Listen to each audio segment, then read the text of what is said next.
Morning, MGTOW forever.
Good morning, Kostya.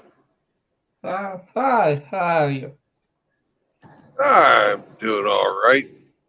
I overslept. I'm an hour late.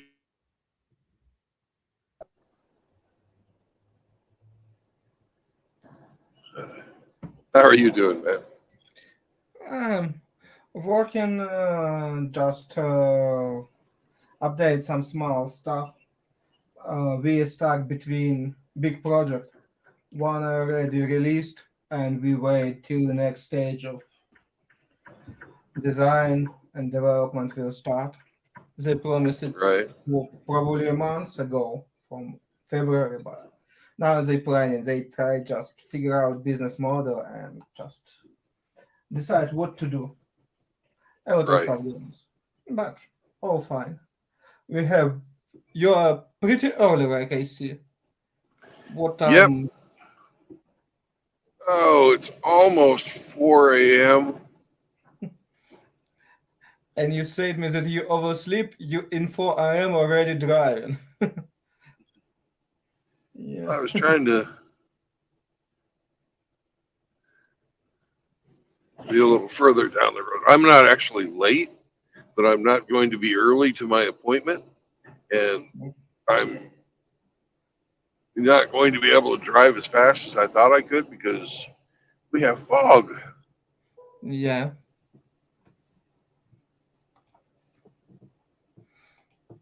So my company says that I need to be there by 10 o'clock, but the Mhm. customer wants me there by 8.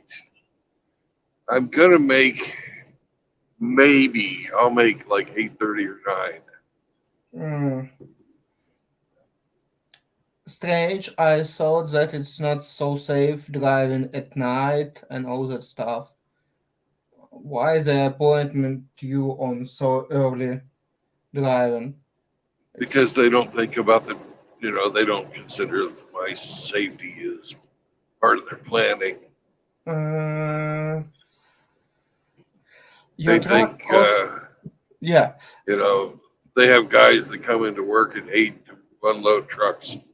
So they expect you to be there for their guys to unload the trucks. Mhm. Okay. I don't know. One side is good, but company, I don't know. It's strange because It is okay. this place where I'm going to go unload is it's absolute fucking chaos down there. There's no way to expect any type of organization from this place, let alone Oh, consideration. I see. Just good place to work. I see. Maybe it uh, is, maybe it's not. Uh, if you stick around long enough, you'll get to see what I mean. we'll see how I have time because now just I have sometimes Julia on in university. I'm working from home today. That's I have sometimes it just speak with you till I doing some boring tasks. Yeah.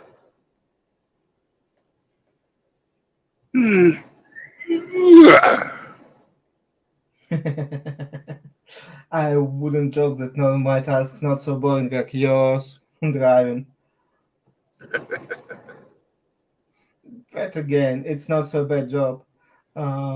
Sometimes steady and boring job, it's much better. I very appreciate if we just nothing happens in my native country for next 2 or 3 years. I will be so proud and so Yeah. happy. Mm, um, but like I see, unfortunately, it's not an option. No, you have forces beyond your control are dictating whether or Yeah, not we it's going to be always live exciting. in situation with forces behind our controls, but uh, time you just think, maybe just maybe something happens or some more stable country, but yeah, stable country in human history, I not remember. We have 1 year without war or not have because according I read that practically in any given years you can find some war in some part of the world. Yeah, I'm thinking about it and I can't think of anything. Yeah. Hmm. You know, even hundreds of years ago, there were always little conflicts going on here and there. Yeah. And God save, because 100 years ago only end First World War. If we look closely, we will see that a lot of shit happens a long time. Yeah. Well,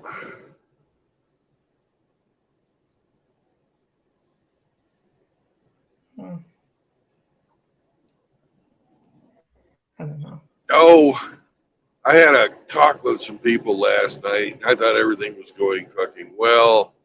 And then all of a sudden, some new people joined in and they're fucking talking about Illuminati and fucking all kinds of fucking shit.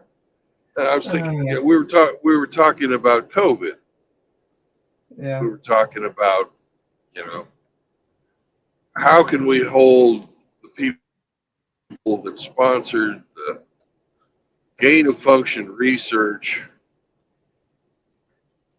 and the politicians who were complicit in, you know, doing so many things that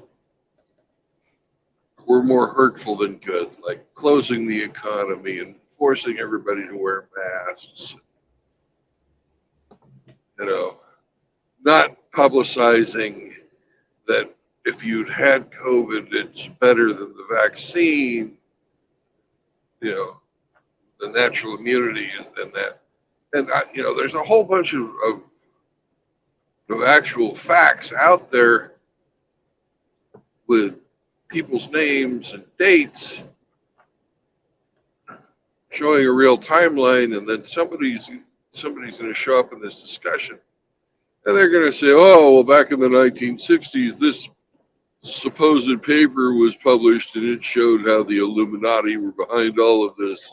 It's like, what the fuck? We're having a legitimate discussion about facts.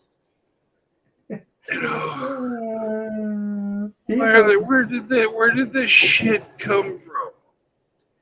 I don't know. For me, it's trouble too. I don't know why people so obsessed with some strange things. Because just why? You know, if something happens anywhere in the world these days, they've got to blame some fucking grand conspiracy and this behind the scenes organization that's really running the world. And where's your fucking evidence, people? You know, fuck. You know, direct evidence. We've got direct evidence for COVID. Yeah. People really fucking died from this shit. It was really mishandled because these people made bad decisions. You Mhm. know, it's a real thing. And then they want to mix this reality with this fucking fantasy and say it's all related. Maybe it is, maybe it's not, but there's no fucking direct evidence. You Uh, know, I fuck. know. You can take a legitimate topic and make it fucking a laughing stock in half a second just by saying Illuminati, Bilderberg Group, Uh, Rothschilds, Klaus mm, Schwab. You know, yeah. Uh, People, and just one of the tactics of demagogues, it just makes such kind of shitty thing, just claim something really inappropriate that destroy discussion in any view, and just yeah. okay. In the United, I mean, in English, we call that controlled opposition. Hmm. Yes, if they say hmm, It really delegitimizes things quickly. yes. We have a lot of question about a lot of stuff, and just you must sit in same boat with some really strange people and explain to another why you with them, and it's yes, it's make things much harder to claim to prove. Mm, uh, I understand that I am fast, but I have a question. What means that letters on starting of your streams? What? MGT. I don't remember. Um, MGTOW uh, or something like that. You have some MGTOW. well, When you that stands for men going their own way. oh ah, it's some It's a sort of it's a philosophy for dealing with Western women. Um, oh, all right, it doesn't really have to. You don't, thank God, have to deal with Western women on a daily basis. okay. There's three tenets to the philosophy: there's no marriage, no cohabitation, and no children, because you're going to get a non-traditional. There's virtually nothing but feminists here. Mm-hmm. In the United States, there is a 54% divorce rate, um, and 80% of divorces are initiated by the woman. So Mm-hmm. your chances of getting married, staying married, are what, 46%. Uh, it's optimism. Yeah. So Uh, it's just a bunch of old divorced guys and people that are seeing the you know way that marriage is going and how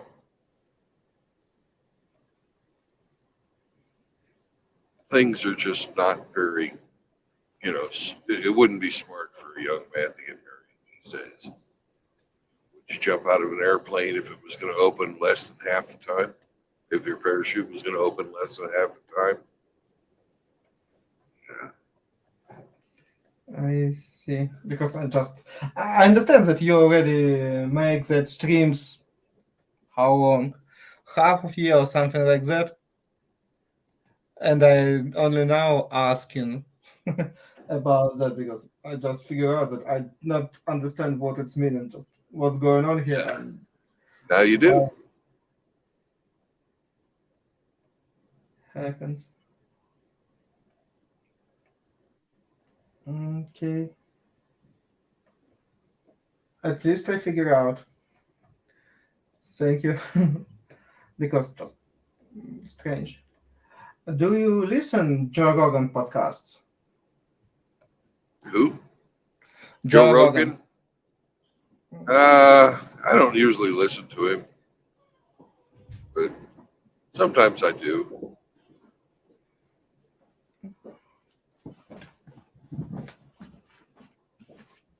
I don't really have a lot of time to listen to Joe Rogan, anybody else really, because when I'm not driving, I'm usually just reading or sleeping. I prefer fiction to reality sometimes.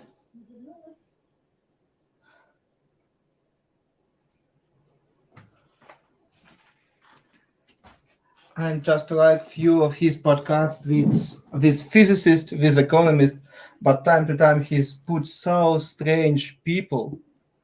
They're talking about Yeah, Atlantis. They're talking about yeah, and just oh, when he exactly. taking somebody like Neil deGrasse Tyson or how's that guy's names, uh, Eric Weinstein, just physicist or mathematician or economist that do some actual work. It's perfect. But time to time he brings somebody like And then he gets Neil deGrasse Tyson to talk about stuff that's not physics, yes. They all and do the same. and yeah, and like why would I listen to Neil deGrasse Tyson about social issues? He's a Yes. he's a physicist. Good physicist, but yes. It's so I strange. don't know how good of a he's an adequate physicist, but he's a great communicator. Yeah, and that's why because mm, I start again my education again, and I just figure out how bad something happens. It's very hard to find information right properly that have sense, a lot of sense, and you just Right. what happens for last 20 years? Why we so start be so bad in writing articles and put correct information? Whole internet that starts from few advertisement and useful info, just full of junks and some false advertisements that just want to take your money, not provide real info or real value.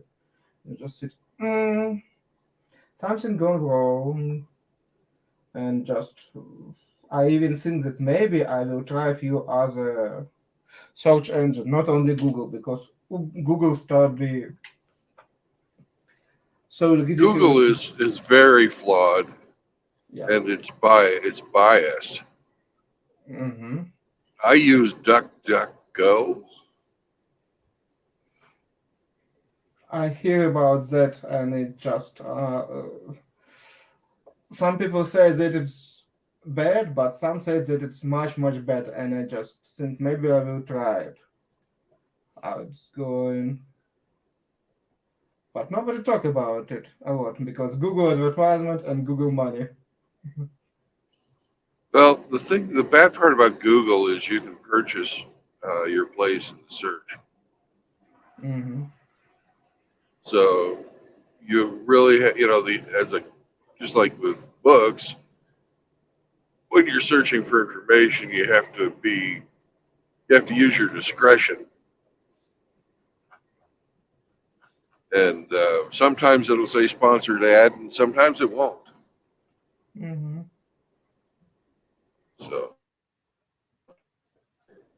don't let Google limit your search results on your first page to like 5 results, and then you have to you know keep scrolling to get to what actually is where you're looking for real data.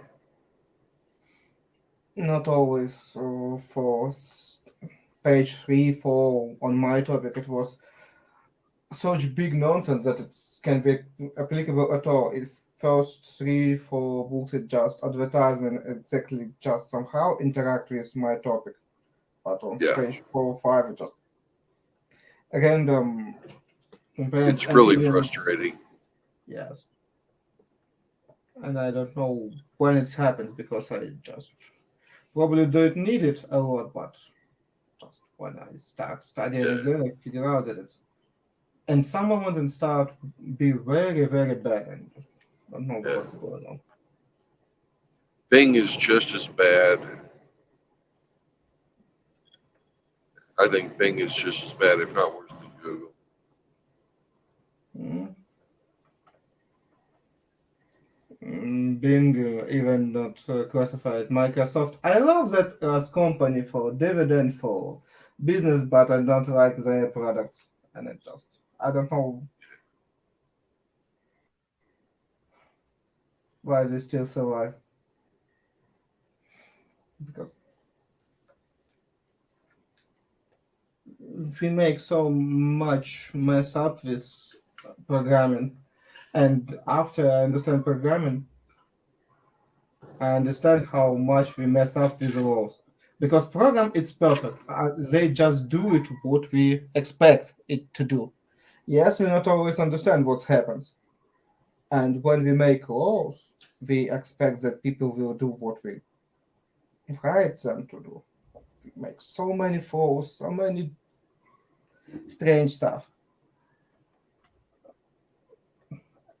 Programists mostly are just bureaucrats for perfect citizen. And if we mess up even with software where our citizens are perfect, what we do with regular people that just don't do it all what we expect from them? And it's just terrifying thinking. Uh, I don't have the answer to that. Nobody has the answer.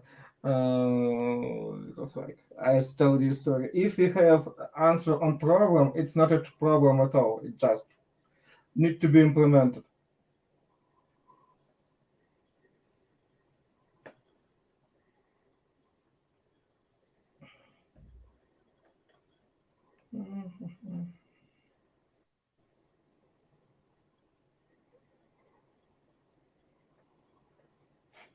Like I said, if something can be solved with money, it's not a problem. It's expenses.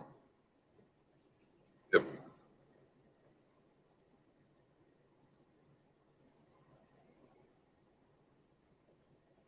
that is true.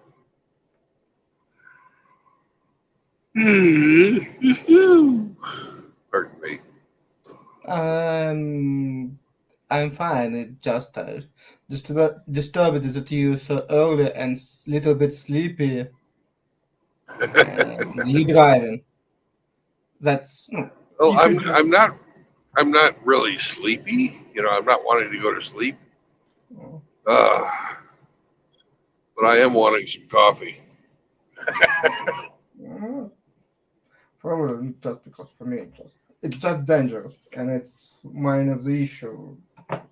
Just I live in situation when life it's was not so much, and I prefer that people keep their life safe.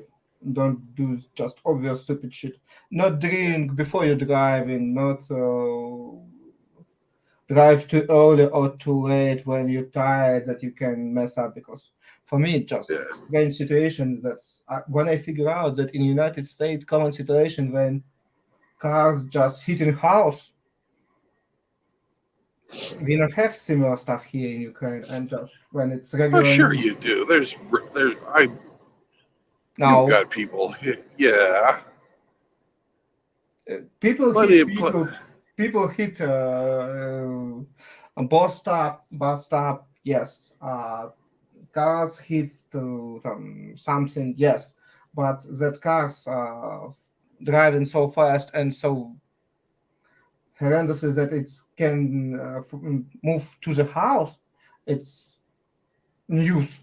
It's practically never happens. well, in the village you can't drive fast because the roads are so shitty. Oh, yeah, that that's true.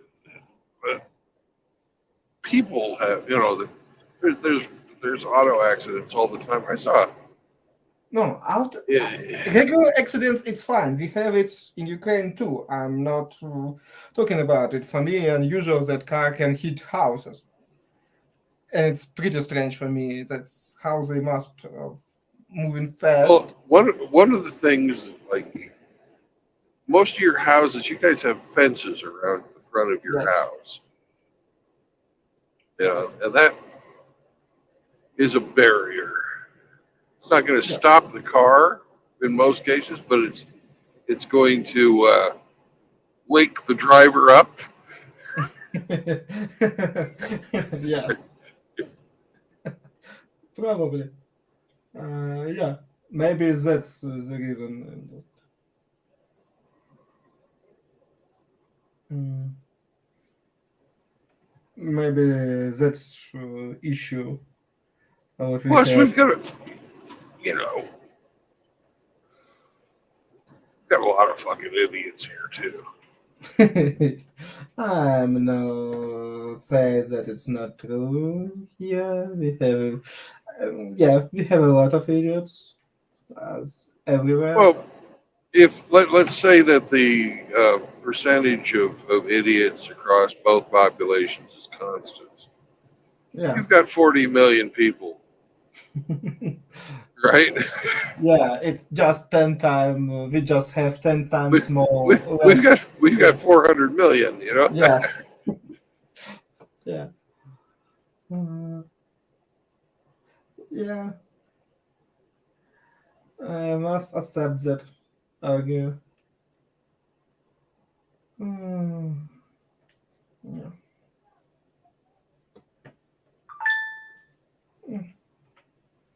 Mm, okay.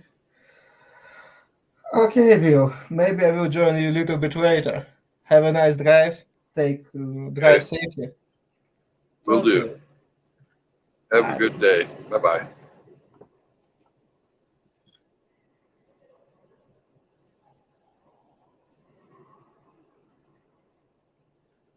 Big Town Forever. I see you texting away over there, but I cannot read your posts while I'm driving. So if you want to say something, hop on. Speak your mind.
around this corner and I will let you in.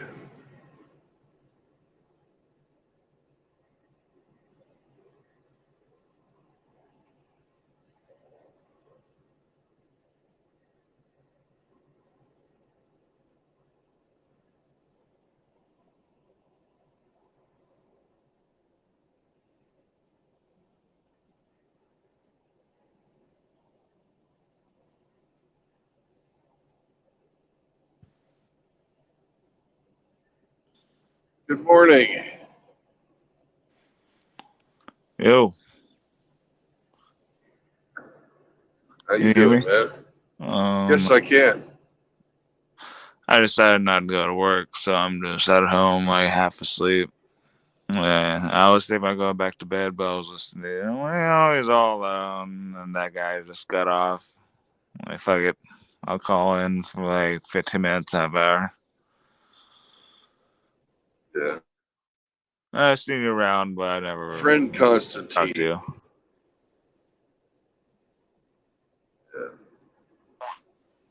He's I used to live in Ukraine and he was one of my English students. So back when I taught English overseas. So what's up?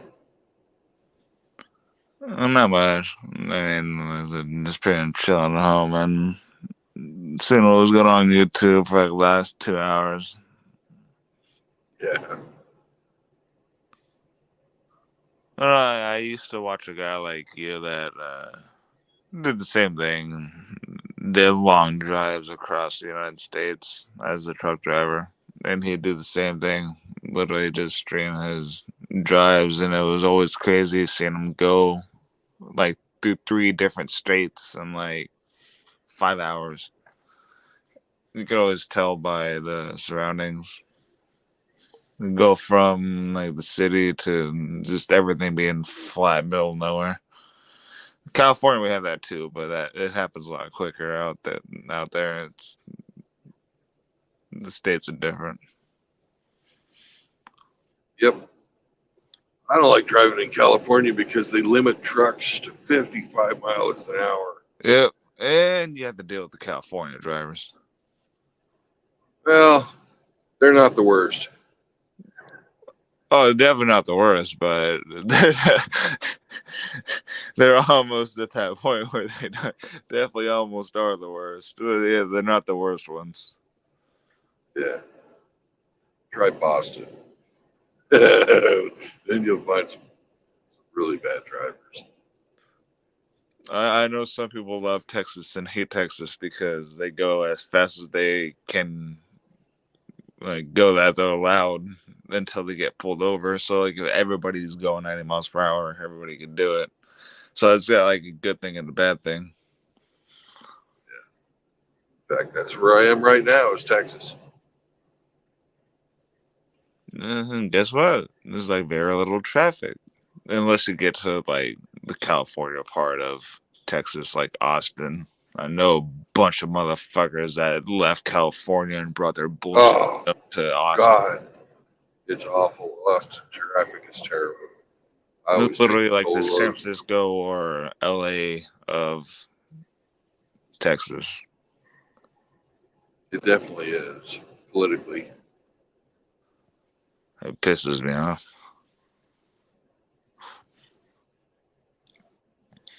The funny thing is, especially the one guy that I know, he worked for Adobe in San Jose, complained about everything in California.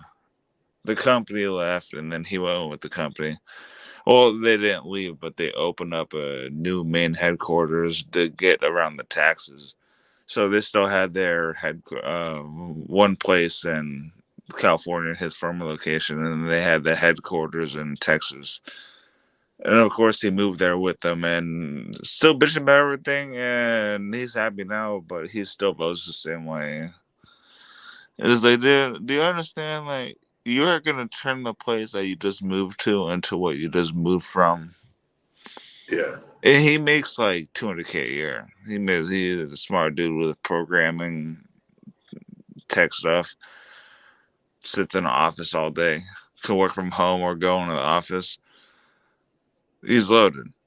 But that dude, he's so stupid. It's like, how could you be so smart and make all that money and it's just like a piece of cake and at the same time be that stupid? Well, there's a lot of that out there. You know, a lot of people are that way. They got how much they money got you no are. they got book smarts, but they got no common sense. Yeah, street smarts, or what I call it. People are, I mean, they're socially smart, so you can kind of pick up on people. And then you're socially retarded. I feel like some of these people are socially retarded. They just believe what they want to believe, whether it's true or not. Even though they're working a job like that and they're making that kind of money, they still believe in what they believe in because they've always believed in it for whatever reasons, even though it makes zero sense. Or because the best excuse I hear is, oh, I feel it like this way. Like, oh, Exactly. great feelings. Yeah, wonderful. Let's bring feelings into it. There's no facts, it's just feelings. Well, there's a term that I've heard used a lot lately in the last 5 years is emotional intelligence. There's no such thing. Well, You kind know, of. I mean, sometimes when a person like you realize a person is getting kind of down, where like it's happened to me a few times where I've just roasted somebody a little bit too hard in real life. Would I do that? I mean, guys bust their balls with each other's, and you can kind of tell that you took it too far. I mean, emotional intelligence. That's more. That's do you not. know what? Do you know what you're describing? It's That's actually called empathy. intelligence, not emotional intelligence, in my opinion. And Okay. what you're describing is empathy.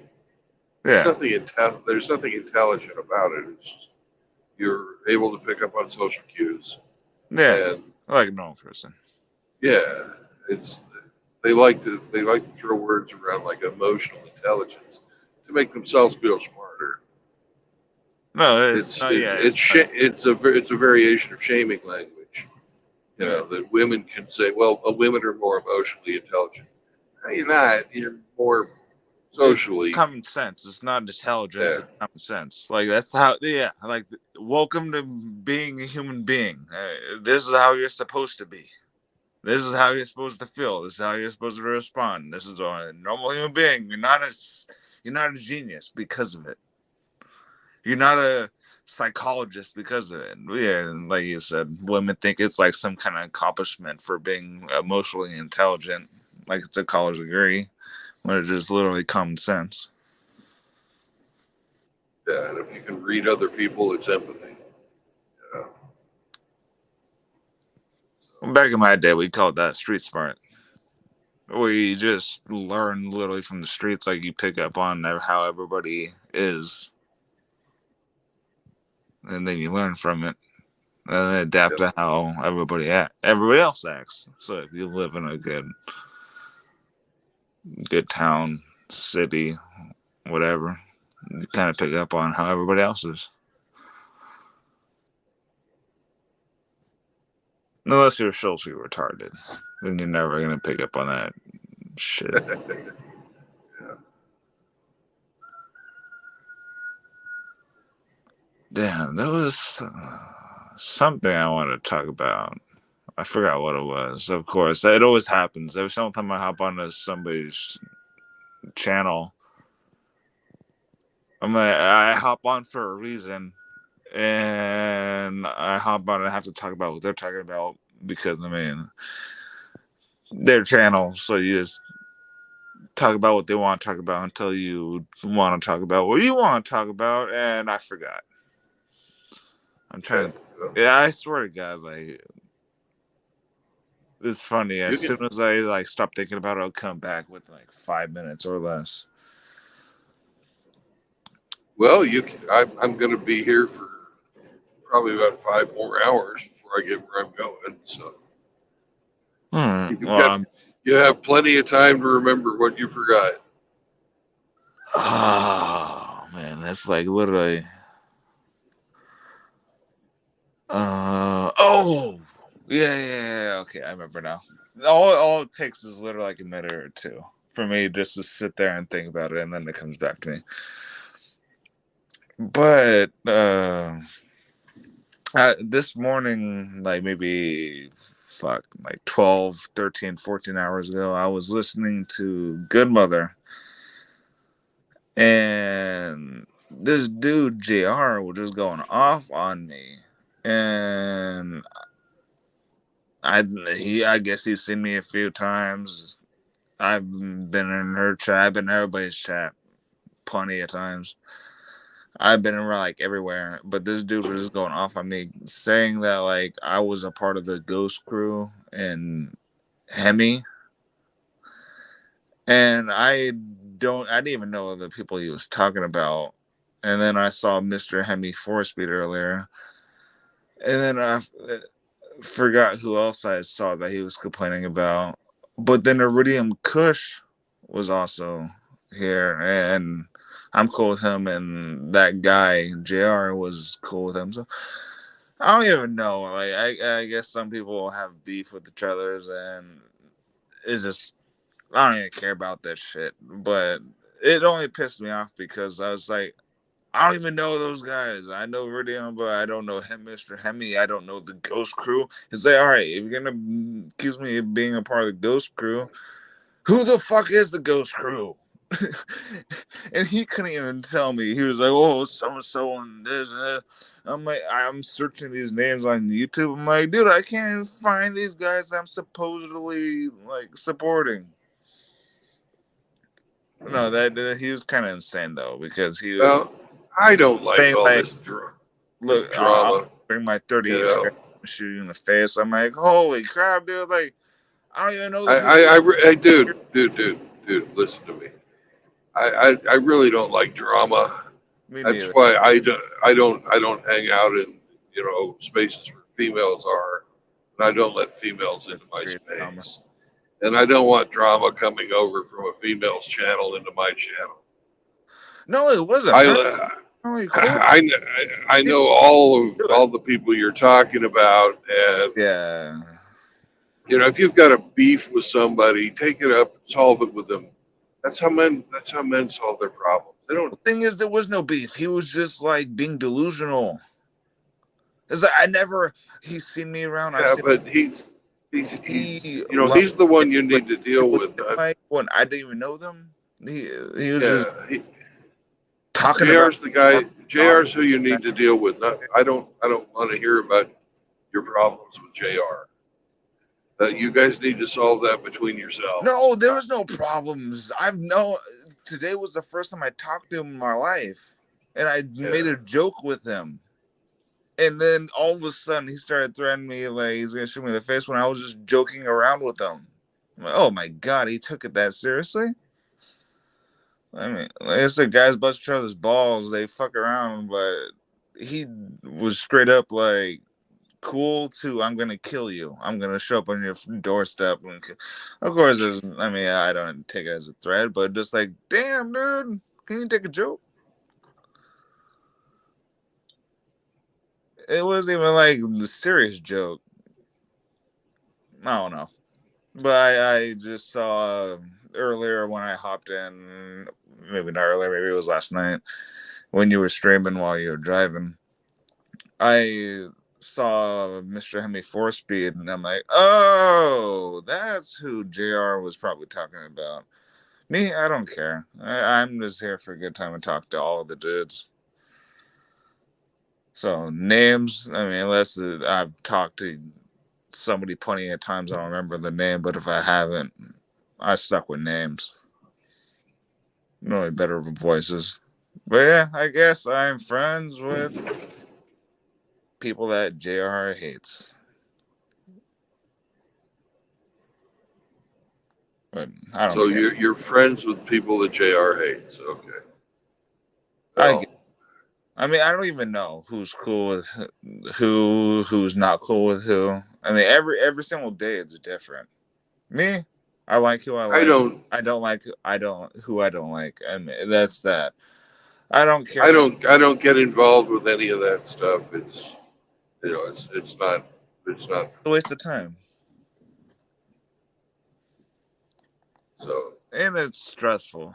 That shit gets me worked up. Like when I do get sucked into it, it works me up, and I get stressed out, and it just not good at all. That's why as soon as I see that shit, I'm like, all right, I'm leaving. Because if I don't leave, I'm gonna, I'm gonna get, I'm gonna say something. I'm gonna get sucked into it, and then I'll become a part of it. So that's why I just have to just completely avoid it. That's what pissed me off earlier because it's not like I joined it. I literally hopped in and said hi to everybody, and he's like, "I know you from somewhere." I'm like, "Where?" He's like, "You're from the Ghost Crew." I'm like, "Ghost Crew? What the fuck? Like, who the hell is Ghost Crew?" He's like, he named off like 3 different names. I'm like, "Dude, I know none of them." He's like, "You're a fucking liar." And I just was like, just sitting there. I didn't even know what to type. I didn't even know how to reply. I'm like, dude, how many times I did say I didn't know what any of the guys are talking about? And then one fast Dak came in like a half hour later. He's like, oh yeah, he's cool. MGTOW forever and doesn't even know those guys. And then Jared was like, oh, I'm cool. It's like, you stupid fuck. Like, I was telling you exactly what. All right, that's. I'm not getting through to you. If you're going to have a problem with JR, solve it with JR. I don't want No, to it's hear about solved. it. It's solved. He. No, I really, I don't want to hear about it. Okay. You're complaining about somebody who's not here to defend themselves. I don't know the situation. It's drama. I don't want to have it on my channel. Well, it's all cool now.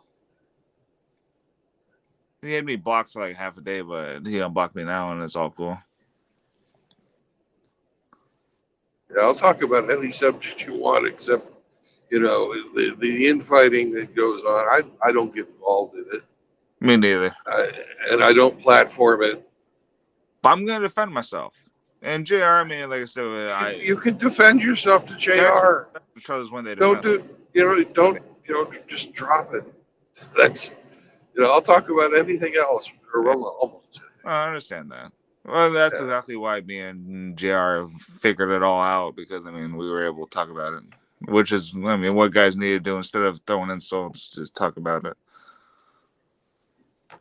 But yeah, no, I'll leave all the stupid fucking then I'm getting tired. Drama.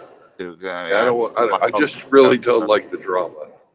Same. I've been listening to this stuff for like 8 years now, all the MGTOW stuff, and since it went from a bunch of creators fighting because of monetization and then being demonetized and everybody leaving and now everybody's coming back again and there's a billion pickup artists and everybody's trying to fight each other to get to the top and be the new Andrew Tate. It's pissing me off too. That's why when people fight, I'm just like, come on, that's the last thing we need to be doing. Let's be like feminists. Hive mind, all get together. The guys that are pickup artists are seeking validation from females. Oh, easy money and validation. That's not MGTOW. You know. Yeah. Well, it If gets you're to seeking like for external example, validation, you're not improving yourself or yourself. well, a good example is like Chronic, like how he's roasting Think Before You Sleep. Well, that's like one of the few things I could actually agree with about fighting about is because Think Before You Sleep, he was a MGTOW dude for years. I remember I've been watching him since he was like 50K subs. And of course, as soon as he hit like 600K, his attitude changed, and then boom, he got freaking Bernie Venny, which is that's not even a trophy. Like I see chicks twice as hot as her every day in California. This is like no prize, but yeah, all of a sudden he's like, I see them all over the nation. He's You know? he's done like a 180 where he's the complete opposite of what he stood for and how he built his channel, and he just turned his back on everybody. And then on top of that, he has that type of voice where he just it's condescending, and it's just like it makes everybody feel stupid just the way he talks. And that's why, I mean, normally guys that have that kind of voice, they're nerdy, and that's why nobody likes them, and that's why they're considered nerds, because they just don't want to fucking hear that voice anywhere around them. But he did give a great advice over the years until now, where he just betrayed everybody that he built his channel on. And I mean, I don't pick people apart personally, but that's the one that I agree with the Chronic, is that he just completely abandoned his values for greed. Like, even if somebody's wrong, if they stick to the point, I'm like, all right, you know you're wrong, but you're still trying to defend it, I can respect that. But like, as soon as they just see the next hot thing and they just jump ship because it's the next hot thing, like he did, like, oh, I can't get pussy, but now I got Brittany Venti, although I'm still not getting pussy, I'm gonna jump ship anyways. But Ben Valley. Hey, Shinobi, welcome. Oh shit, the Shinobi. Hey, results oriented. What's up, my buddy? Shinobi 1. Oh, I think that's what your name is. Trust no one. Question everything. Good advice. Good advice. I have the high ground. I had to say that. Well, just like Like Obi-Wan, Shinobi is an alien. that's like one of my favorite quotes, though, in that movie is, and I have the high ground.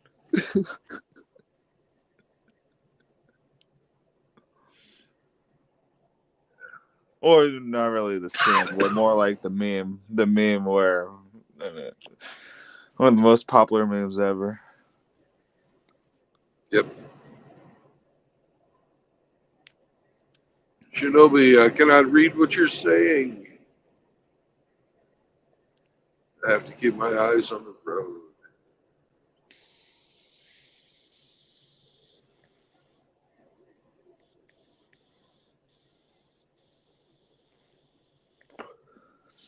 Oh, I always loved whenever, I think it was on Chronic's channel, when Shinobi would do his little, like, you know what TFM does at the end of his streams with the pimp sprayer. Like, I think it was Chronic that would normally have Shinobi doing, Shinobi like, yeah, contributes. doing that little outro. Yeah, Shinobi contributes all the time. He's a very creative guy.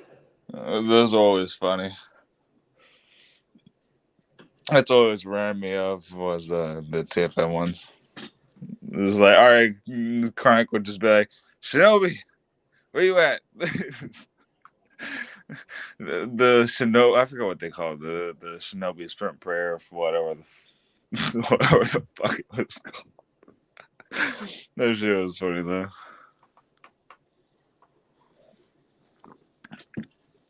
You gotta bear with me. I've been up for like 20 hours straight, and then I've been drinking for like the last 5 hours. Yeah. After it took 2 hours before. I can tell.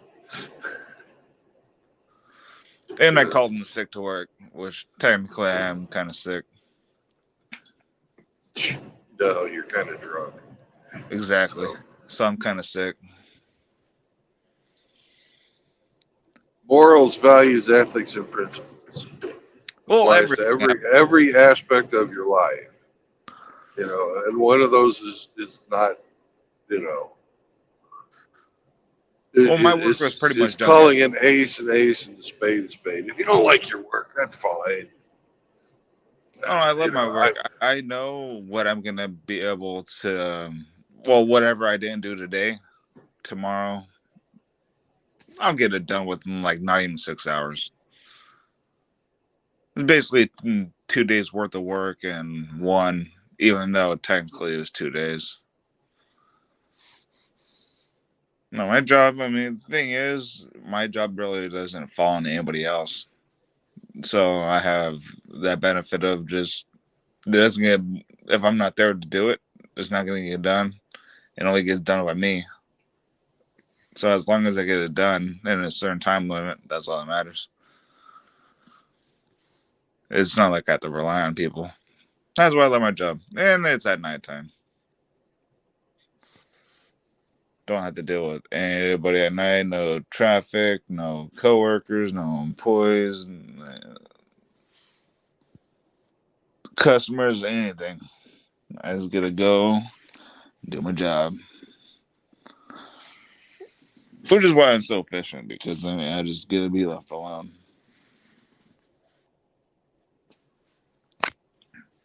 I literally have my headphones in, listen to everybody.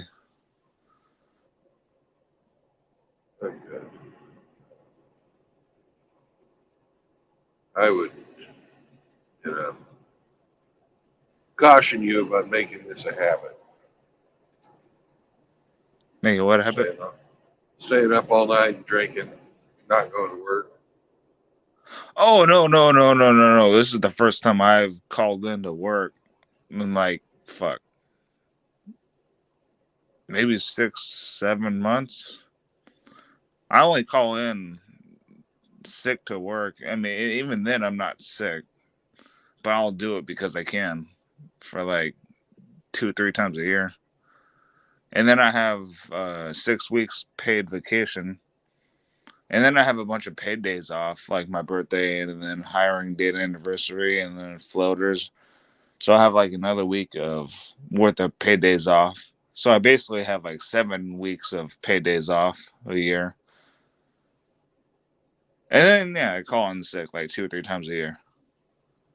So it's very, very, very, very rare whenever I do call in sick. So rare that when I call in sick, it's not suspicious. And it's always during the week, not on the weekends. Because I do that shit. Like when somebody calls in on like a Saturday, and Friday night they call in, I'm like, oh, hell no. I know what they're doing. That motherfucker, he's partying. Doesn't want to come in because he's already made up his mind. Fuck that motherfucker. And it's always nice when we need them to. It's always the busiest fucking nights. Like there's some nights where it's just not that bad, but it's always the busiest fucking nights. And I'll get that call and I'm like, God damn it. I know what that motherfucker's doing.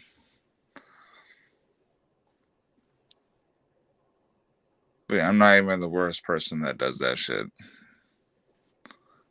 Everybody does that. Well, not everybody, but almost everybody. I've never done it. What, called out sick on Friday night or Saturday night?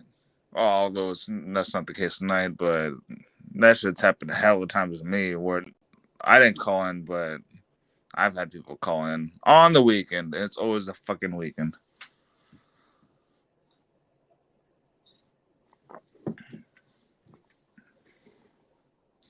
You seriously never done that? Nope, I have never called in sick to go partying. Damn.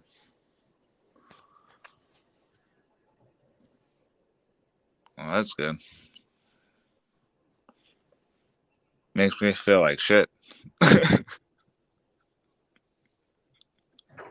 Oh, The thing is, I mean, I don't really feel so bad because, like I said, my job, if whatever I don't get done, I have to take care of myself. So it's like me showing up the next day, my work's not going to disappear. So I'm going to have to do it in the first place. Nobody else is going to do it for me. And that's why I can kind of do that. Because it's not going anywhere.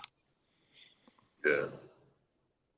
And then at the same time, nobody really gets mad. That's the only time you get in trouble is when somebody gets mad and then they tell a big boss, so-and-so's doing this or whatever. It's happened to me before. thank God I'm good friends with the big boss, and he just like okay, and he just laughs about it. Like when he calls me into the office, and I'm like, oh, what the fuck does he want? And he's like, so and so was talking about this about you. And like, oh man, half the time it just ends up with us laughing about how stupid the bitches are. Yeah. No, I can't believe the complaints that he gets throughout the day from the women. Like he knows I don't give a fuck, so he just straight up just tells me everything. Like instead of being politically correct with me, he just tells me, like, you know what so and so just said to me today. I'm going this way. Dude, get out of the fucking way.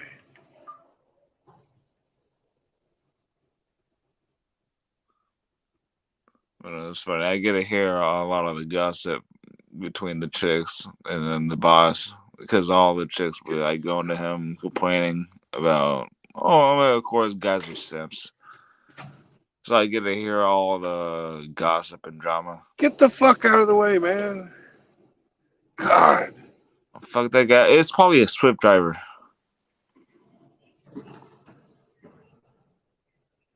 That motherfucker. Son of a bitch.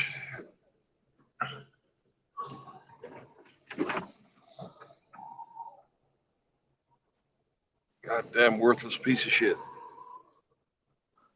Oh, now he's moving. It's definitely a Swift driver. Fucking blocking the fucking fuel aisle. Thinking I'm the idiots. Anyways, I gotta get some fuel.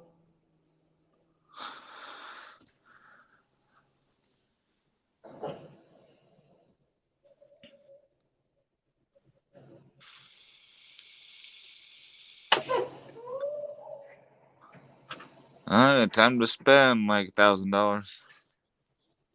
Yeah, I'll catch you in a Well, bit. more like $1,500. Diesel and gas is so bad these days.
You gotta watch out for those lot wizards.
Definitely Shinobi.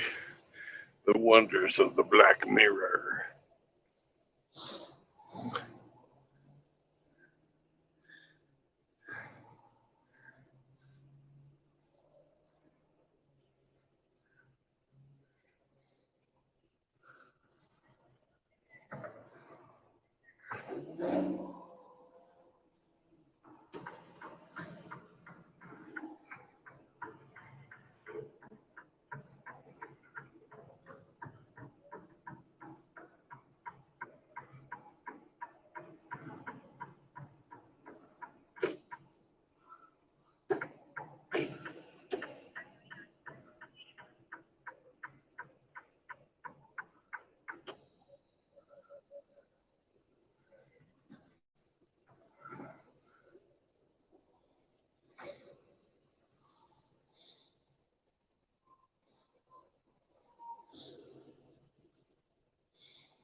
Hey, Riggs, how's it going?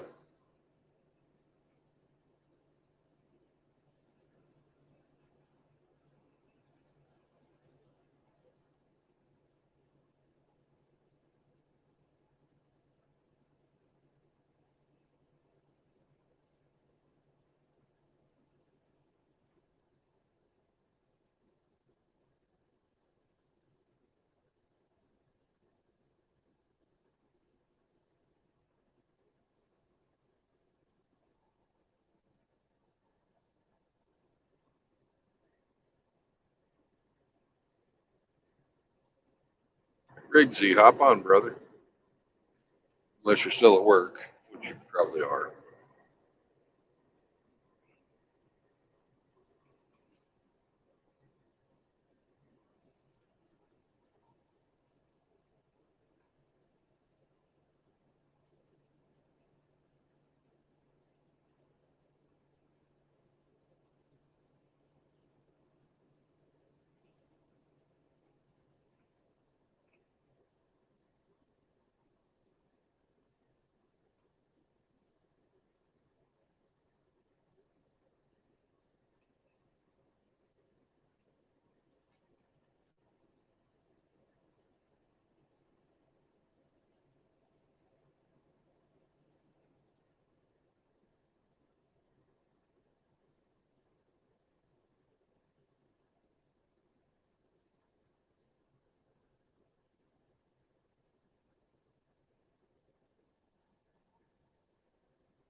What's up, results? You're back.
Good morning, Ape.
Good morning, Kush.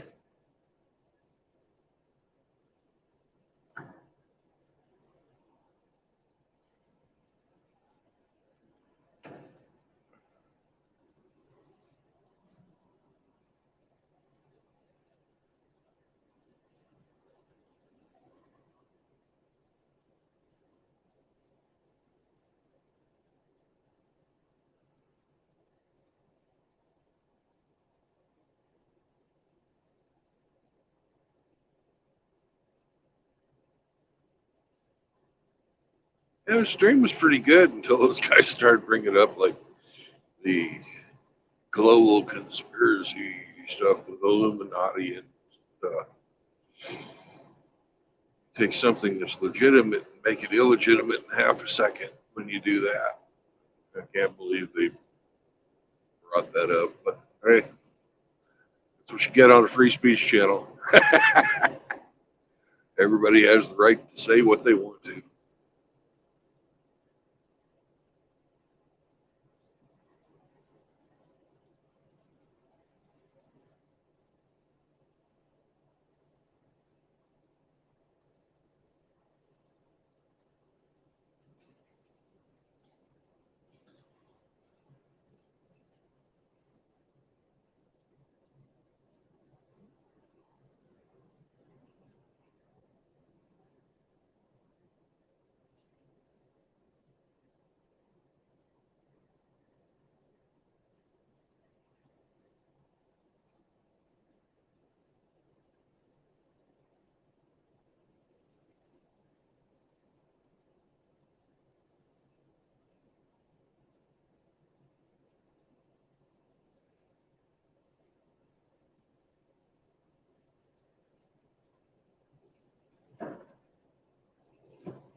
Good morning, Raw.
Hey, Raw, if you want to say something, you got to come on. I can't read your texts.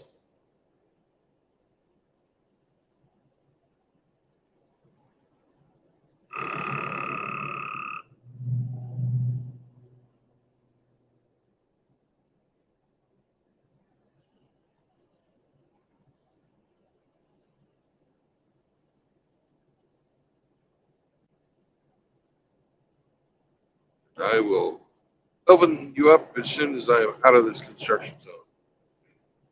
Right now, I have to keep both.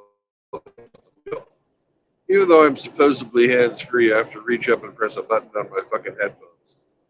So, just a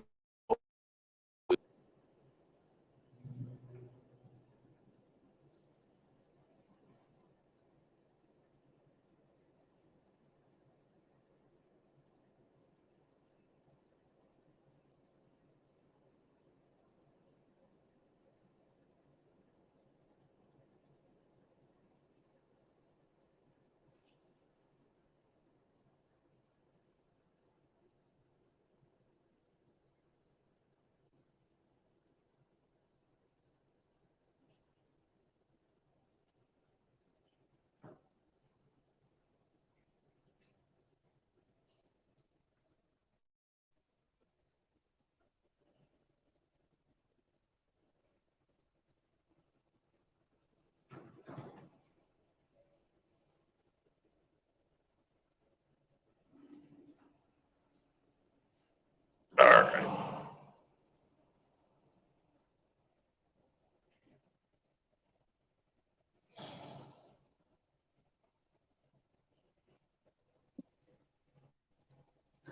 Good morning. Good morning, Brandon. Morning, everyone. I was just thanking you for last night, making yourself available to help us all out and relay information we could disseminate amongst ourselves and like have actual conversation. That was awesome. I thought it went okay. I'm surprised that you know my little rant's getting commented on in other places. So, Oh, I believe it's worldwide. Men's feeling this everywhere, man. We need this kind of ability. They've censored us down to nothing. I feel and see it everywhere I go. I can hear people stuttering, trying to find a correct word to use. It's like this bullshit, man. We can't communicate like this. Yeah.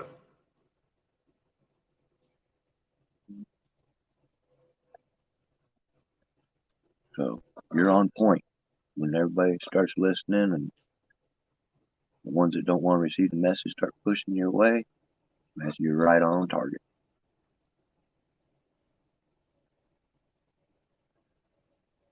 Yeah, I just want to make sure that I'm pretty clear on this. I'm not part of the crowd that endorses the Illuminati connection.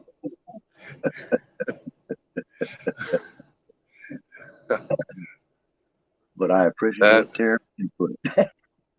you know,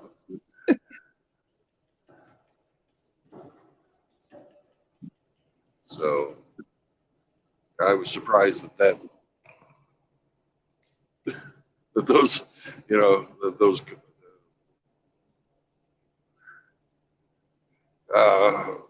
that people were trying to add in the greater cabal Illuminati kind of thing into what I was saying. You know, it fits into their narrative, but it certainly does not fit into mine. If Right. that makes any sense. It does, but their opinion also makes sense to me because when a person's mind Holy shit. There's a guy driving down the wrong side of the highway on the other side. Sheesh. He missed that car by fucking inches. Gosh.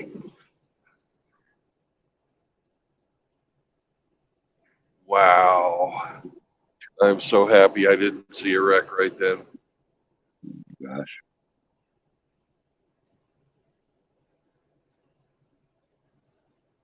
Yeah, we unfortunately was right at the scene one time on the road with a truck driver, and it was a head-on. It was awful. Yeah. Oh yeah. It's not the most pleasant part of this job is getting to see people fuck themselves up like that. And this was just a worker. You know what I saw? It was just a worker going to a job site, but made the wrong turn because he was just a pickup towing a trailer. Didn't look, you know, when you see stuff like that, you know it's not some drunk in the middle of the night. Just a guy that hadn't had enough coffee. Yes. About the same effect, almost sometimes. Yeah. Got to pay attention, folks. Pay attention. Yes. Driving is your first job when you're on the road.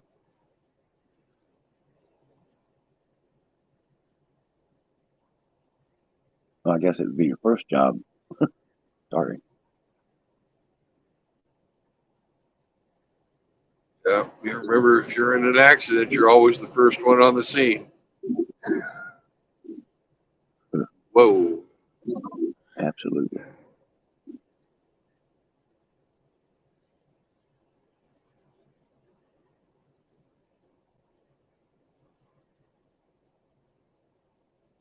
We were driving heading for McAllen, Texas. Cowboy boots on. Nah.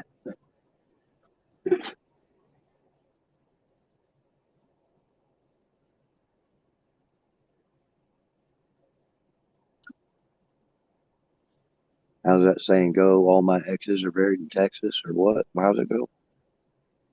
So that's the reason all the women down here are so angry.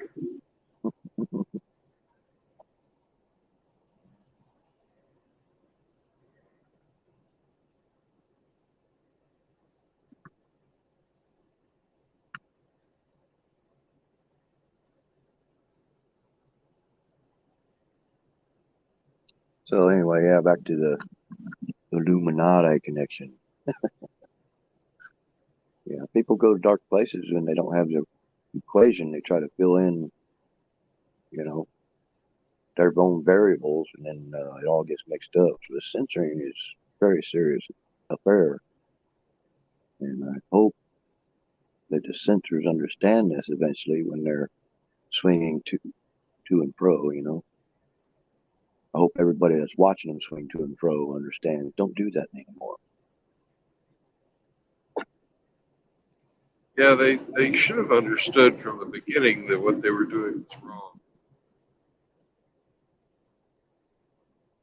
Well, they've been misled, and in that aspect, uh,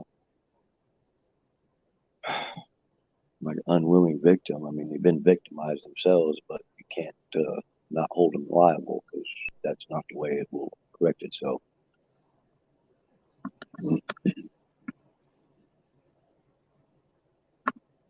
Well, just following orders is, really not an excuse. Absolutely. When I was in the military, they drummed that into our heads. We had to study the My Lai incident in Vietnam, and really take the lessons that were learned in My Lai to heart. Do you know about the My Lai incident? I wouldn't be able to remember the name exactly of it. I might be able to remember the situation once you start recalling it. That's just Well, in Vietnam, there was a village called My Lai, and the U.S. Army got intelligence that the Viet Cong were using it as some type of a staging ground or logistics base. But when they got there, all they found was villagers and no Viet Cong. But the guys were so convinced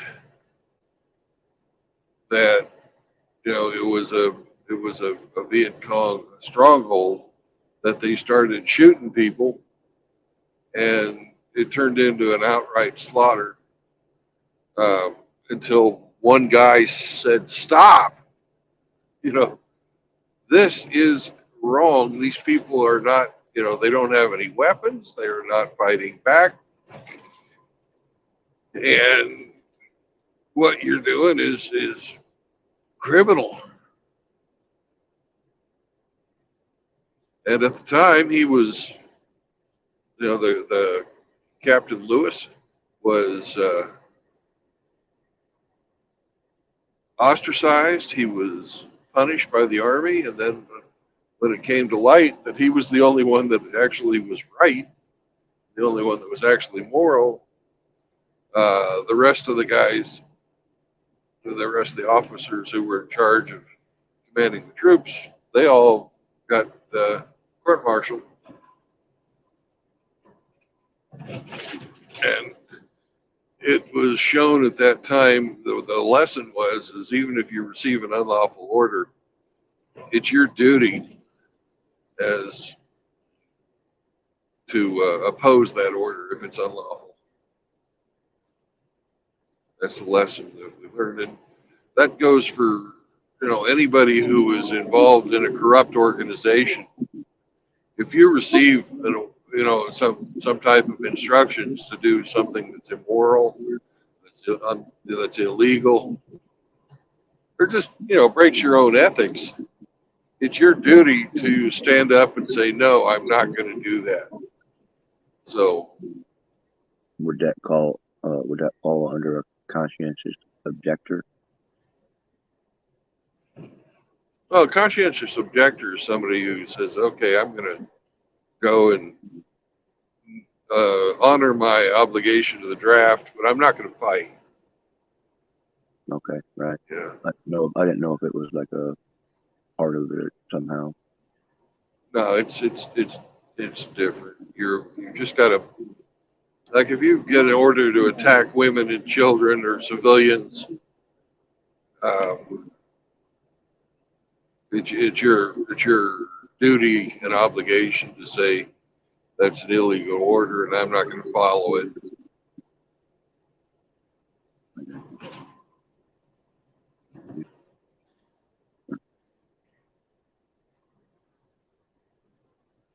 But haven't they kind of made everybody just follow I don't know what you call it, illegal rules whenever they start following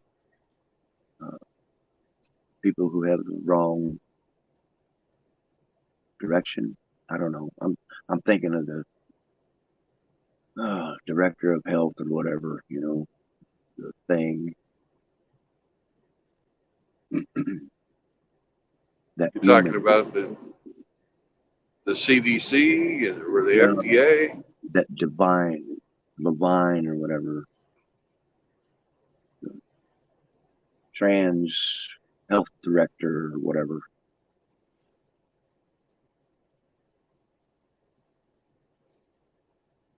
Yeah, I'd have to know who you're talking about before I can comment on it. Absolutely. Well,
Raw took off. Yeah. Oh well.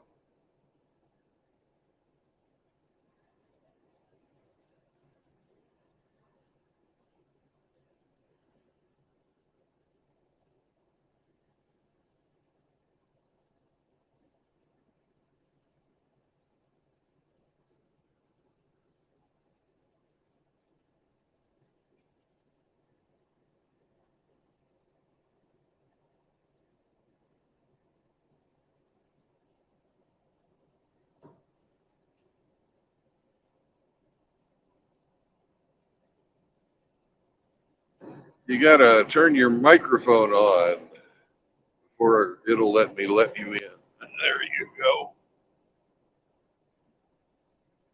yeah, I got some fat fingers. Yeah.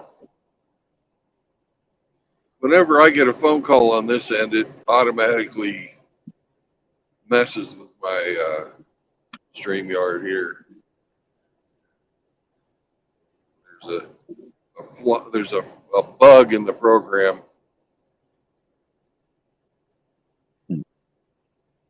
Yeah, I wondered if it was something on my end, like I should have my StreamYard always on top or something. I'm not sure how it works. Yeah, I do mine off my phone, and it's a mess.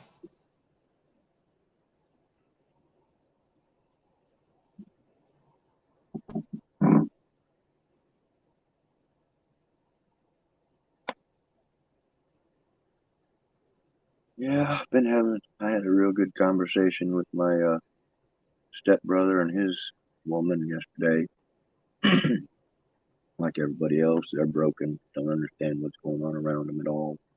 Just lost, flopping in the wind. Yeah.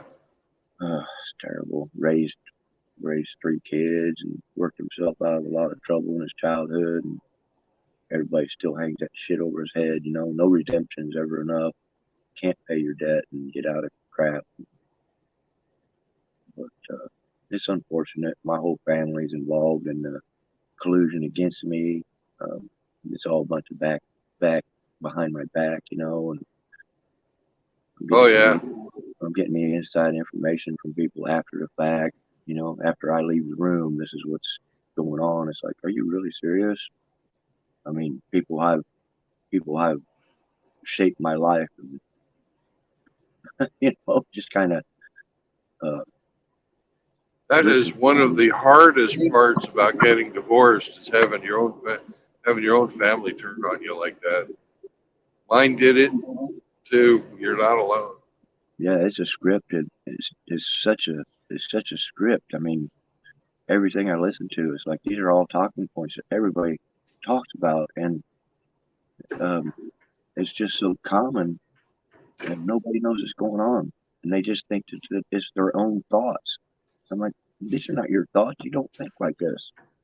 This is somebody else who's talking to you. Oh no, we're up down. No, it's me. It's me. Really? Okay. And then you just let it go, and then pretty soon they're like, oh yeah, I was talking to such and such. It's like, see, that's you know, this, they're easy to me. It's easy to see now, but I never knew there was a game being played. So I was just going with the flow, doing what I had to do, supposedly. But yeah, Yeah. it's unfortunate because I changed my life because of some interactions with the people that I respected, and come to find out they just been dogging me behind my back, dude. It's like I'm dropping everybody I have to. There's nobody to trust. Yeah, it's damn hard to understand that people you thought had your back really, really don't.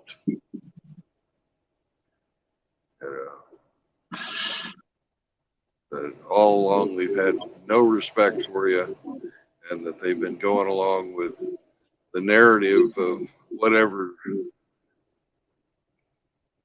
The unfortunate part It's is they ask me for they get into my head, and I talk to them and try to explain my life to them, and they sit around and then they take that information and give it to people and say, look, he's a stupid jerk off. It's like, are you kidding me?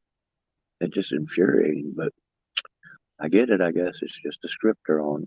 They can't help themselves.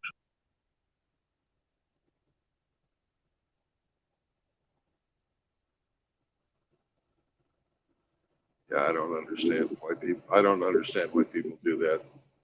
I really don't understand why people think that's okay.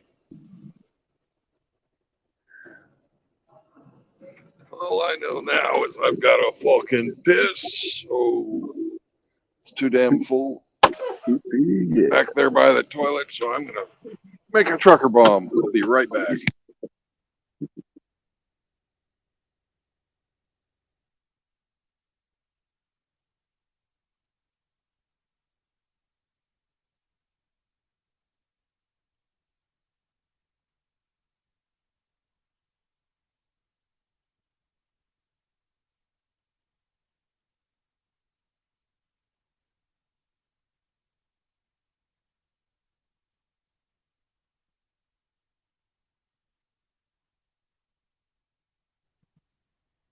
Mr. Pliskin, that is correct.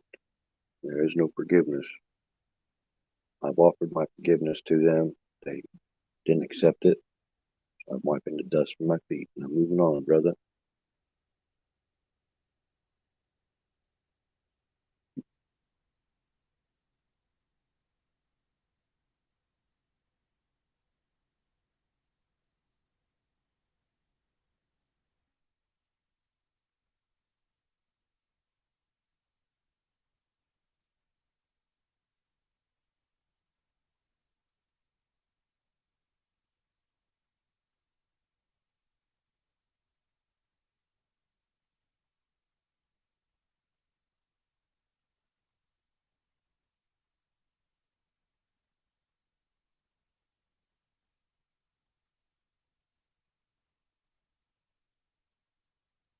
I'm with Pliskin on this one. Never forgive betrayal.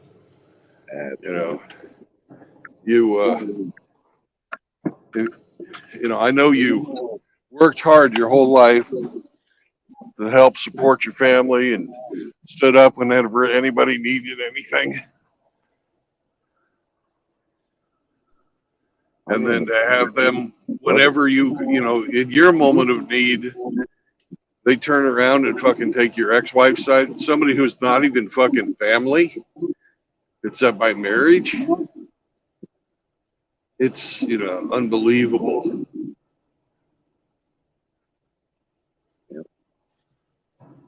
So you're not alone, and we feel your pain and we know your anger. I'm trying to. I've got my anger pretty much under control. It flares up once in a while, and I rage, and then I gotta reset myself. Gotta get back into my right frame of mind, because they're just, it's infuriating. But Yes, your whole world's turned upside down. yeah, Because the bitch fucking decided to engage in character assassination on you, and your family fucking followed her like blind little sheep. they're inputting information to her. They're all in on it together. It's fucking crazy, dude. Yeah. Bitches will fucking turn everybody against you. That's what they do. And they'll fucking start using shaming language on you and making you try to think you're the bad guy, and it's fucking crazy. Yeah, sit there and tell you, oh, you're crazy. You don't think like everybody else. Bitch, I don't want to think like everybody else. Everybody else is fucking stupid. I'm using logic, and she's like, just dumb. Always with deflection and aha moments. Sit there and make you re-talk for Yeah. 3 or 4 different times until they can finally say, aha, well, you said, oh, bitch. I was rephrasing it so you could understand because you're fucking ignorant. And then you sit there and didn't listen to a fucking thing I said after you had that fucking aha. And you didn't hear none of the fucking thing I said. Yeah, there is no hope for it. That's for sure. It's done. Yeah. The only ones who I'd say hold out an olive branch to would be your kids. Eventually, they're going to understand the lies Mama told them, and they'll come back around. At least that's my hope. Because that's the only thing keeping me going with my kids. I hope that eventually they understand the lies Mama told them. Yeah, I come to love my dad after I stood up to him and understood life a little better. Could respect his choices he made. They hurt for me, but I understand his pain. So I was able to accept that from him, and we were very close. And I was able to work with him and retire with him, or retired him from his job, and we had a great time, man. And he just got abused his whole life, and clear to the end, he was not. At least he had somebody there, even though it was very, very difficult for him. He was trapped in his head, and he was being led around like a thing, treated like a thing. Yeah. It was awful.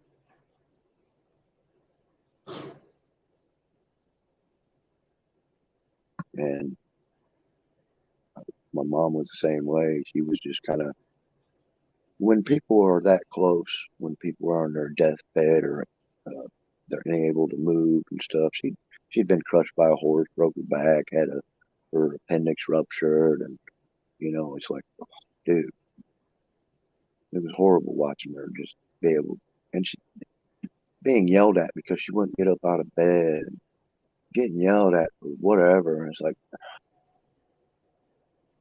just to me, it's just mistreatment and abuse, man. But there's somebody It is. there was somebody there for her, but quality of life, man. I don't know.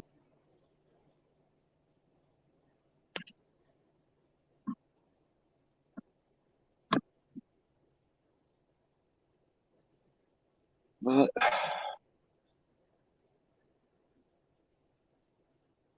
yeah, I'm trying to open my brother's eyes because he sees, and the woman he's with is, they're both toxic together, and they don't know what to do. Of course, they don't know how to communicate properly like everybody, and it's unfortunate, but they're still trying, you know. So That's I necessary. You got to try. yeah, and that's why I told him, you guys got a chance because you're both willing to, even though you're angry, I feel your rage, but they're still able to talk to each other, even though they may not listen to each other. I can hear it when they talk because I'm like a mediator for them. I don't take sides, but uh, they're very hurt and broken, and I get it, but I don't know how,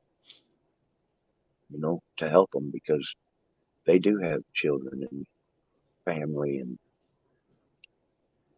they don't understand they're all they got, but I can't explain that to them.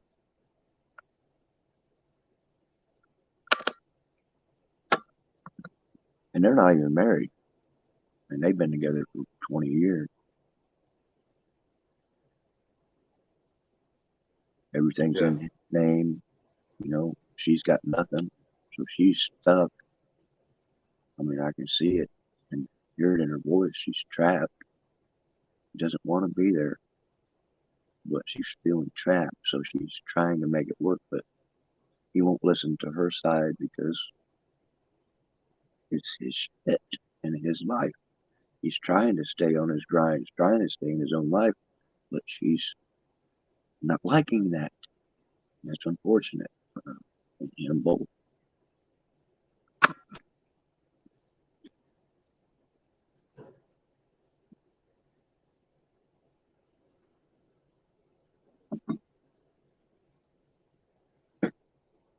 His dad won't even listen. I mean, I've tried to talk. He's my stepfather. I've tried to talk to him, and he's so simplified.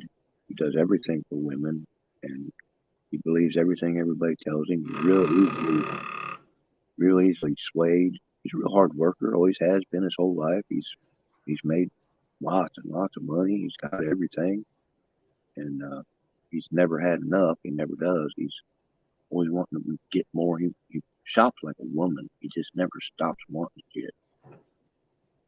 And you start talking to him about real issues, and he's like, "Oh, look at my dog." Like, dude, people think people think animals are humans. It's like you got to separate yourself from this.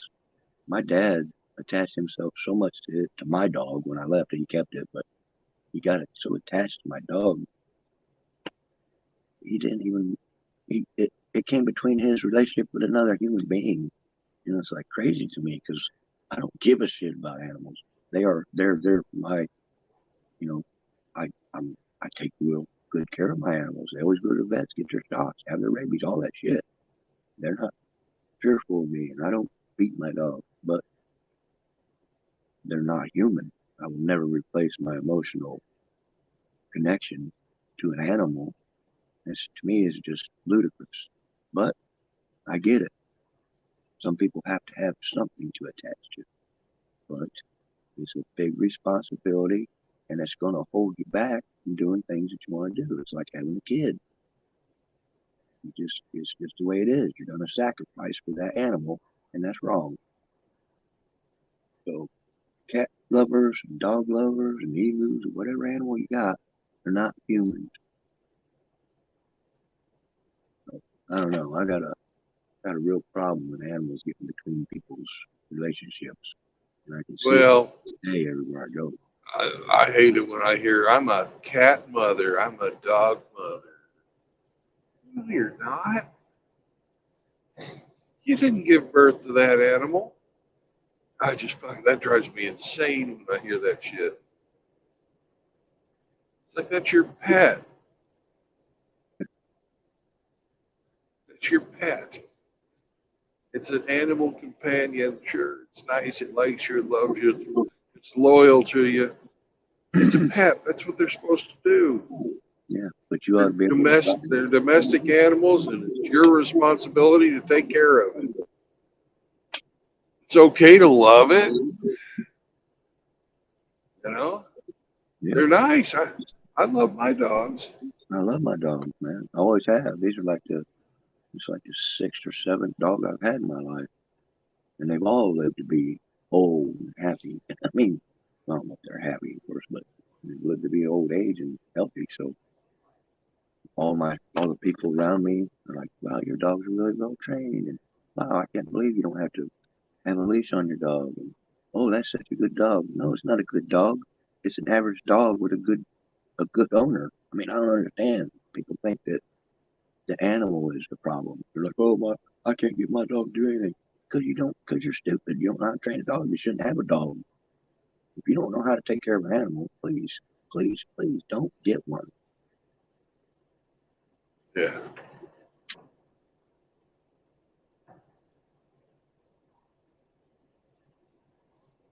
That's some sound advice. What's up, Dark Blade? Dark blade in the house. Hey,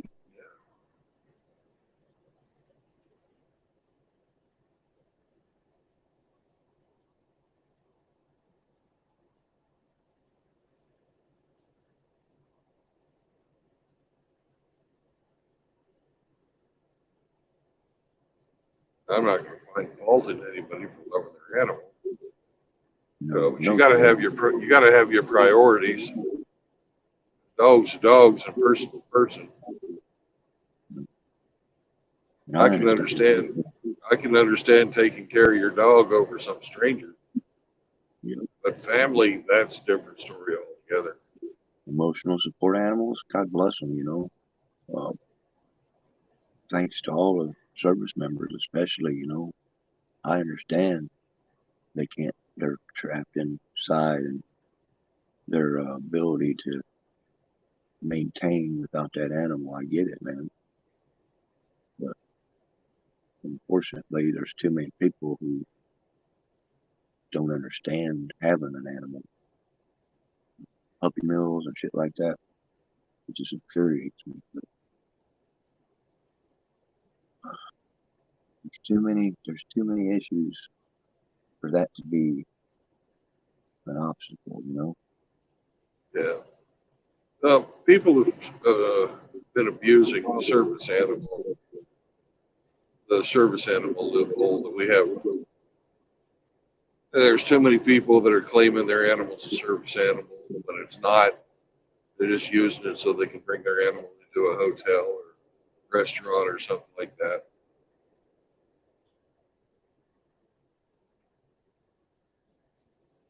Well, You know, I really wouldn't have a problem with that if the animal was well maintained and well trained, but they're just training their pets like it's like it's a thing. It's like, no, you're just pulling it around by a leash. If anything, now, it's back. I don't want to follow somebody who's had their emotional support dog, which is nothing more than their pet. I don't want to follow them in a restaurant, sit down and get dog fur all over my clothes. Right. Well, say you don't have that with a well maintained animal. For the most part. I mean, there are some. It's just ridiculous. But I've been on airplanes and I'm getting an echo from your end. sir, I've been on airplanes where somebody's emotional support dog fucking took a shit in the aisle.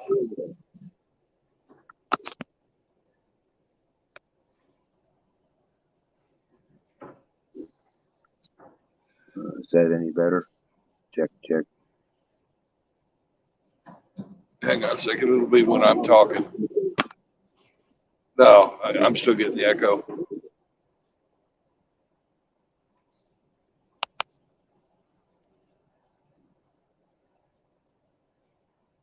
Good morning, Hemi.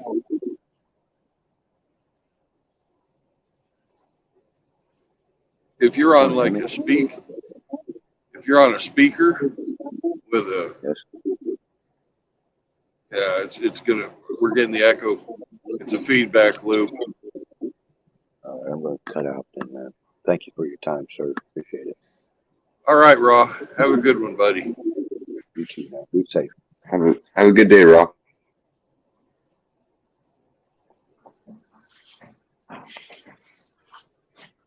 How are you doing today, Hemi?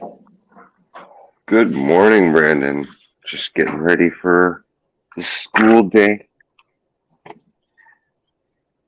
Excellent, excellent. What are the little darlings going to learn today? I'm not sure. You know what? The high schoolers doing all World War One history right now. That's pretty good. I like Yeah, that. that's cool. Yeah. Horrible war, but cool subject to study. Yeah. Uh, have you ever heard of Dan Carlin? Dan Carlo? No, I have not. Yeah, he does a podcast called Hardcore History. Oh, okay. He did one about the Great War, and I forget how many episodes were. It was long, but oh my god, so in depth. So he covered it all. Like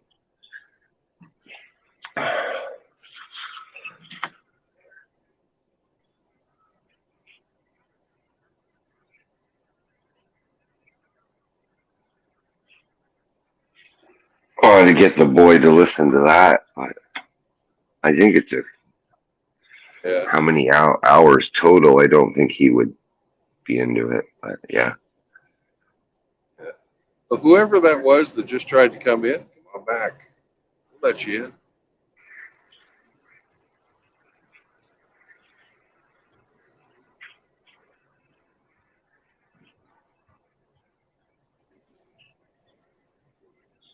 Anyway, I love the World War One airplanes.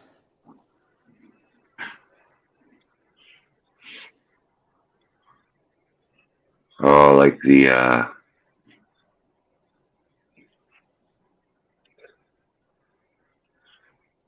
the sup with camel. That's a good one.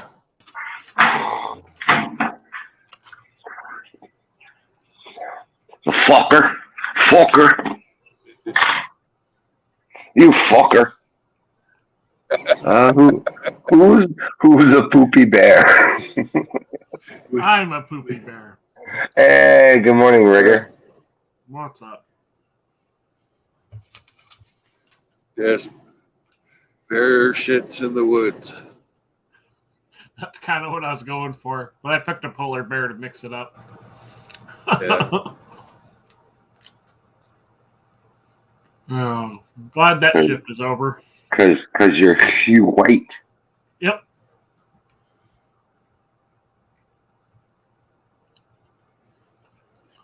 So where are we cruising today? We in Texas?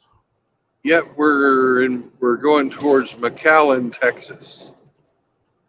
What's the And we're going last to town? drop off. We're going to drop off some pork in McAllen. Then they're going to load us up with something else. I don't know what. And I'm going to take that to Brownsville. And when I'm in Brownsville, I will be in the furthest south part of the continental United States. You can't get any further south. Way down there, huh? Yeah, Can't get any further south without being a Mexican. that's right. Well, you get into Texas, you may as well be in Mexico. I'd have to agree with you on the Rio Grande Valley, but the rest of it, it's a mix. South of Hill But here- Country, let's just say that. Oh yeah, definitely south of hill country. It gets pretty thick down here. I thought that was a cool place to ride motorcycle through. I was coming down one of the hills into the plateau. I'm like, oh man, this is pretty. Oh, it's gorgeous. You can really see why people settled there. Right. And I got into the plateau where it was all desert and stuff. I'm like, people grow stuff here? Didn't seem like there's much there. No, there's not much there. But down in those valleys, it's heaven on earth. Agreed.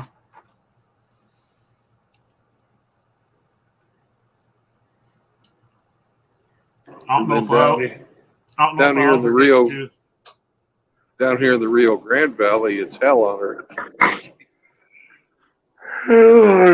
Oh, I know that place. Yes, I'm sure you do. It came to you. You didn't even have to come to it. Yeah. Intimate knowledge. Good morning, Frost.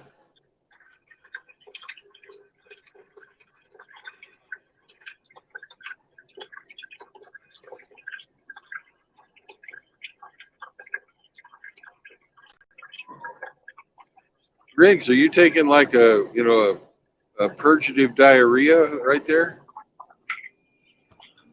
I was on mute. I was filling up my coffee pot. Oh, okay. I thought Riggs was sitting on the toilet and he just was like slowly leaking diarrhea out of his ass. No, today my ass is not a water cannon.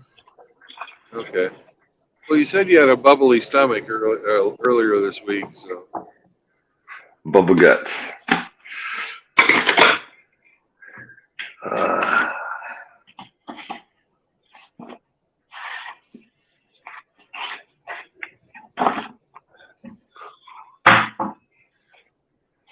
It's going to be I don't know how long it's going to take me sitting there at this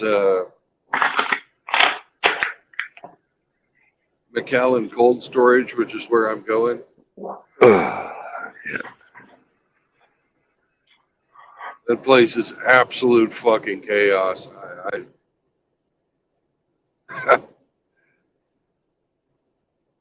And I refuse to pay the fucking bribes to get expedited.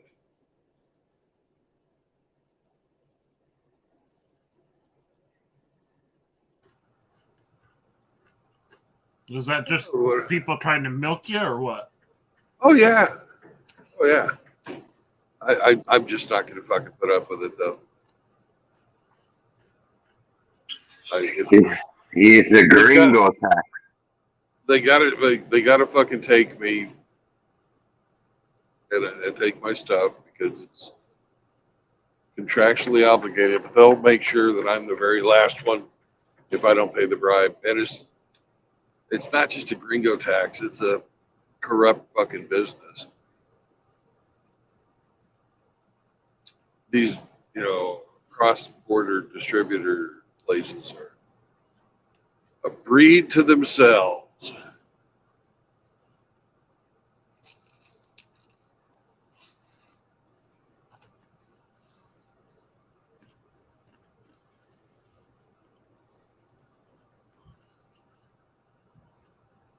Yeah, my work's getting worse and worse. I'm surprised they're not doing shit like that. Yeah. I'm just, why the hell should I spend my hard-earned money to get in and out of a place where I'm supposed to go anyways and get paid to go? Well, just ask them for a receipt so you can submit it to your company. Yeah. There you go. Well, they'll take the lumper fee, which is also, in my opinion, shitty business practice, because they charge you for loading and unloading your truck, right? But that they do give you a receipt for. But then if you want to be on the list of who gets to go into the door first, you have to bribe the fucking dispatcher there at their fucking factory.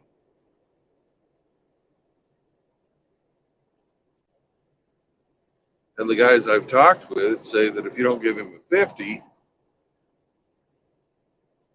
that your bribe doesn't, it's not good enough. I'm not going to spend $50. Fuck that.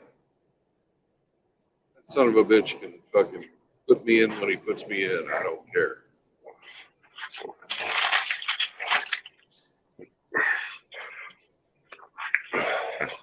It's kind of like the same way they operate a few miles to the south.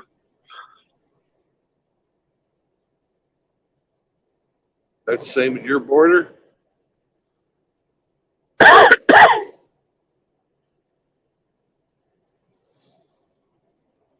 I guess they think that just because it's a border, nobody's going to fucking give a shit. Fuck that.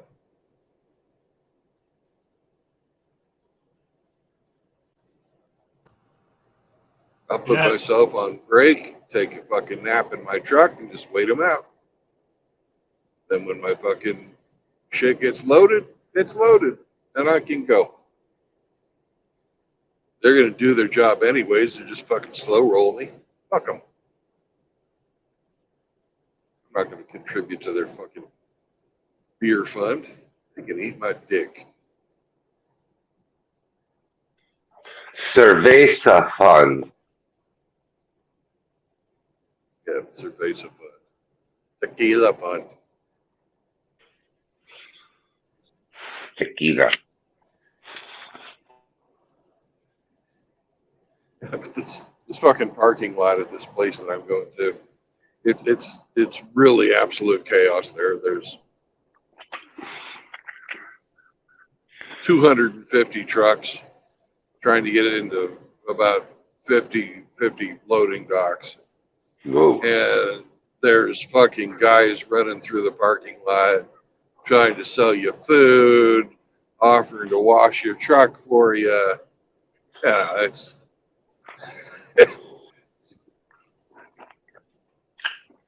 Is it a 24-hour place? No, it's not. See, they might. They only accept you in the gate between 8 and 12:30. Okay. But it might be 4 o'clock in the afternoon before you actually get to the loading dock, even if you showed up at 8 o'clock in the morning. Bye, gringo. We're going home. You didn't pay the $50. We load you tomorrow. Well, the thing is my company charges them. I see. After the first hour, they start charging them what's known as detention fees.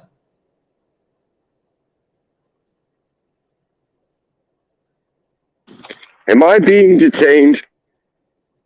Yeah. Hey, Sergeant Grinch. Welcome to the road.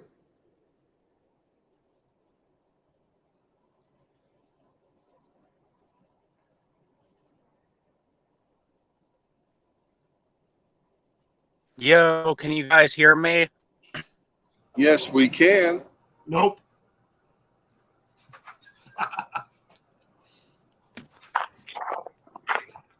Welcome, Frost. Welcome. Don't listen to Riggs. Good morning, cold miser. Yeah, don't listen to me. I'm full of shit.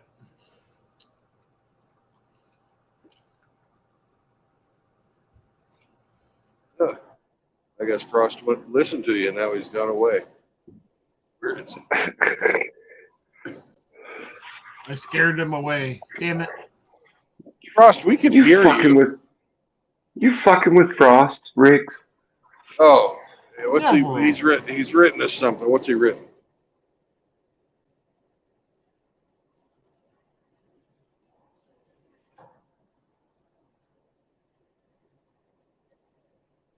I don't see anything. I just see him saying hello to Grinch. Uh, Oh, he said he couldn't hear us guys. Oh, okay. It was a him problem. Oh, okay.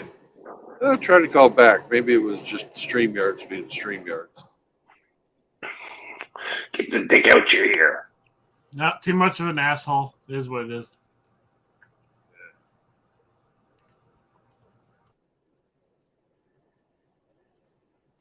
I'm too mean. You are a mean bastard.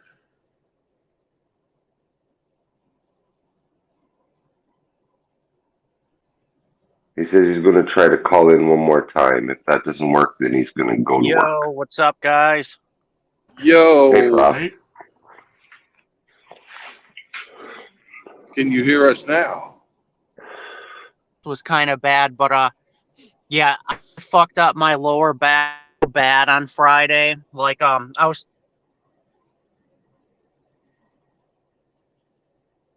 on Sunday, I had to go to the hospital, and they got me on like pain meds and fucking like muscle relaxers. This is the worst I've ever snapped up myself at the gym. Oh, fuck. That's too bad, man. Yeah, well, I think it's nothing serious. Like they did X-rays and stuff, so it's just like a muscle pulled or something. But it was bad. Yeah. Watch those fucking painkillers, though, man. They're fucking. They'll tell you they're safe and everything, but they're addictive as hell. They had, when I broke my wrist, they had me on hydrocodone. Never again. That's some sketchy shit, man. I know what you mean on that. I couldn't shit for a week. You know, imagine if that had happened to Riggs. He'd fucking exploded. There was a while back where I was going through a lot of bullshit and I was really fucking stressed out, right? My brother gave me one of those. I think it was a 10 milligram. It did the job. Mellowed me out to where I could fucking think. But the next day I could feel myself wanting another one. I'm like, nope, not going down that road.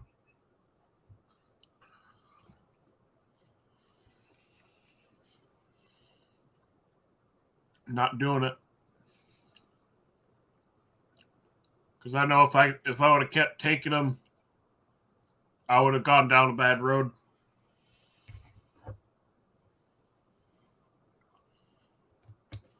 Yeah, looks like we lost Frost again.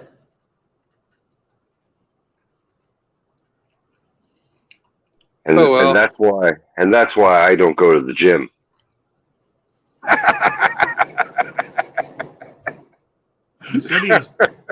He said he was doing 415. That's a lot. Of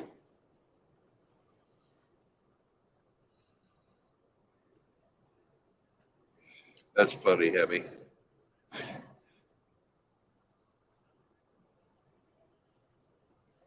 I can't remember the exact number, but the last time I really pushed myself hard, pushing a lot of weight, my hips hurt for like, I don't know, 3 or 4 days.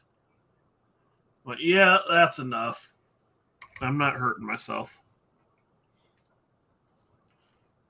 So can we say Frost got his back blown out?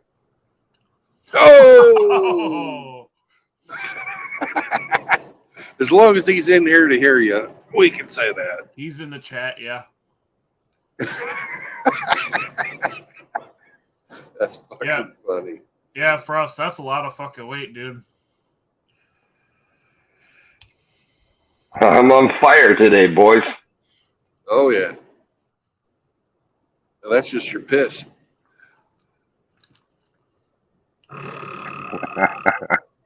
Did Hemi pick up a little friend this weekend?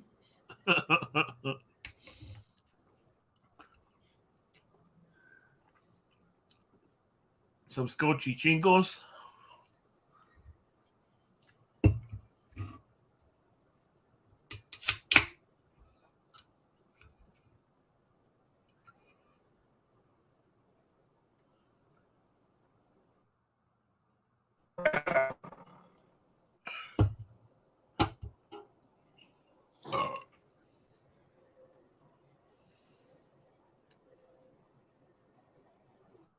fucking over into my lane. I'll let you in a second, whoever's in backstage. I gotta fucking watch this guy while he's passing me. He's not fucking driving straight. Now he's almost off the road on the other side. What the fuck? Dollar General. Probably how much his driving license cost. $1. Probably how much he paid for it.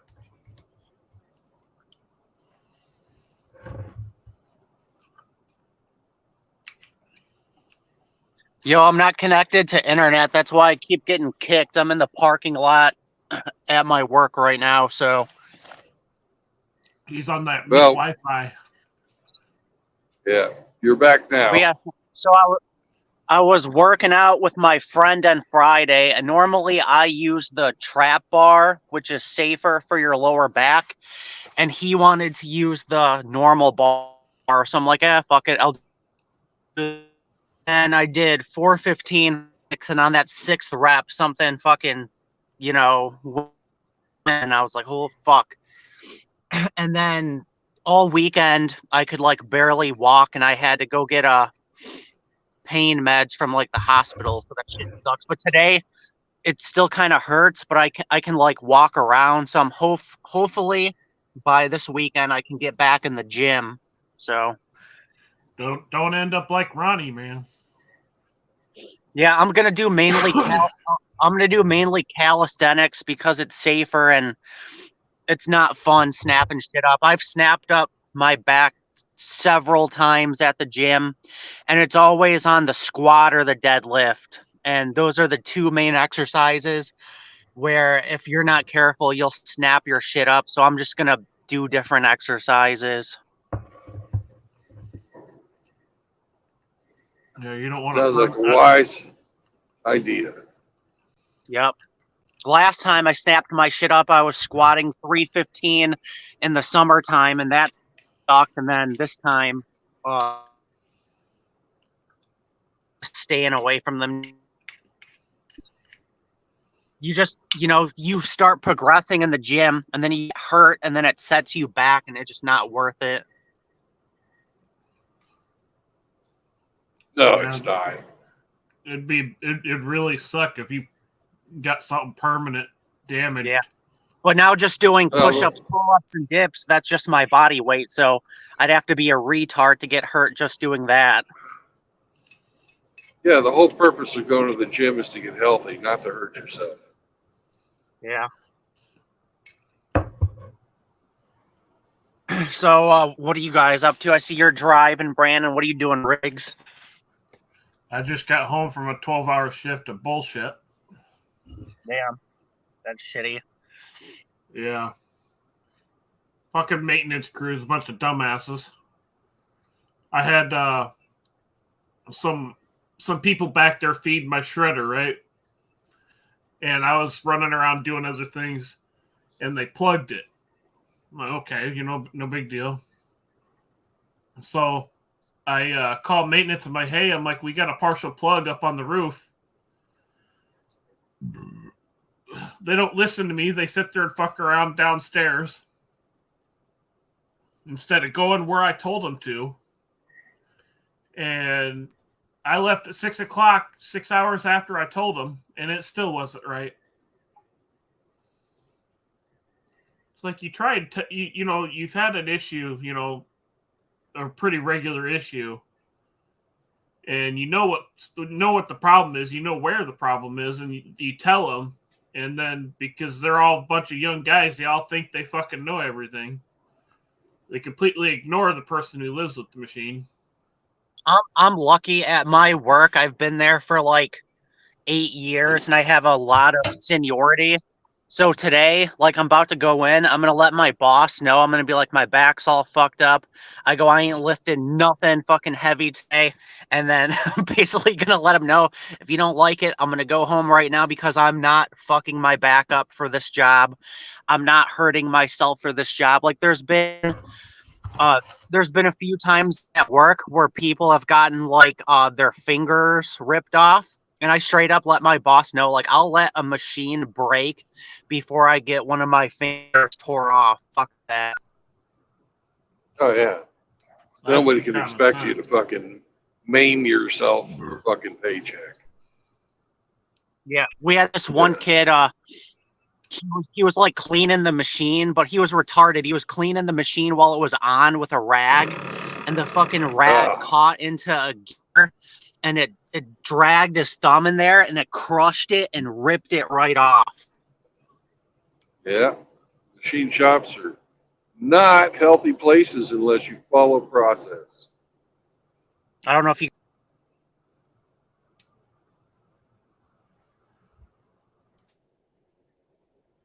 We had a rule in my shop where I used to work that you were not allowed to wear a fucking regular tie. Right? If you wanted to wear a tie, you know, if you're a manager and you wanted to wear a tie out on the shop floor, you had to have a clip-on tie. So if it got caught in any machinery, it just fucking pull the tie off your fucking head, and nothing would be done. But we had this one fucking guy, young guy right out of school, Mr. fucking junior manager, wears a regular tie out there at the fucking shop floor. He was fucking bitching a guy out, pointing at something while the fucking lathe was running.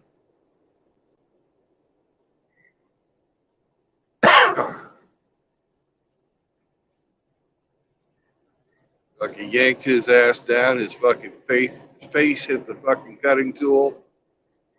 Dude was scarred for life. He's lucky he didn't get fucking sucked into the fucking work, have his neck broke. That cutting tool might have fucked his face up, but it also cut his goddamn tie.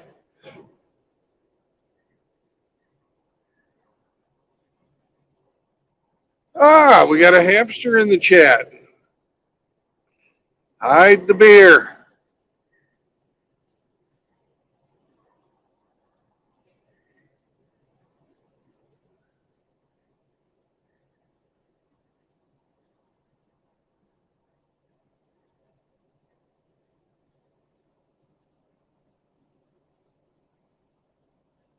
Yep, looks like we lost Frost again.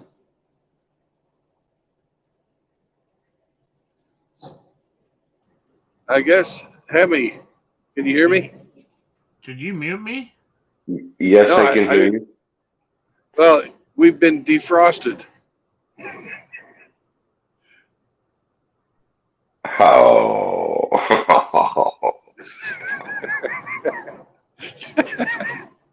No, I didn't mute you. I didn't mute you, Riggs.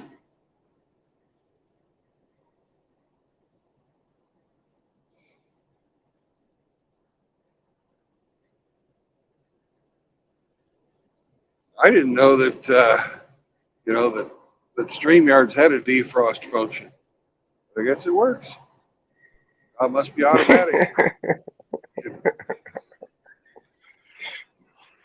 Riggs, watch out if you got a fucking self-cleaning one. You're in fucking trouble. You dirty bastard.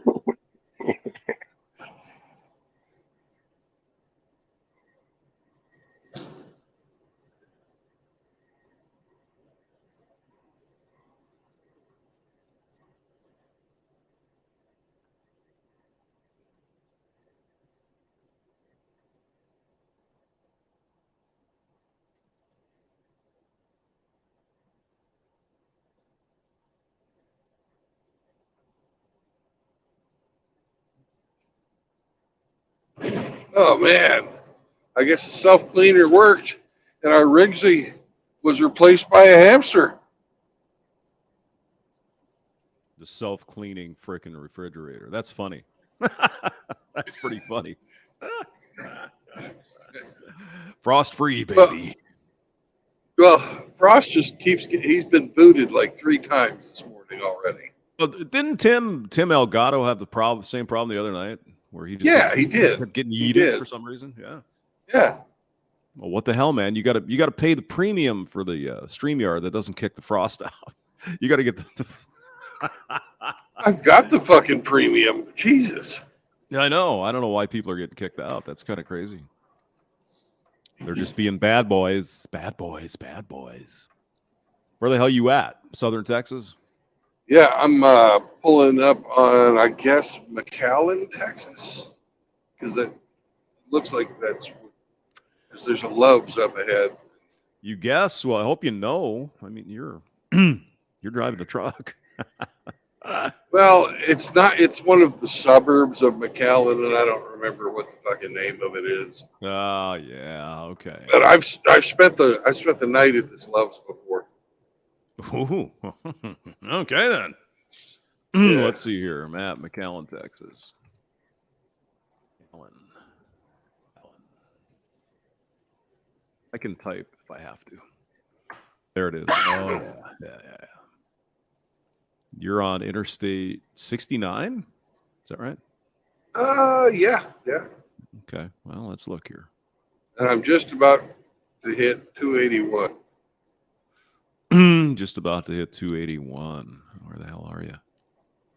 Oh, yeah. I see where you're. Yeah. Mm-hmm. You're going north or south? South. Okay. So it looks like 281 turns in the 69. Is that right? Well, they sort of share the highway. They sort of merge together. Okay. Yeah. Let's see. Love's travel stop. So it looks like it's Fayetteville or Doolittle. So there you go. It's exit 12. Texas. I think my Got a friend whorehouse John, in it. God have mercy on our souls. Johnny was down there one day. He said it's really, really freaking hot in the summer. You know, Johnny is right. Yeah. Oh, geez, you're damn near at the border. Holy shit! I didn't know it was that close. Yeah. Wow, okay. Yeah. Oh, hell yeah. So where do you get to go? Do you go to the bridge and drop your load off, or what do you got to do here? I go to a place called fucking something cold storage. I have the address.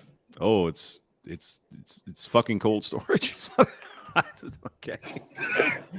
Yeah. Fucking cold storage. It's not just the regular. It's the extra fucking cold storage. Right. Let's see what it says here. What do we got? There's Fresh Valley Cold Storage. It's all kinds of them down here. Looks like that's where they drop the load off and then go to Mexico, I guess, probably, huh? Yeah. Or vice versa. Yeah. Yeah, you look at the like the Rio Grande there. There's nothing. It's barely even a river at that point. Wow. So the folks from Mexico can just come right across. Wow. It's the place where they swap pork for Pedro. Is that it?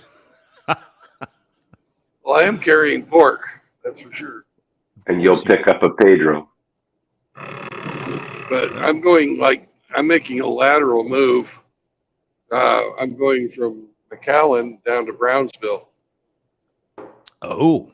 So you stop in McAllen, drop your shit off, and then go to Brownsville? Yeah, I'm dropping some shit off in McAllen and picking some shit up in McAllen. And then going to Brownsville. Oh, okay. And then going to Brownsville. Yeah. Down by Matamoros. Yes. The furthest southern point of the continental United States. Is that right? Yep. This I did not know. Wow. Oh, yeah, I can see. Yeah, I see that. Is that really as far south as like Key West? I guess maybe. Oh, yeah. Well, No, Key West is farther south. Key West is not part of the continental United States.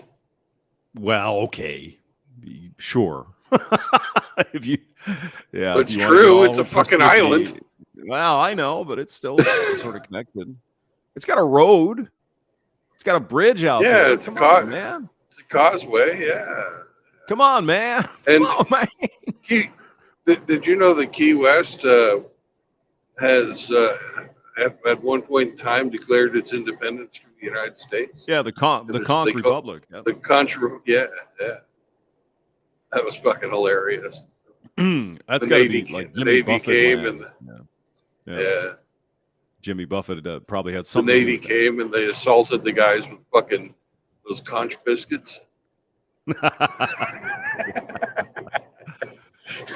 good stuff. They know how to have fun at Key West. They have a good time for sure. Yeah. But yeah, I went out to the fort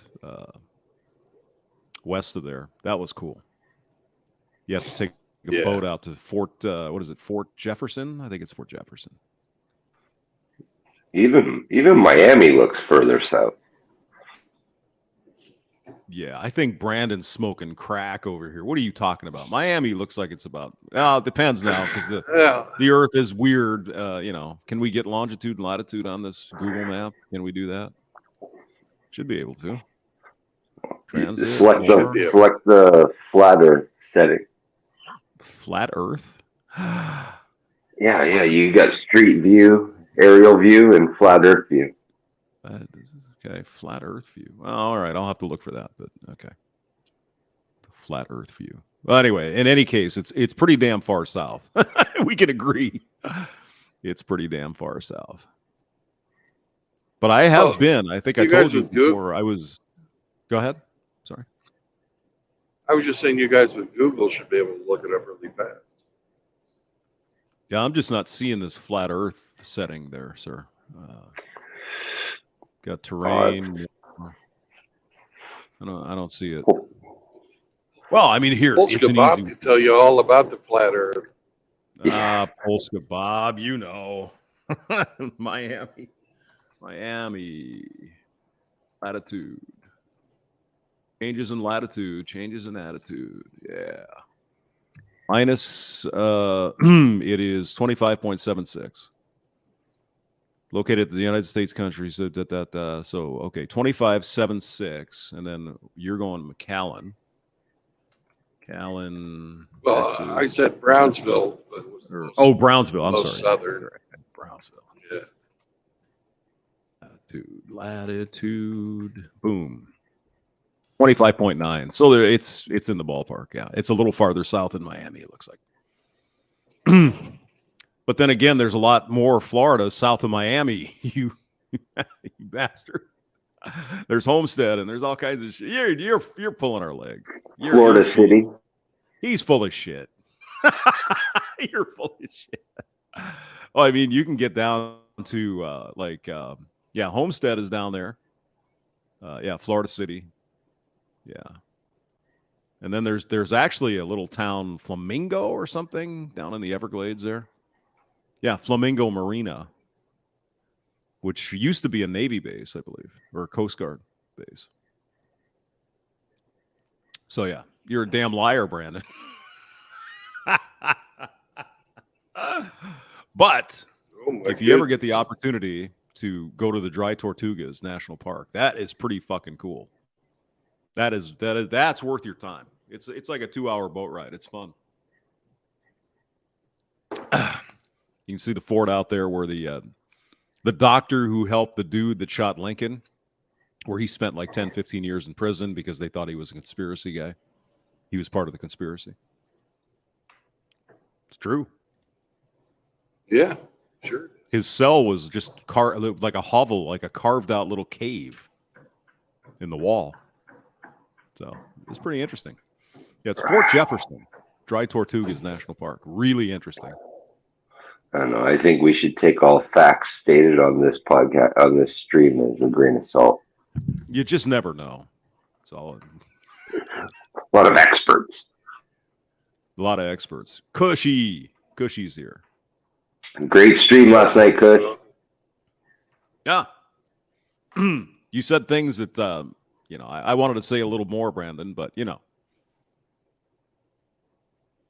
But yeah, it's good to have that discussion. You can say them. It's okay. No. I don't want to get too crazy, but no, I generally agree with what you guys were saying. I was in the chat, although that's also monitored nowadays. So. Yeah, we saw that. You were in the chat. Mm-hmm. At least Kush saw it. I saw he pulled up your comments. I was pissing and moaning about something, Yeah. I'm good. You're a hamster. It happens. Well, you expect that because that's, that's the way it is. Funny thing is the palm trees, though, obviously can't be real, right? You're too far away from the water. Well, they're planted there by someone. They don't occur this far north from the ocean. Yeah. But I mean, it's cute. When I was in Phoenix, they had palm trees, several fake ones, and they hid the cell phone tower in them. So they made the cell phone tower look like a palm tree. ridiculous looking. Yeah, I know. Yeah, They do the same thing in a couple of different places. They do that in California with various different styles of trees too. But sure. It's obviously fake. Yeah, you can see it's fake. Everything in California is fake. Especially the girlsa. Yes. The girlsa. I was watching somebody yesterday with some chick with the duck lips. Which women find those? How do women think that's attractive? I don't know. I do not understand. I don't get that. It's just, what are you doing? I don't get it either. No, Grinch says hamster on torpedoes again. No, it's work day. Got to work, or else they don't pay me. So, and I like getting paid. They think it's attractive because their DMs are still full. I guess. I don't know. I mean, are other girls, other women telling them, "Hey, that looks really good"? It's like, no, it doesn't. And I don't understand the fucking butt injections either. Oh, it's like the Kim Kardashian white ass butt thing. Yeah. Well, I mean, with the big butts, I think they're trying to attract a certain type of fella. If you hear what I'm saying. I hear what you're saying. Yeah. Picking up what you're laying down. I'm throwing it down, boys. But yeah, I don't get that either. I don't know. I mean, yeah, sure, a nice butt, whatever. But I mean, you can clearly see it's not real, right? On some of these women, it's like, what are you doing? I mean, I guess they like, they like a little Hershey's, preferably with nuts. You know what I'm saying? Yeah, Snuffleupagus eyelashes, Mr. Pliskin. Snaky. Yeah, what the hell? Well, I mean, for a while, it was like the Egypt thing. Remember that? Where they had like the Egypt eyes and everybody freaking had it. And it's like, okay. But look at me. I'm just so original. Yeah, the damn fingernails, though, that really drives me nuts. I don't know about you guys, but why? Is it a sign that they don't actually have to work? Yeah, it's a visual cue not to ask them to do anything. I guess so. Or it's kind of like they're showing off because, well, I don't have to work. Same reason a blind man carries a white cane. You wouldn't know otherwise, right? That he was disabled. That's true. Irish Viking says, "What's with shaving the eyebrows and painting in cat?" I have no idea. I don't know where although I can tell you, for some reason, and maybe this is an old woman's thing, Brandon. I don't know. But my mother used to do that. She shaved her friggin' eyebrows and then drew them in. It's like, what are you doing? Why would you do that? They don't like the shape of their natural eyebrows. I don't fucking get it either. How you could fucking, hate part of your body so much to go through, because they don't shave it. They pluck it. They pluck it. Yeah, they pull it out. Ow, yeah, it's like, yeah. Why you would fucking subject yourself to that type of torture for fucking to look even dumber than you looked before? It's. Well, I mean, some of this new crop of chicks though really got crazy, right? They were doing all this landscaping of their freaking eyebrows and shit. It's what are you doing? They had that weird wide sort of. Don't understand it. Don't understand it. And of course, tattoos, right? Another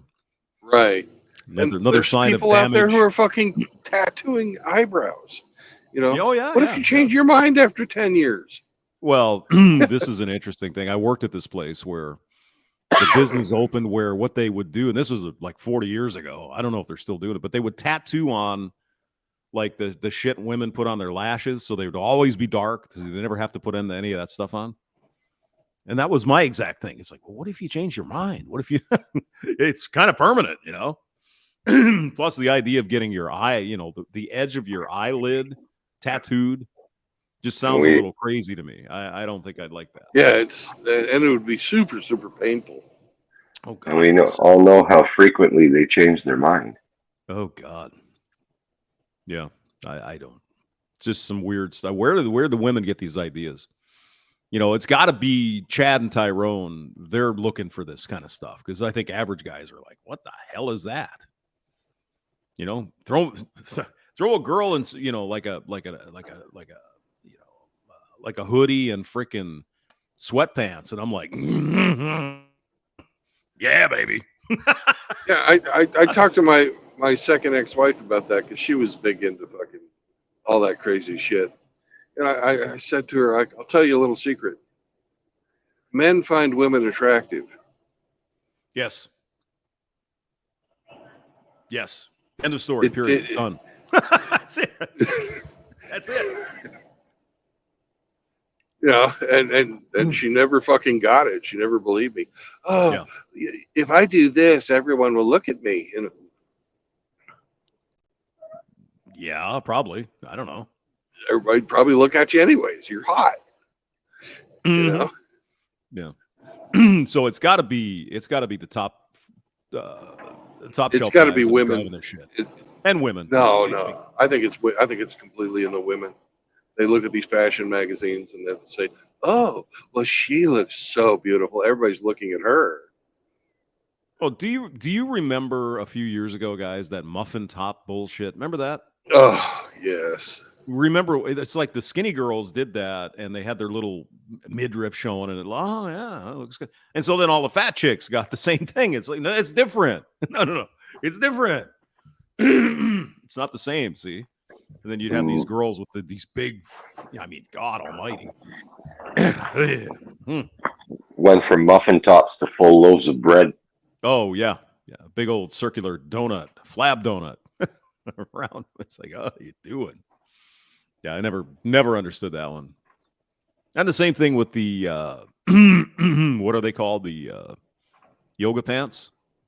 Oh, yeah. Look at that girl. She looks really good. I'm going to get some, and she's, you know, a size 48. Well, it's a little different, dear. You know, can you see the difference? Well, do you remember back in the 80s, you know, when in the late 70s, early 80s, when spandex was all the fucking rage? Oh, yeah. Mm-hmm. And we had a saying that we would tell the girls, spandex is a right, not a privilege. Of course, we were assholes. So. Well, yeah. Well, nothing has changed too much with you, I can tell. Yeah. Just kidding, sort of. But you also another one of the fashion trends. Remember the freaking the shoulder pads? Remember that? Oh God, yeah. Everybody looked like a square or a triangular. Even some dudes were wearing that kind of stuff. It's like, what are you doing? Yeah. The Miami Vice fucking jackets all had shoulder pads. Yeah, the Don Johnson look, whatever. Don Johnson and his partner had that the clothing and all that. Everything was pastel. Yeah. Everything was beautiful in its own way. And it went from pastel to those fucking neon colors. Jeez. Oh yeah, neon pastel colors. Yeah. A sport coat with a V-neck T-shirt underneath. There you go. Yeah. Or hell, no T-shirt, just big hairy chest hanging out. Oh yeah, baby. That's hot. It's amazing. No, I mean what's funny is that you know, you remember disco, of course, Brandon, right? Yes. I don't know if you do, Yeah, if you're old enough for that or not, but disco. It was in reruns for me. Yeah, started in the 70s and completely and totally driven by women. And so that's why these guys are out there with their hairy chests and their freaking low-cut shirts, because that's what women wanted to do. And so they learned how to do the hustle and all that shit just to get women. But it was strictly driven by women. You know, the whole thing was all a female-based thing, right? Men just played along because they wanted to get some tuna. Coon. And that's where you went to do it. Mm-hmm. Went to the discotheque. Yeah, I didn't. Well, of course, I was too young, but no. You have to learn how to Well, dance. Yeah, I'm glad disco died before I was of age. The day the disco died, 1979. The burning of the disco records in Chicago. Yeah. And there I mean, was a riot. it's just like every other freaking musical trend, the way the record companies work. They kill it. So people got sick of it because the quality of the material coming out was garbage, right? Yeah. It was same with like the next thing up Disco was Duck, for example. Disco Duck. Yeah. But I mean, that was a novelty song. You could get away with that. But they were just signing these bands that were barely talented, but they had a good beat. This will sound good in the club. And so they'd sign them. You know, it's the very same thing as the grunge thing, right? Grunge came out, Nirvana and Pearl Jam, right? And then every fucking band they could find that kind of sounded like that, they signed to a record deal, and it just watered down the quality of it. It was just terrible after a while. Yeah. Same with country. You know, when we got the Country Revolution in 1989, it went for about 2 or 3 years, and then they killed it. They signed anybody who could sing and had a black hat. And it just watered it down, and people got tired of it. I mean, Billy Ray Cyrus, right? Group, what was it? Achy Breaky Heart, right? Yeah. Sort of a novelty song, but it was fun, right? You could dance to it, and then you had line dancing and all this other shit. And then eventually they ran out of people, and they just started signing anybody, you know. So my version of the country revolution died about 94, maybe 95. After that, it was just kind of bland shit. And then the bro country came, and they killed that too. Everybody that sounded like Florida Georgia Line, we got to sign him, get him in there, and talk about the truck and the drink in the cup and the catfish and blah blah blah blah. Fun. Yeah. That's the same thing with movies too. Once Star Wars hit, then every other we got to have a Star Wars. Come on. Oh, God. Anyway, I have to go to work. So you guys have a wonderful day. Drive carefully. Goodbye, hamster. Take it easy, Hammy.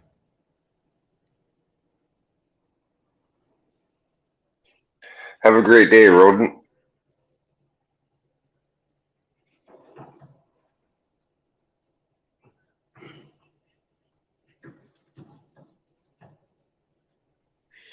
It's always nice when he pops in.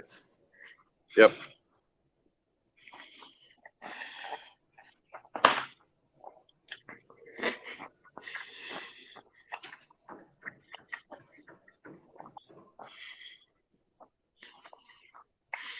So what are you working on today, Hemi? Breakfast right now. Oh, I thought you were constructing something. No, not today. Glue's drying. So we're to avoid any foot traffic in that room for 24 hours.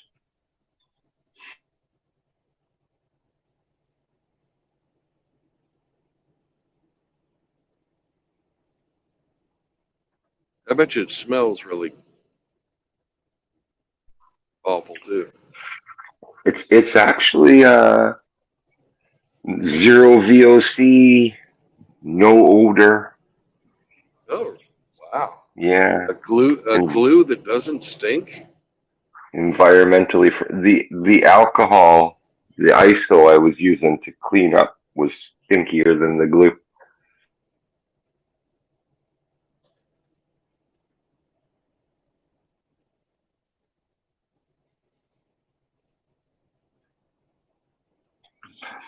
I've got to be extra careful what type of products I use around this place.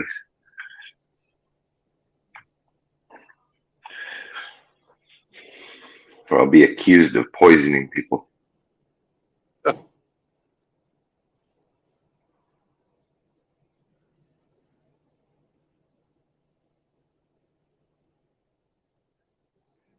That's silly.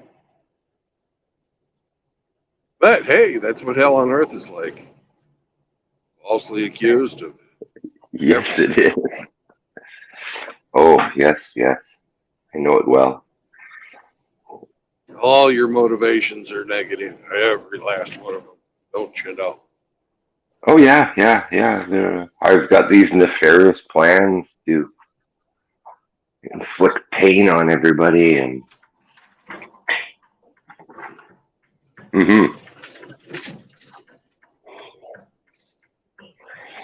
I'm a Oh, you bad fucking man. idiot. What happened? Oh, this fucking construction truck pulled right out in front of me.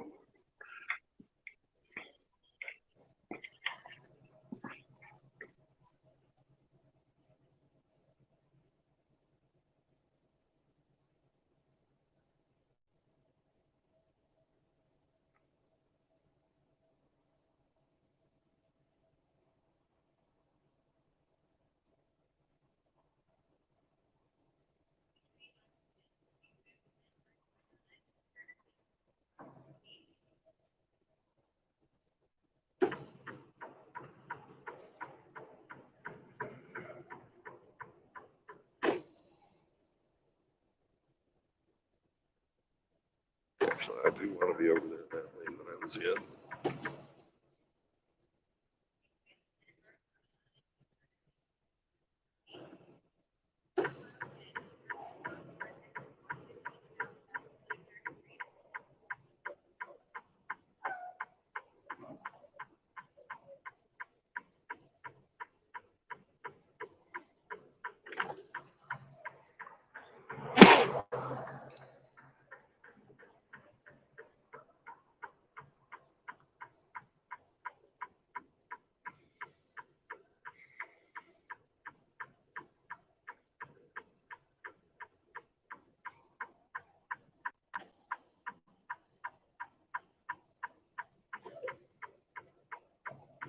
Did you know that results oriented is also a trucker?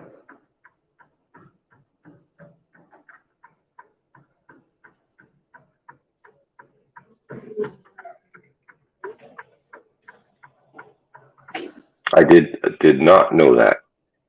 Yep.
results oriented does armed transport?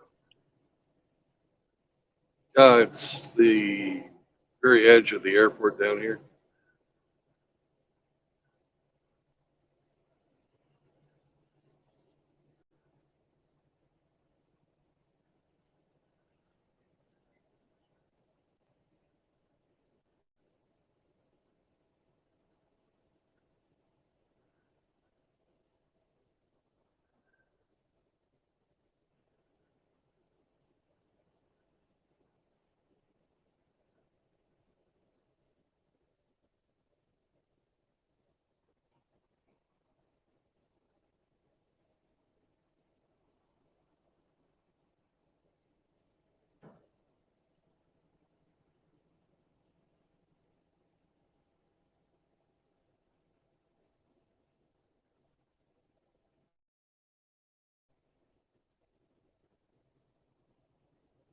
God, they just had a billboard advertising the LGBTQ plus whatever, and they said, "Was ever felt different for any reason? Contact us."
My GPS is telling me to turn here, but it's foolish because I want to come at this place that I'm going to from a southerly direction. Because that'll put me on the right side of the street. Because if I was to follow these directions, I'd have to cross across 4 lanes of traffic in a vehicle that doesn't accelerate very much. And life would become very difficult for me.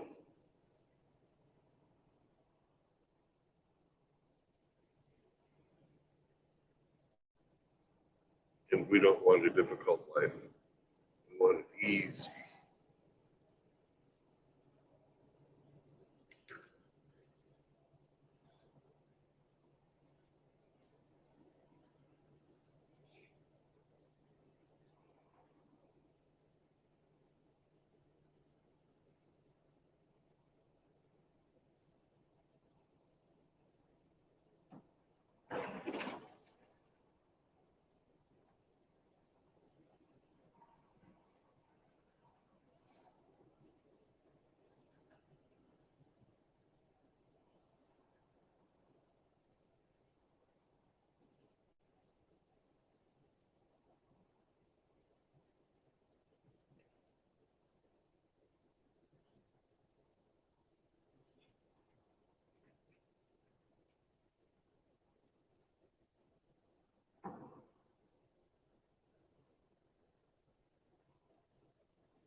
pretty sad when the nicest building in this neighborhood is the fucking parole office.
You guys see that berm up ahead of us where this road ends? That's Mexico.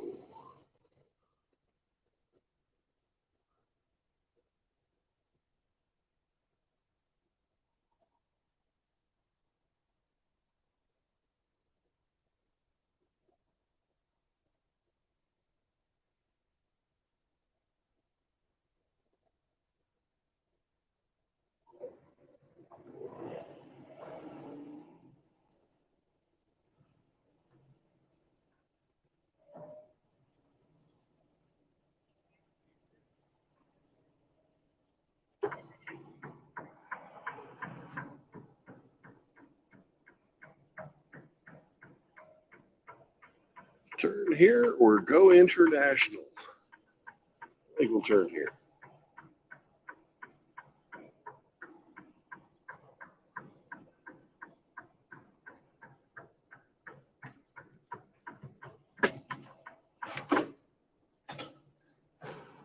Well, I do have my passport with me. I don't really want to use it today.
Are you getting close to your drop off? Yep. I'm very, very close, actually. I can see it.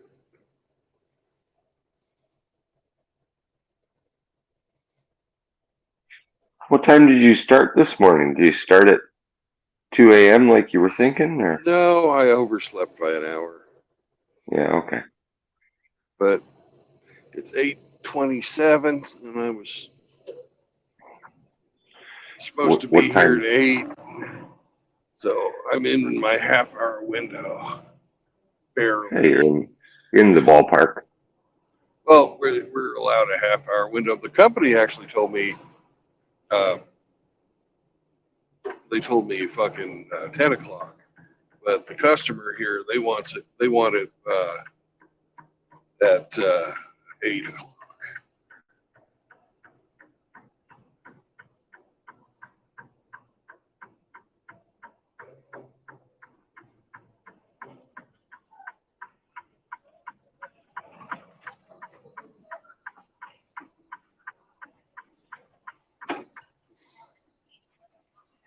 my tandems past their gates.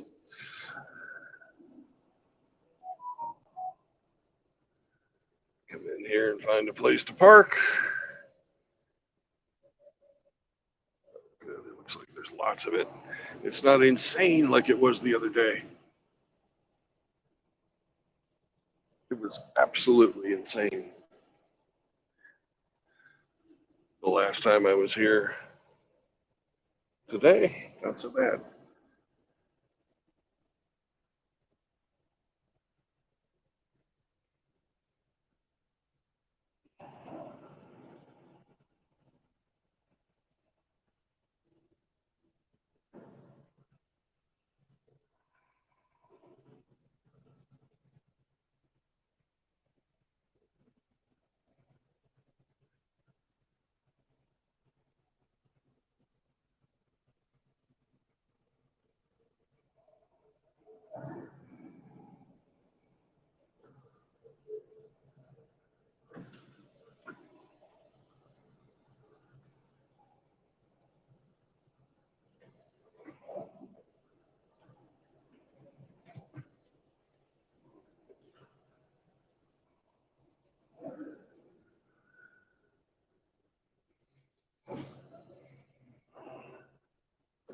Damn, I'm good. I got her lined up perfect.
Yeah, the high schoolers doing all that World War One history about the assassination of Franz Ferdinand and stuff like that, right?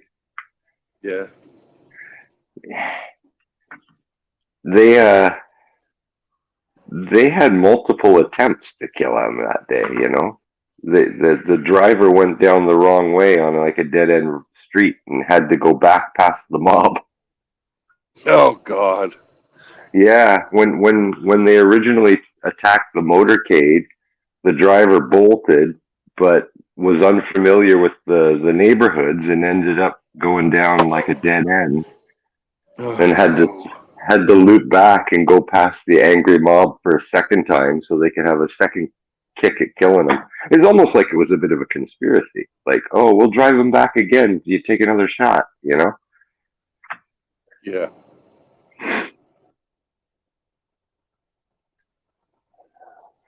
They don't talk about that in the history books though. All right. Well, I will be back shortly. We'll hold down the fort while you're away. All right. Catch y'all in a bit.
Well, gentlemen, it's completely different today than it was the last time I was down here. Last time there was fucking 500 trucks. This time it's rather sedate. I got right into my gate or my dock, and I can already hear them. I just pulled up, and they're already in back.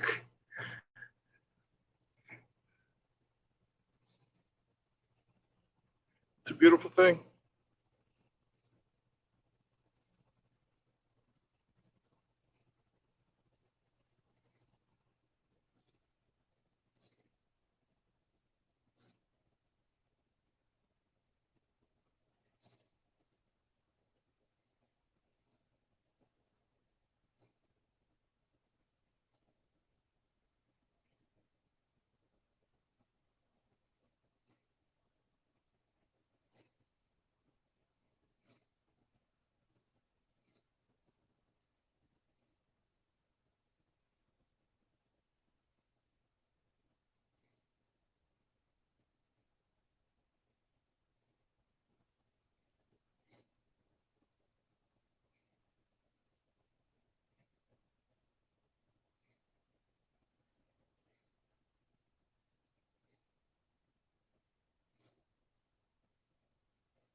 Maybe somebody paid the ransom ahead of time.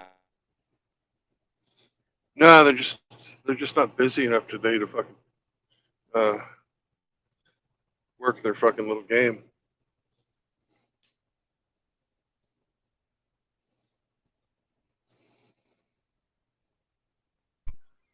That's good. Yeah.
See, I got a message this morning at 3 fucking something asking when I was going to be getting here while I was driving. So I wrote the guy back, said I arrived at my destination at 8:32 a.m. In the future, if you want to contact me while I'm driving, call. I do not read text while driving. Send. There you go, motherfucker.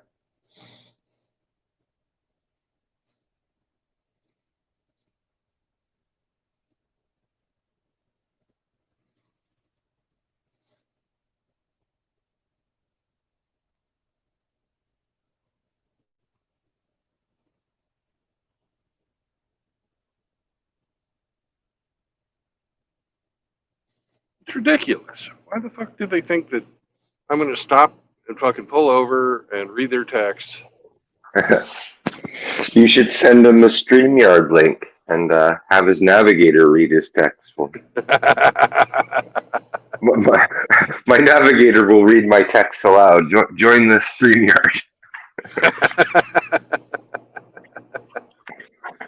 Put it in the chat, would you?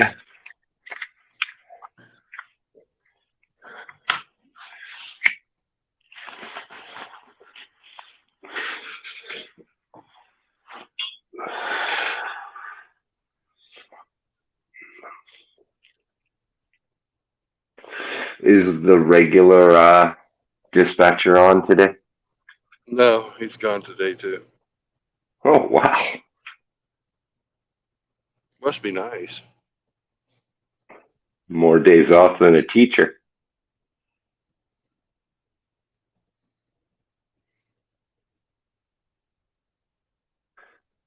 Yeah. He's got those teacher hours.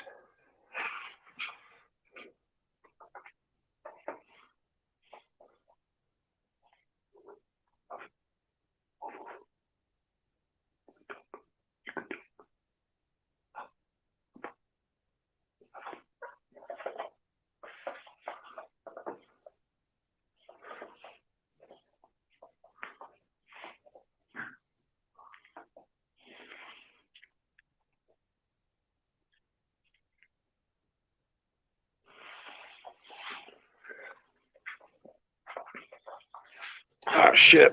I forgot my fucking crowbar in the back of the truck. Uh-oh. Hope they don't steal it.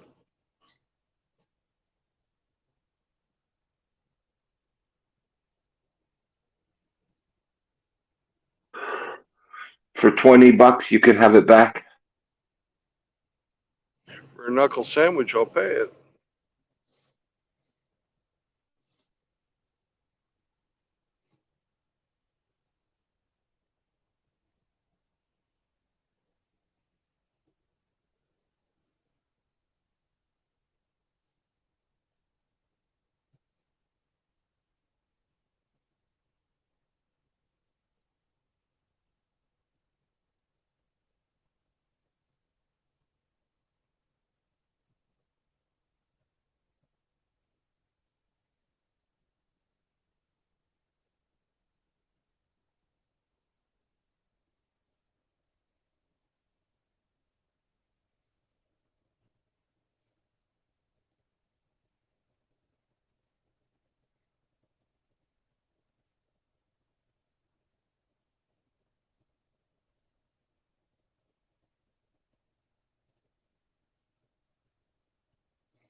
Gone with John did a community post.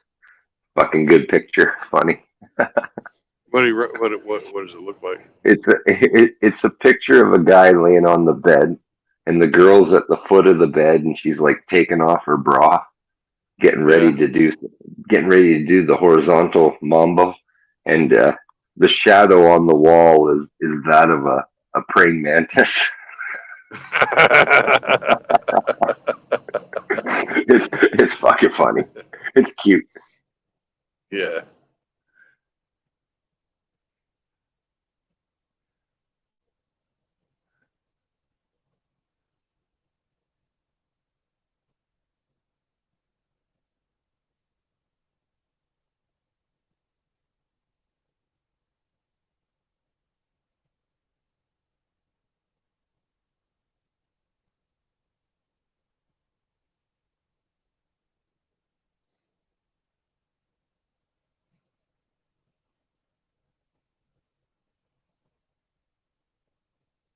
I don't know if I'd put a sticker on my vehicle like this guy put on his.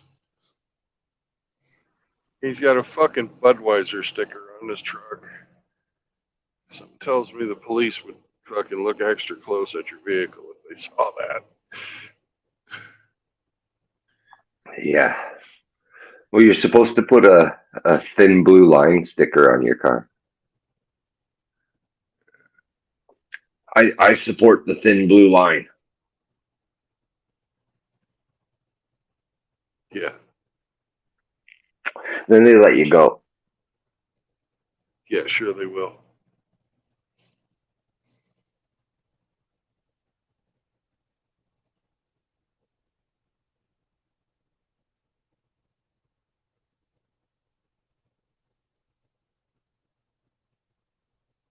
And there's these like fake police charities that give like 5 cents to the widows and orphans of officers killed in the line of duty.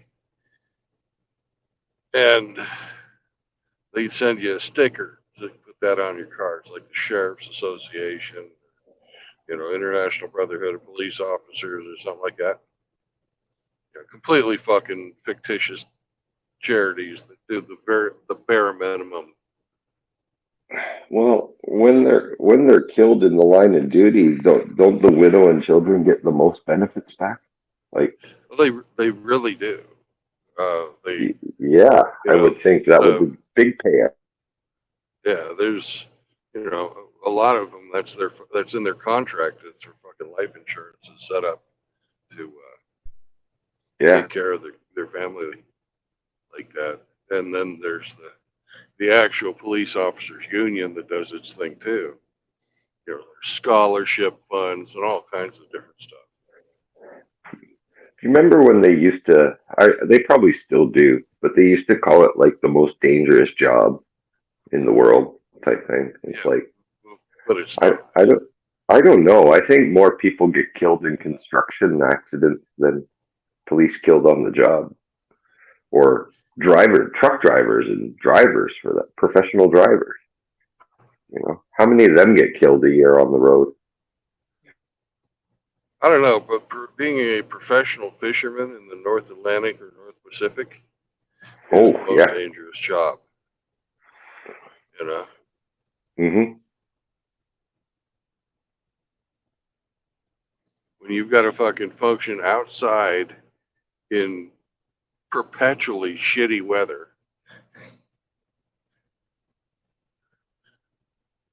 It's just. Oh, I would not want to be a fucking crabber or a codman. Those cod fishermen, No. Jesus. They always, you have the most dangerous catch. It's about the crab fishermen. But the cod guys got it as bad, if not worse. Because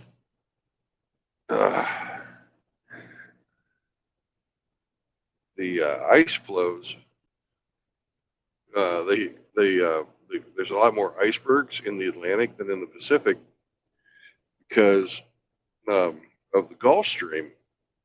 It comes up there and it warms up the fucking ice pack of the polar ice, and then carries then it turns south, and it fucking carries all those icebergs all over the place. They get fucked up all the time, and you never hear about it.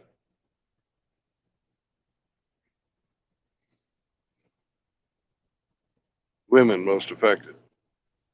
Yeah, I was just about to say that. Women most affected.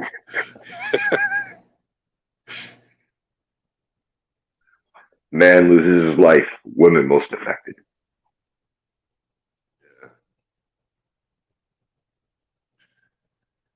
Have you ever seen a movie called Captain's Courageous? I have not. It's a great movie. It's a story about this little rich kid who somehow or another gets washed overboard from his yacht, and he gets picked up by this fishing boat. It's owned by the family that he's part of, and they don't know on the yacht. They don't notice he's gone, and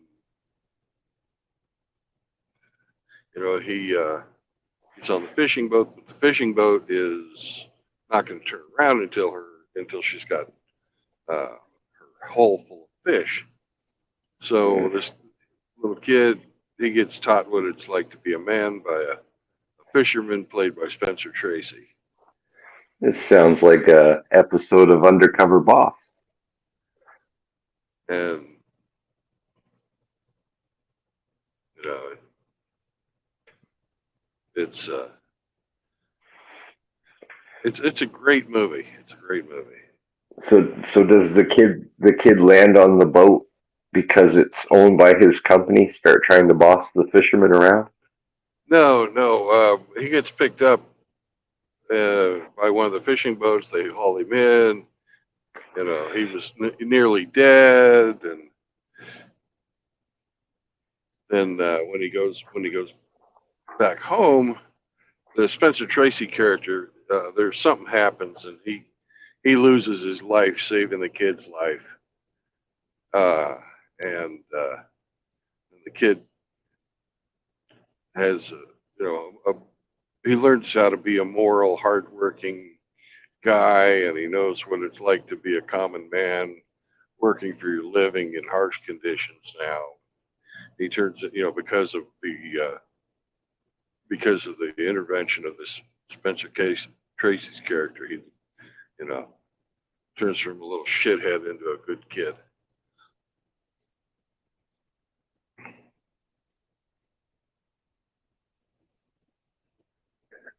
Is it an old movie? Old movie, 50s, early 50s or late 1940s. It's in black and white, so maybe it's even a little younger than that. Maybe it's 30s.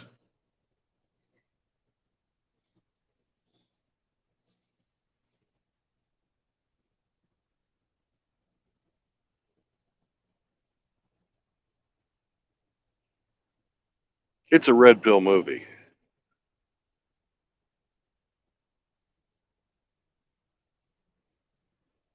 It shows what a positive male influence can do to help out a young man. And then they show 3 months later when the kid's back to his old spoiled ways.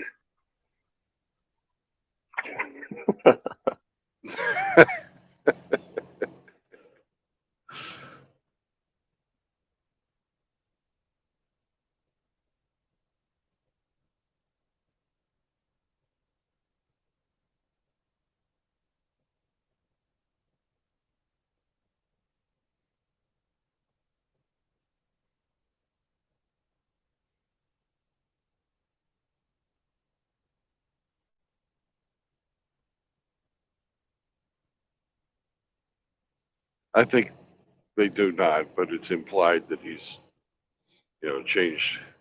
Changed forever. Yeah. Yeah. So it's fiction. Absolutely.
There was a guy walking along. He's sort of in a, having an internal conversation with himself.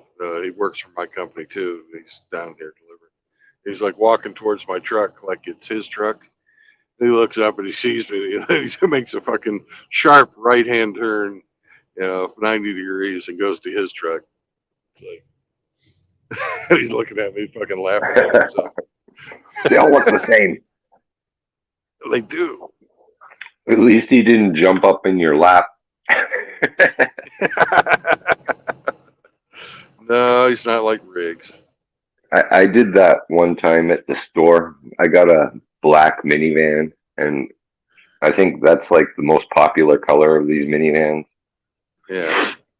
I hop into this minivan, put my key in the ignition, it doesn't turn. I'm like, what the fuck? And I kind of look around me for a minute. I'm like, wow, this van is really clean. Wait a minute, this isn't my van.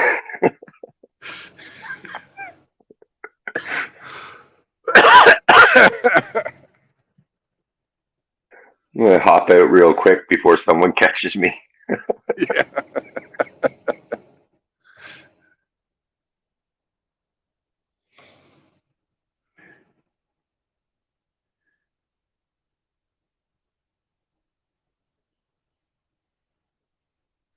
Wow, this van is far too clean for mine. What the fuck?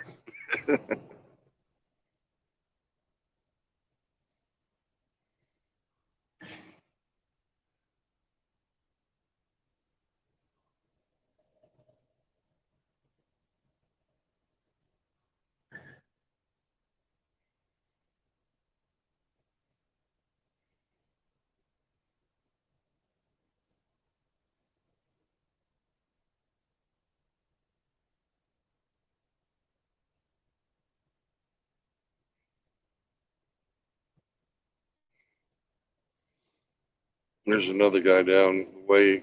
He's got a fucking trainee with him. And he said, of course, he sent the trainee out to do the shit work. And the guy climbs out of the cab really fucking slow.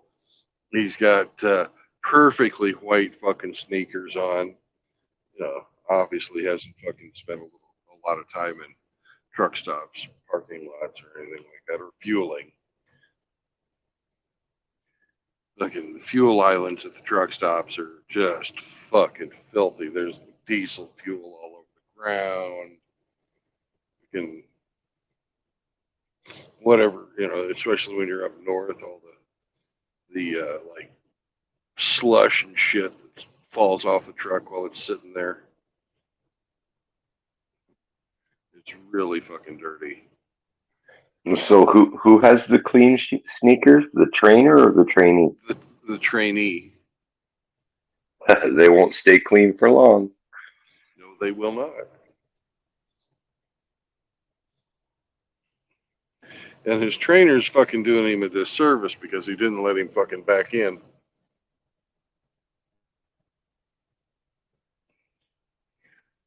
Backing is the hardest part of this job. That and managing your clock are the two things that, you gotta fucking get a handle on right off the bat. Don't forget dealing with dispatch. Well, that's not, that's something you have to do, but it's not, it's not fucking critical to your fucking job. Oh, last week I was number 6 in our fleet as far as fucking my rating. Ooh, I continue to fucking go up. So you're gonna get a raise. not from this place.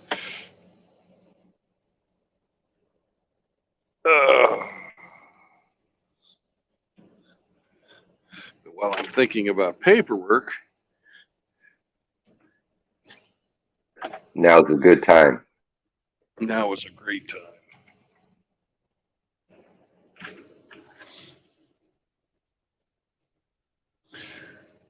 So we're going to lose our camera here because I've got to use it as my whatchamacallit. I got to use it as my scanner. Sure. Those clouds look like a storm's rolling in.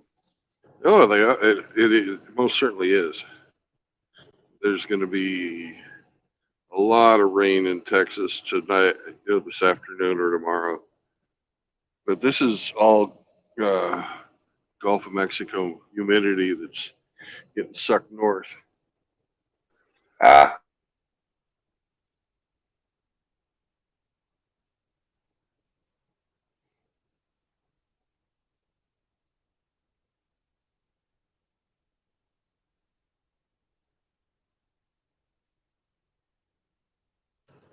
And Sergeant Grinch, you're absolutely correct. You cannot spell "for" without "fu."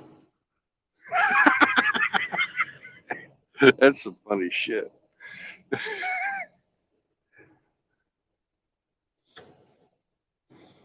Hopefully, I don't drop, but I'm not going to be able to talk for a few minutes. we'll be here.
Gentlemen, it feels very empty. I'm going to go back and have a look, but I don't believe they loaded me, even though they're telling me I can move away from the gate.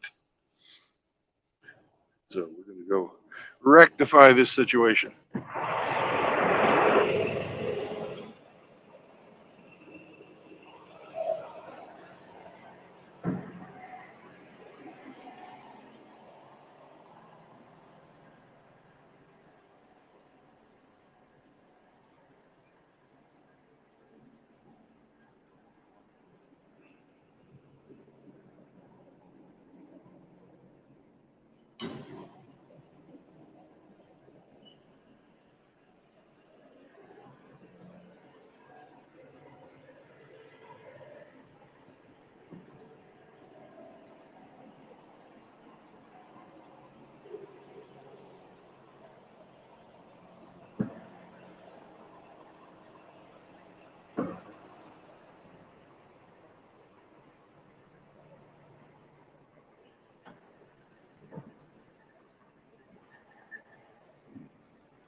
Emmy, you still there? Yes, sir. All right. We're on our way to Brownsville now. Nice. Fucking last time it was fucking painful as hell to be here at this facility, and this time it went smooth as butter.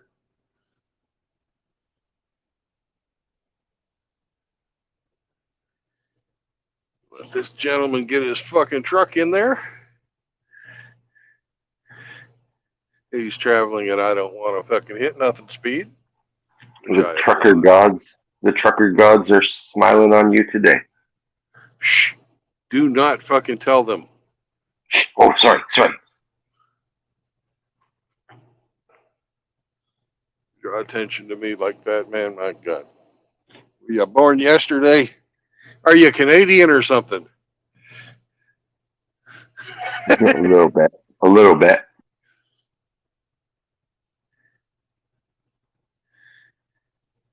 I forgot. I don't want to jinx you.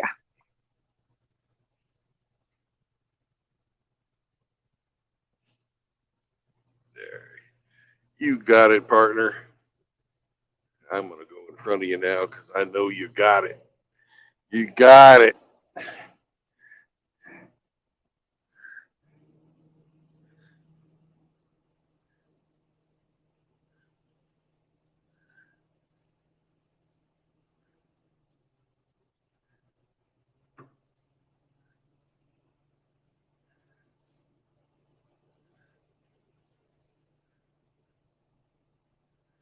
Man, there's fucking a 10-inch I-beam sticking up out of the ground to protect this guard shack, and it's bent at a 45-degree angle. Somebody hit the fuck out of that thing.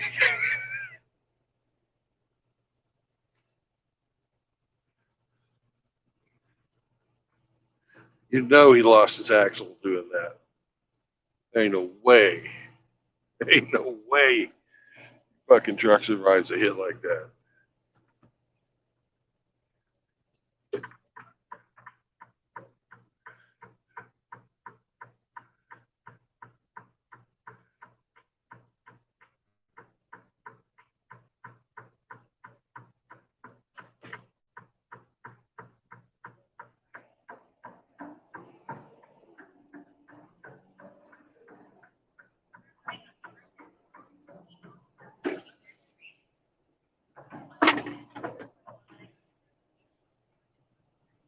And away we go.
Oh, fucking Badger got hit.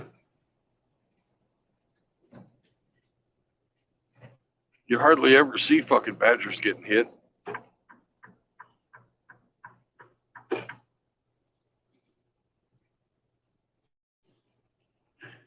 He must have been kicked out of his burrow because his wife was badgering him. The Badgers they're so ornery. He probably tried to pick a fight with the truck. Yeah.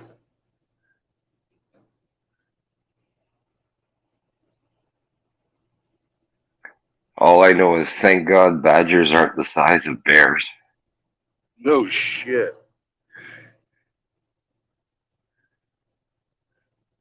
All right, Mr. Piece of Shit minivan, why are you driving 35 and a 55? I can't pass you because there's a cement truck. That's not a minivan. That's a full size. Okay, full-size van. It doesn't look like a full-size van. It's too fucking round. But you're right. It is a full-size van. It's a Savannah or something like that. We're going to get around this slow son of a bitch. It's slow because it's a Chevy.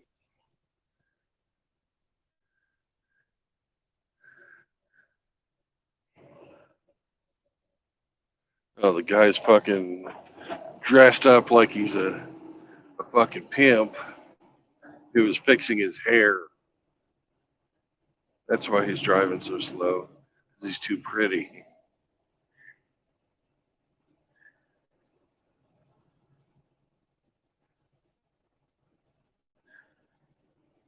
Yes, you're getting passed by a fucking semi.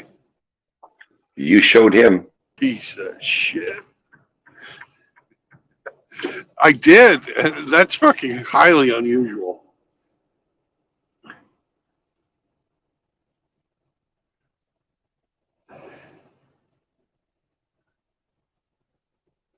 I'm taking a load of lettuce, Brownsville. And they're going to take my lettuce and give me something else. So I said, thank you. Let us drive.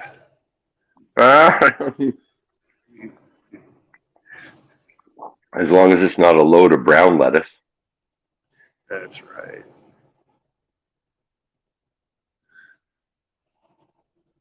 Let us get there before it spoils. Oh, the jokes are endless.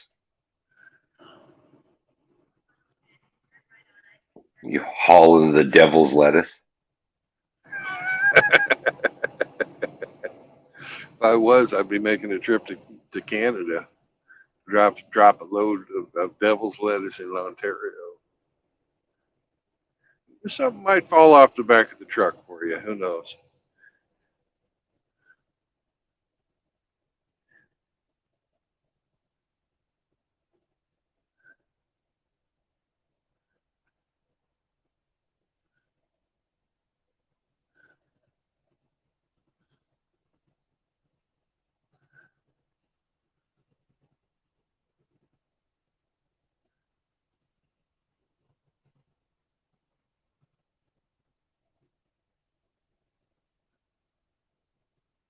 All the luxury shit, like the campers and the boats and the fucking like motorcycles and shit. And even some of the used car lots are full these days. 6 months ago, there'd be spots in there where people were still buying shit like that. Not good, Hemi, not good.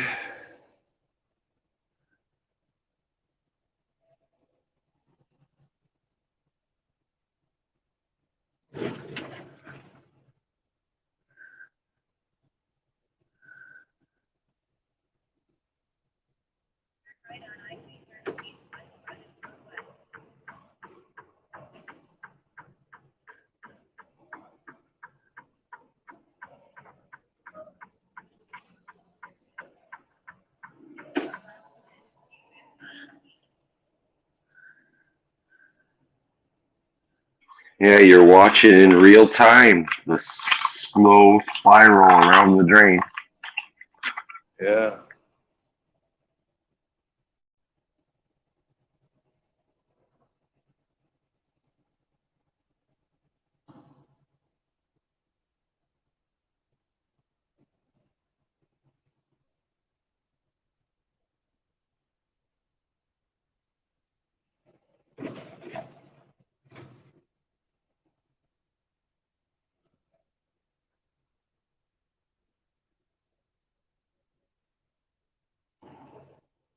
Hemi, can you find me a truck wash in Brownsville, Okay. preferably Blue Beacon. You got a corporate account there. Blue Beacon. Yep. Okay.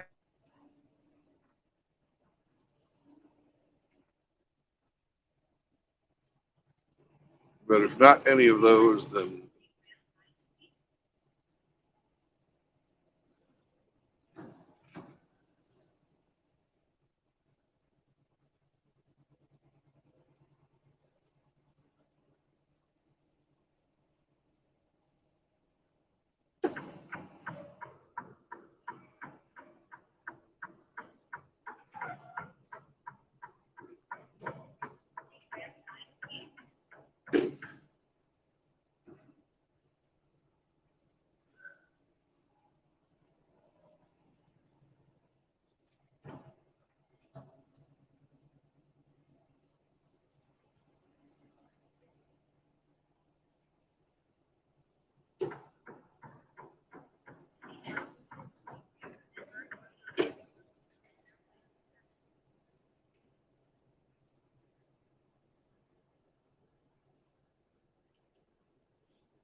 I'm only finding one in Brownsville, okay. and it's not a Blue Beacon. It's All right. Trimac Transportation Truck Wash. All right. 2020 North Central Avenue, Brownsville, Texas. I'll look that up for you.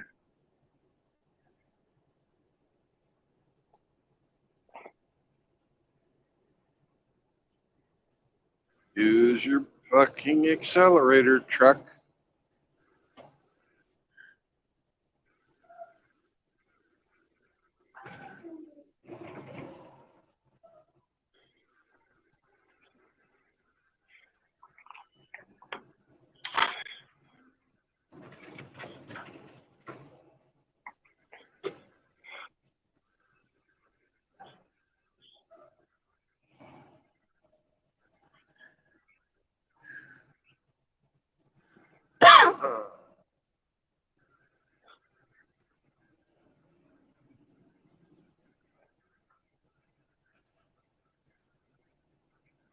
Maybe there'll be one on the way between here and there. My company's got a corporate contract with Blue Beacon, and they're all over the U.S. So we'll see. Okay. They're pretty easy to fucking spot too, on purpose.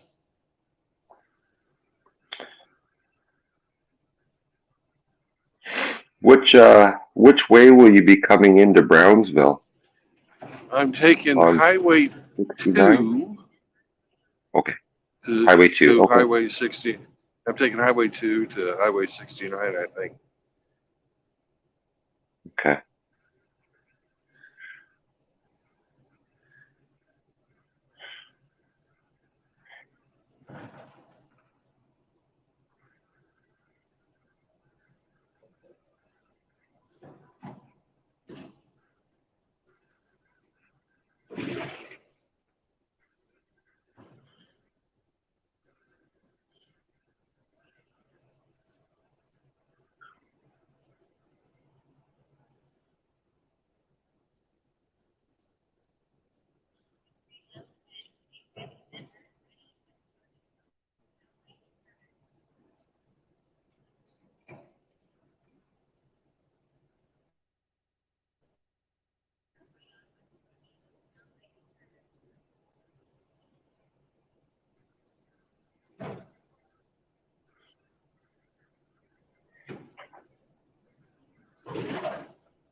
Yeah, it doesn't look like there's any blue beacons down that south.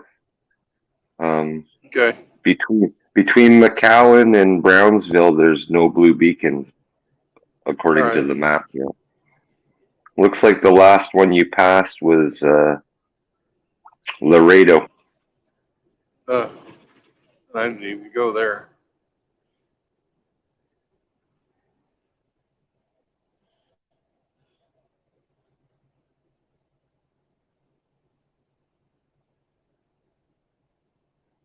Well, I will keep my eyes open for another truck stop between here and there. I mean, not truck stop, but truck wash between here and there, just because. Yeah, because a clean truck is cleanliness is next to godliness. You get, yeah, it is, and I've got all this fucking road grime on it from driving in the snow up in Sioux Falls.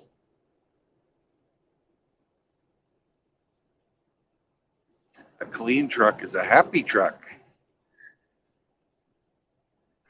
It gets better gas mileage too.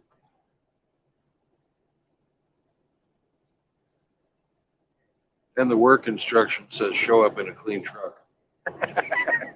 Ah,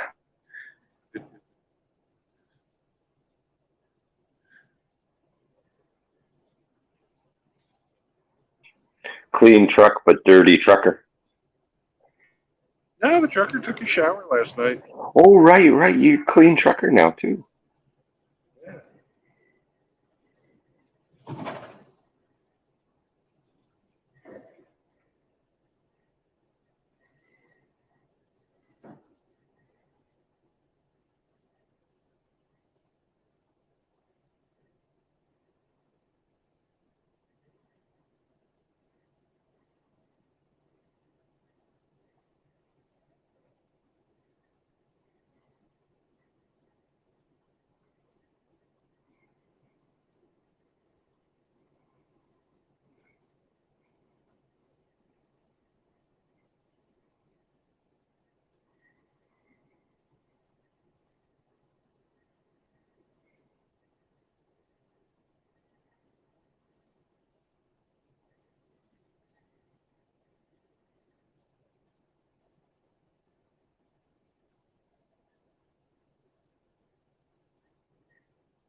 Last time I was down here, they had a circus.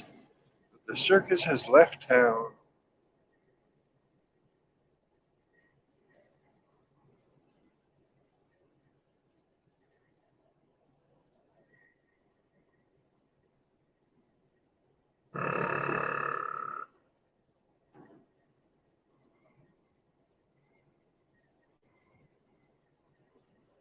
It's Hope I not was a my little circus, early.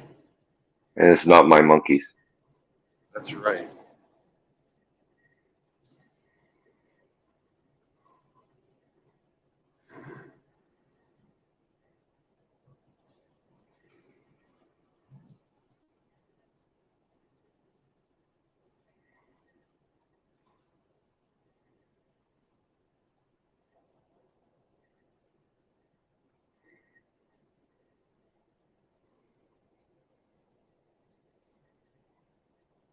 I imagine that they fucking winter down here and then drive up all over the U.S.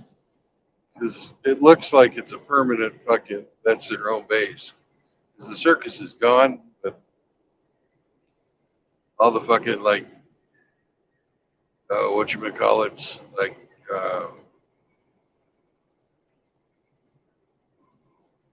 decorations and shit are still there. They have a huge fucking chrome colored elephant. He's hanging out.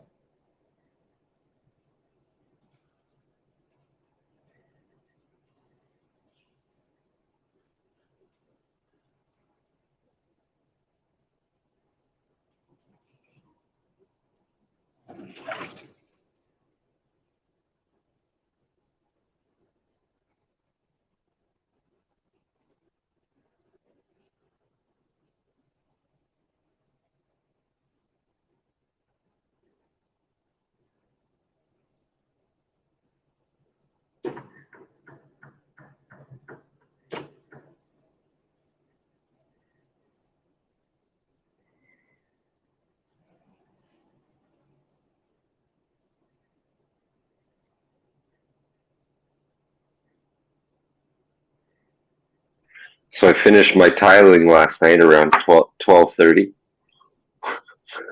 Excellent, excellent. Yep. Then you were up. Now, You were up before the sun. uh, kinda. Well, it was sunny here. It's Oh, okay. when I get up here at 7, it's 6 a.m. for you. Yeah. From the future, but not as far as the future like Frank. Right. Right. Speaking of, where is the Kiwi today? I don't know. He popped into my chat yesterday, but never got onto the panel. Did you offend him or something? I don't know. The Kiwi is sort of, he's a little flaky sometimes. He's sensitive. Not as sensitive, not as sensitive as Riggs, and not as flaky as Hamster, but a close second.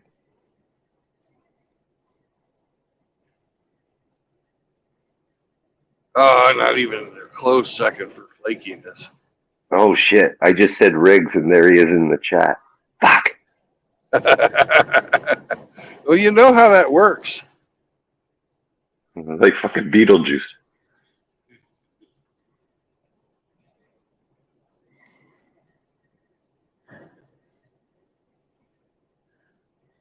Reese has been out of the stream for, what, 2 or 3 hours. He must have been washing his ass. Or his balls. I'm gonna drop a link. Maybe he'll join us. Maybe. Maybe.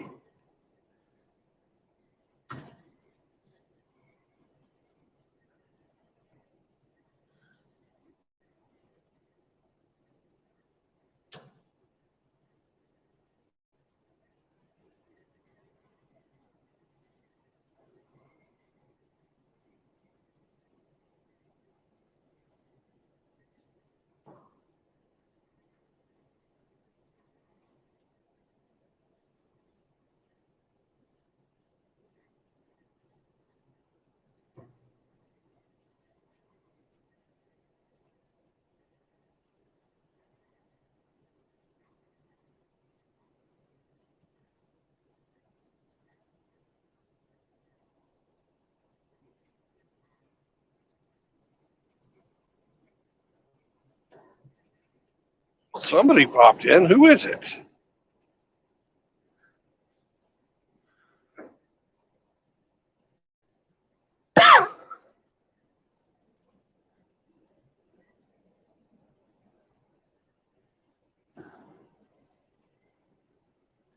Hey, you got to turn on your microphone. And then you went away. Okay. Come back. I'm sure it's Riggs with a hard R. No, it's JR's deadbeat dad. Oh.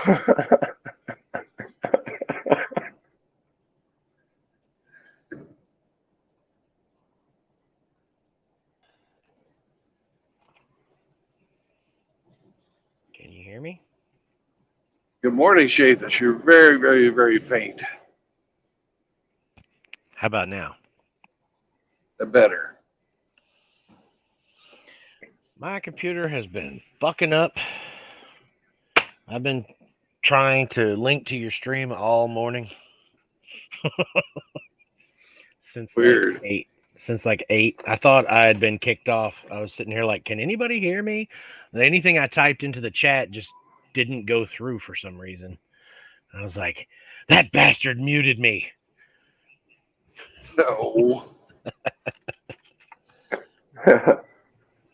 Bit of a blessing, I think. Maybe. Yeah. I got some work done though, so that's a good thing. Oh, that's good then. What did you get done today, Shathis? I've been cleaning the ditch out by the mailbox, trying to clear up the tree line and stuff and get all that. There's a whole bunch of saplings trying to take over the creek. So I've been down there with a chainsaw and a stick and a regular chainsaw trying to chop that shit up, and it's all fucking thorn trees. So, are the bushes darker than the grass? I don't know if that's a joke or not, but no, It's a there's joke. kind of a tan color and the grass is green, I think. They're all bodarks, fucking Edgewood, yeah. horse apples. Yep. Those are nasty little trees. Yeah, they're the wood is really hard and it bleeds sap like you wouldn't believe. But it's a great fucking firewood. Once it dries out, yeah. I've been chopping up just every fence post along the fence line has just been a tangle of bodarks. So I've chopped all them down, but I've still got big piles of thorn trees in little spots around the yard. I got if you want to make some bows, because that's what it means, bow wood, you can make grip. If you got that many of them around, you could, make some long bows, maybe a recurve. I have to keep my eye out for a thick enough piece. What's been going on is they've all been growing out of the stumps that we cut down last year. So you've got this one big thick stump in the ground and then like 30 or 40 offshoots that all formed their own little trees. That's why they call it hedgewood. Yeah, it's a pain in the ass. Well, after you cut them down, you're supposed to then soak the ground with diesel. Yeah. I can't convince my dad to let me do that. He's like, not with the price of diesel these days. No, but what you can do is like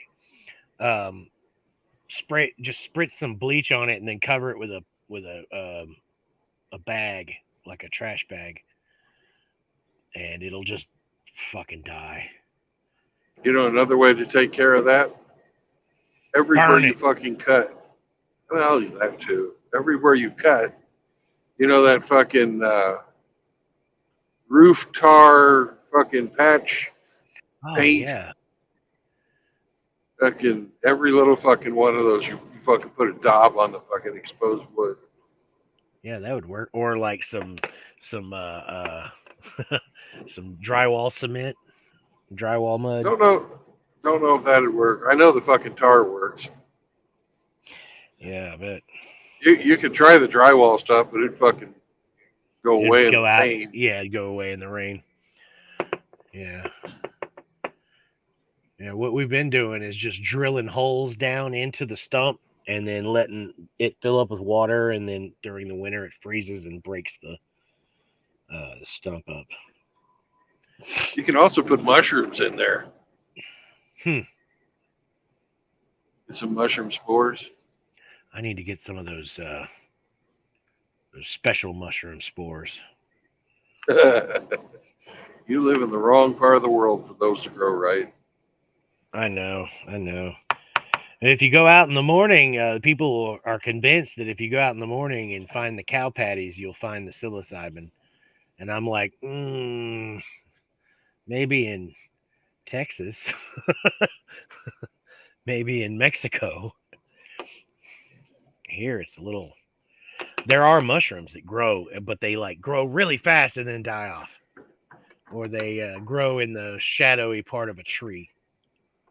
Yeah, they do that. You want those tree mushrooms because it'll fucking help your stump decompose and rot away. Yeah.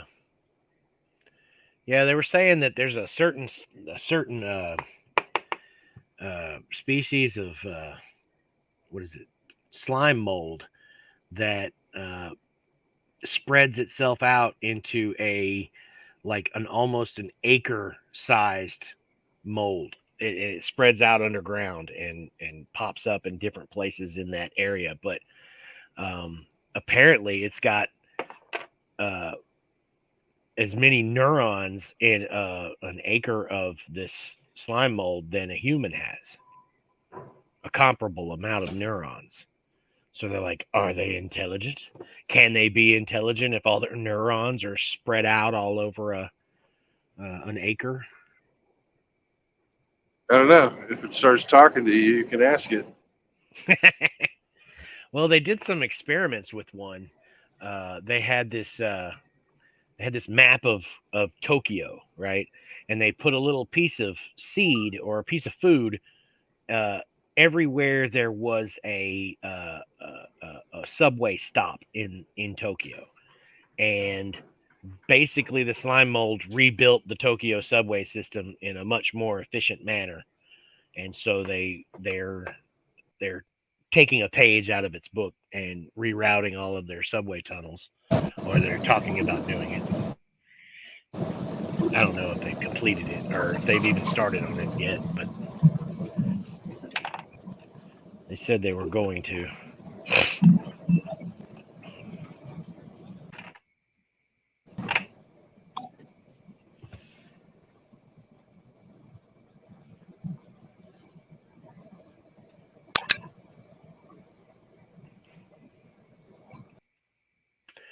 Getting accosted by ladybugs. They're just everywhere.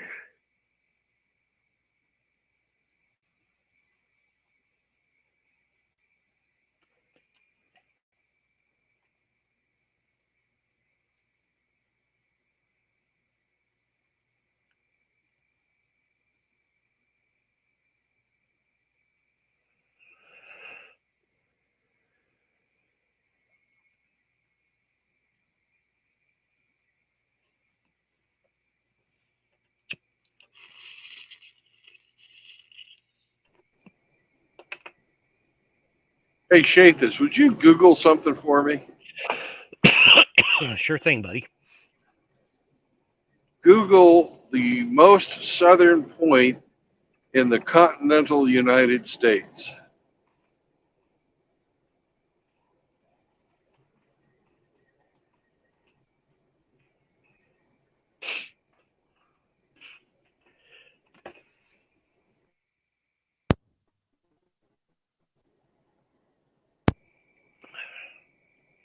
Key West, Florida.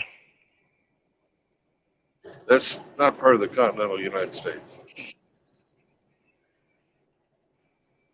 The southernmost point buoy is an anchored concrete buoy in Key West, Florida, marking the southernmost point in the continental United States, the lowest latitude of contiguous North American states. You can drive to it, so I assume it's part of the continental United States.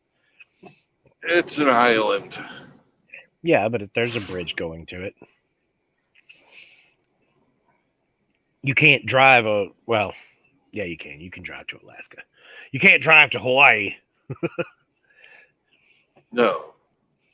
You can't drive to Alaska without crossing into another country.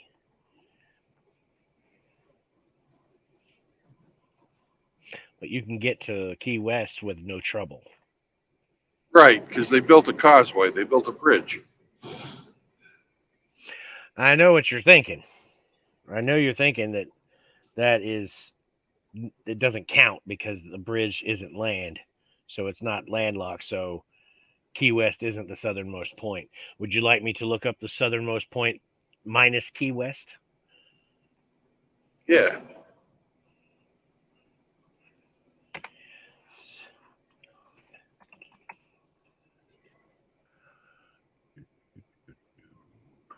Or any of the other keys. Or any of the other keys?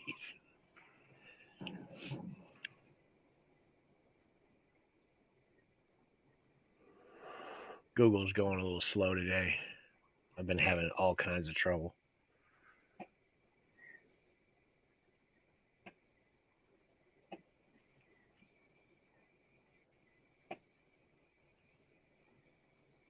Oh, Discord's running. Well, let me turn that off.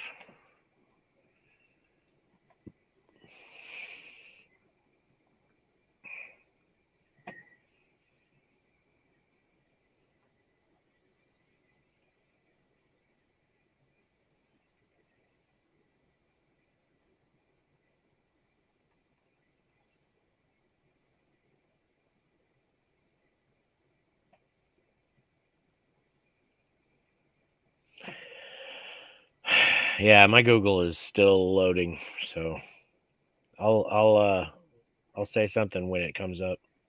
Okay. What's up, Snake?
They just argue over which island's further south. They don't talk about in the actual United States. Ugh.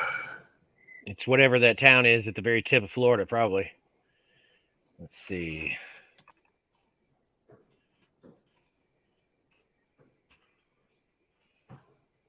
Just look at a map of Florida. That'll work. Maybe. I can't Google anything Well, now. we need to know what the latitude is then.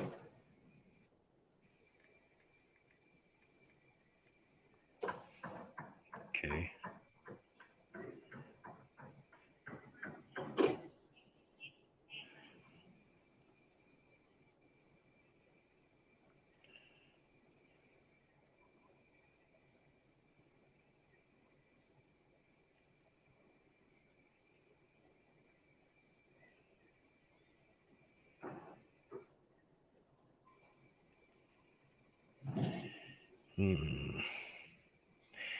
Wow. The entire southern tip of Florida is Everglades National Park.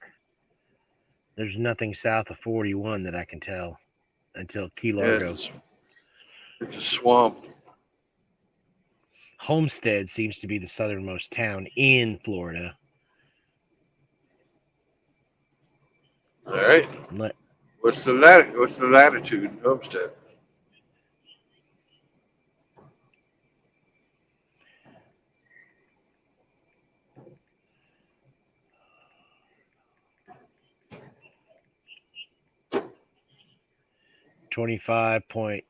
.4687 degrees north, 80 degrees west. 25,467. All right. What's the latitude of Brownsville? Texas? Yeah.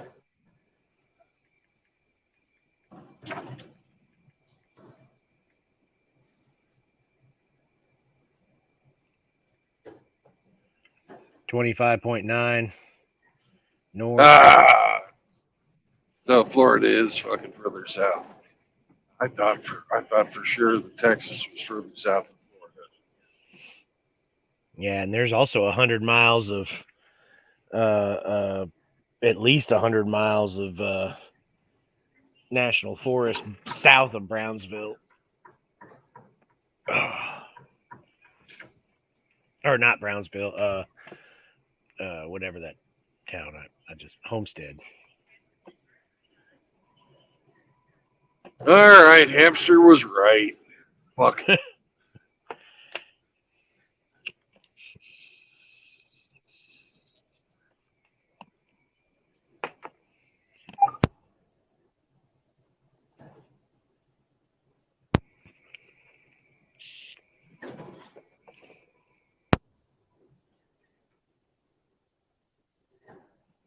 And what road is SpaceX on? What road? I'm is driving SpaceX on? right down by SpaceX. What road? Oh shit! is- That's Yeah. hang on, that's my thing. It's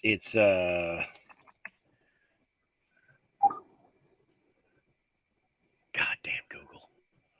I hate you so much. Gosh, that's pretty violent.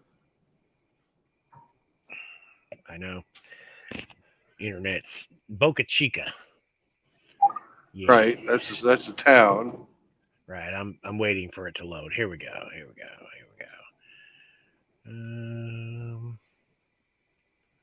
God, what is it with these fuckers driving so slow on the highway? Motherfucker. It's on Texas 4. Texas 4. Yeah, and they got a map of it in Wikipedia. I'm clicking to it.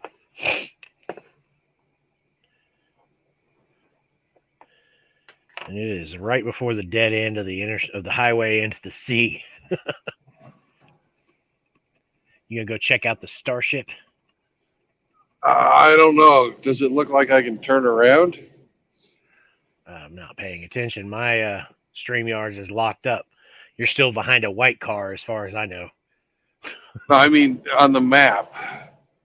Oh, Of, of, at Boca Chica, I'm sure you could find a way to turn around. They got trucks going in and out of that place all the time. yeah, but they're all pulling into the SpaceX facility and turning around and shit. Well, it I seems don't know like if I can turn around as a tourist.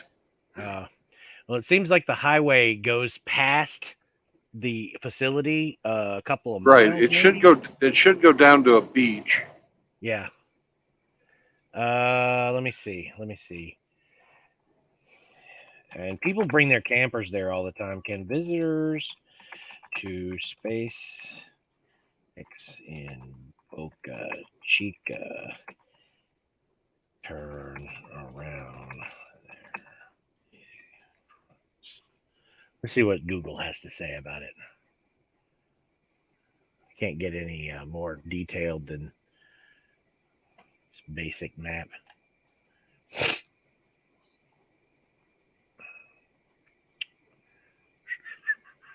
But as far as I remember, they used to line up across the street and film it. And from what it looked like, it was just this big open area next to the road. Like Yeah, but that doesn't necessarily mean that it'll allow a semi to drive on it. I'm kind of heavy. That's true. Let's see.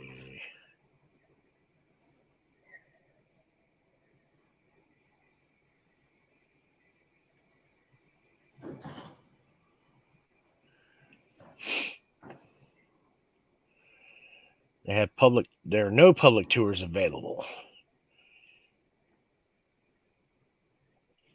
Yeah, but I was just going to drive by and fucking take pictures. I thought for a second there it said that there were public tours available, and then I was like, man, I gotta go.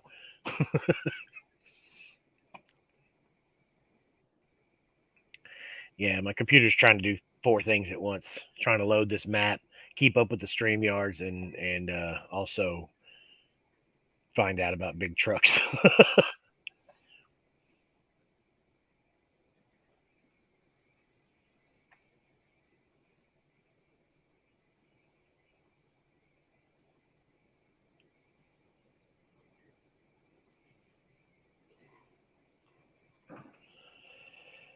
And I have no idea how far it is from Highway 69 either. TripAdvisor says the SpaceX facility on Boca Chica is a 5-star rating. Let's see how far it is from where? Highway 69. Let me see.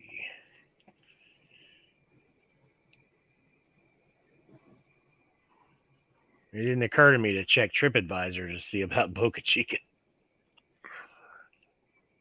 It says you can park your vehicle right up to the water, open the back of your pickup, radio on with portable gas grill and barbecue.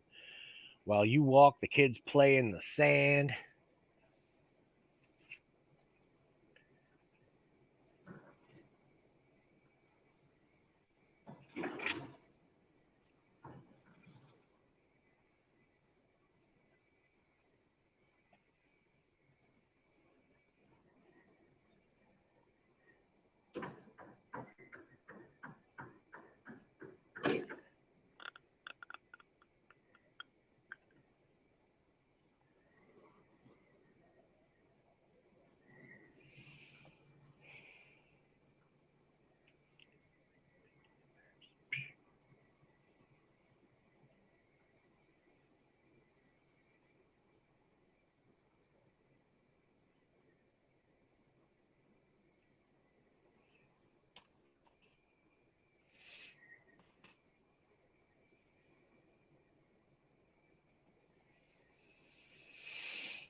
Just gonna have to use my phone.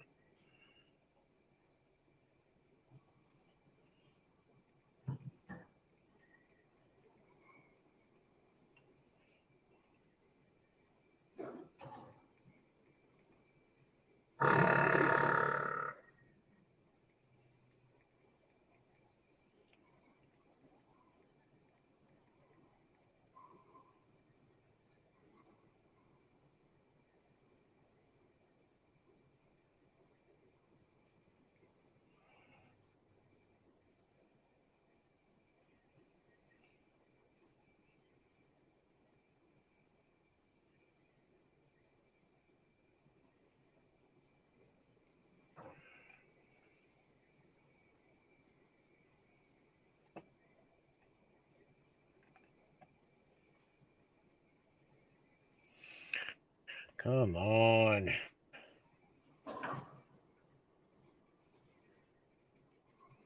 I've resorted to Googling on my phone because my computer just won't do it. Okay. Mm-hmm. Mm-hmm.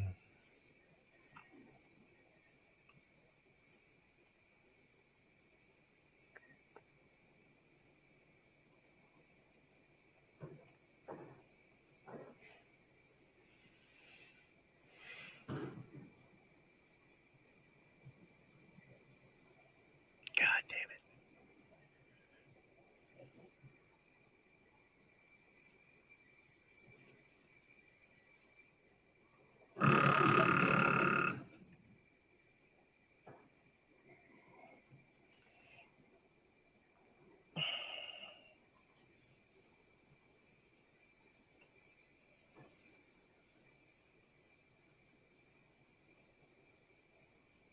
$25 miles from Brownsville from Boca Chica.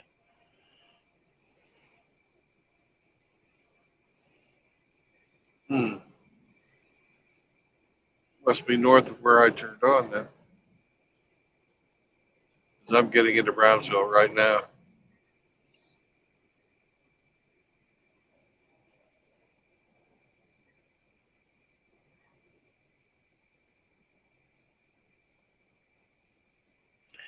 From Brownsville to Boca Chica is an easy 40-minute drive along Highway 4 from south central Brownsville.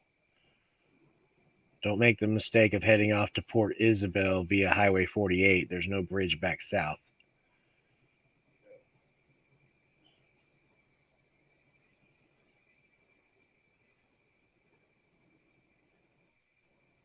Be prepared to stop at a Border Patrol checkpoint on your return to Brownsville.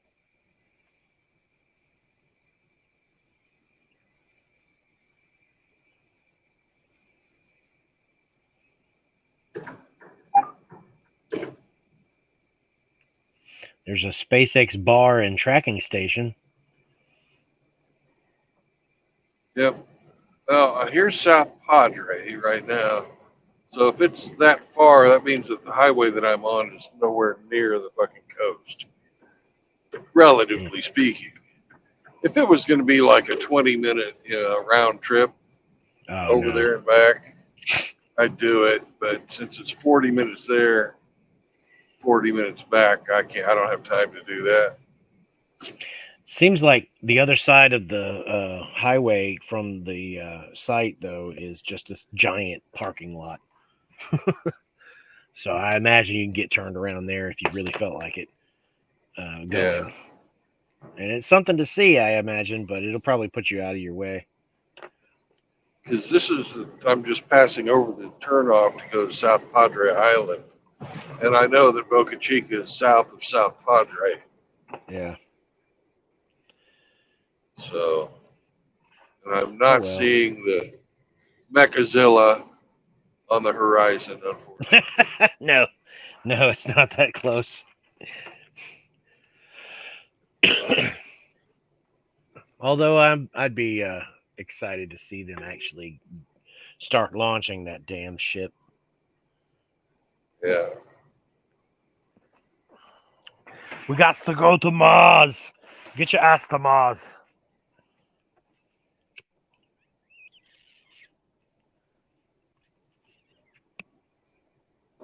Hello. Howdy. Hey there, young feller. How we doing? Hey, would you blow me?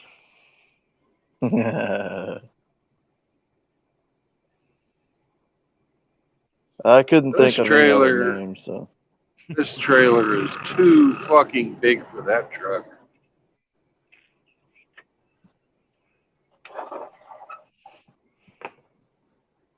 I couldn't think of another cool name, so that was what came to mind. Pure Pants. I could rename you. Philip Pure Pants. Philip Pure Pants. Nice. Bob blah blah. Blah blah blah. Mhm.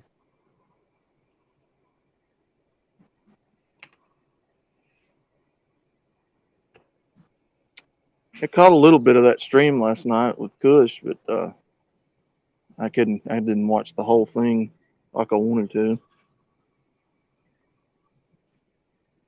Yeah, it was Parts pretty I good did until watch, I the liked guy it. started throwing.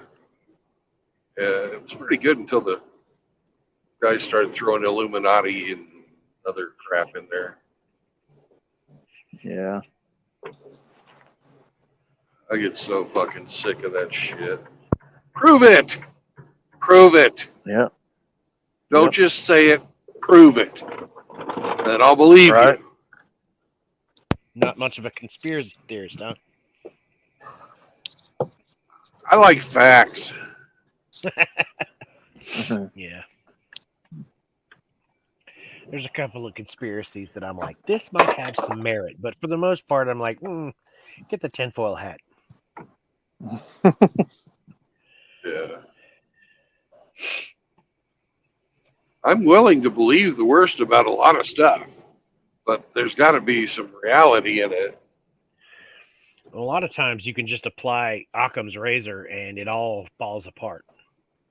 You know, it's just like, there's a much simpler explanation to this or this or this than this grand conspiracy, like the moon landing being a hoax. You have any idea how many lifer engineers it would take to convince to keep the lie going? And those guys aren't built to lie. They're just engineers. Not to mention that fucking Soviets would have said bullshit. Yeah. Soviets would have been like, "Oh, y'all were faking the moon landing? We actually did some shit." Of course, they didn't give a shit about going to the moon. Except for the fact that they were building a moon rocket and it never got off the ground because they couldn't work out the plumbing. You think that was why? Yeah, I know it was why. They I made was the fucking world's largest explosion 4 times. Yeah. The Tsar bomba. No, not the Tsar bomba. That was a nuclear bomb. The world's largest explosion. The non-nuclear explosion. Okay, Mr. Literal. Oh, I'm sorry. I was literally trying to keep up with you. I was like, oh, yeah, I know what you're talking about. No, I'm not talking about that. Oh. You're talking about like a launch pad explosion.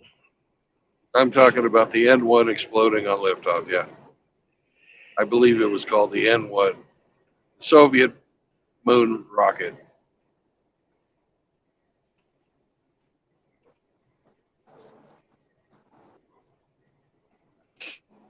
Yeah. Yeah. Sure, it was glorious to behold.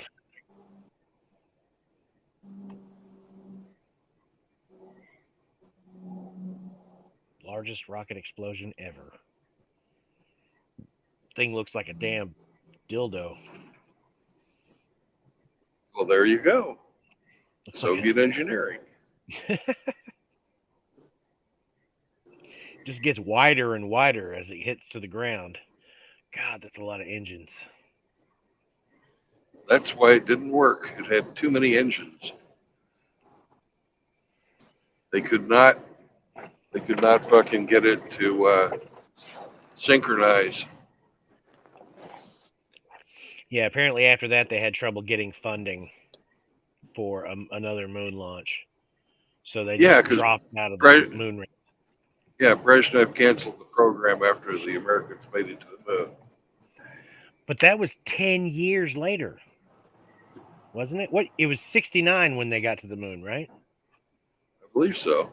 1969, yeah. Well,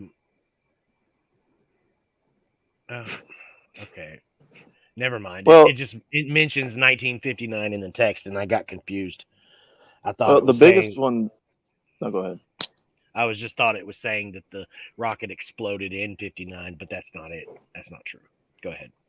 Well, the biggest one I take issue with is probably flat Earth. I mean, I've heard people talk about that. I'm just like, there's no way we live on a coin. I've been There's on the no ocean. freak. Yeah. Well, you can disprove flat Earth theory with a compass, Right. right?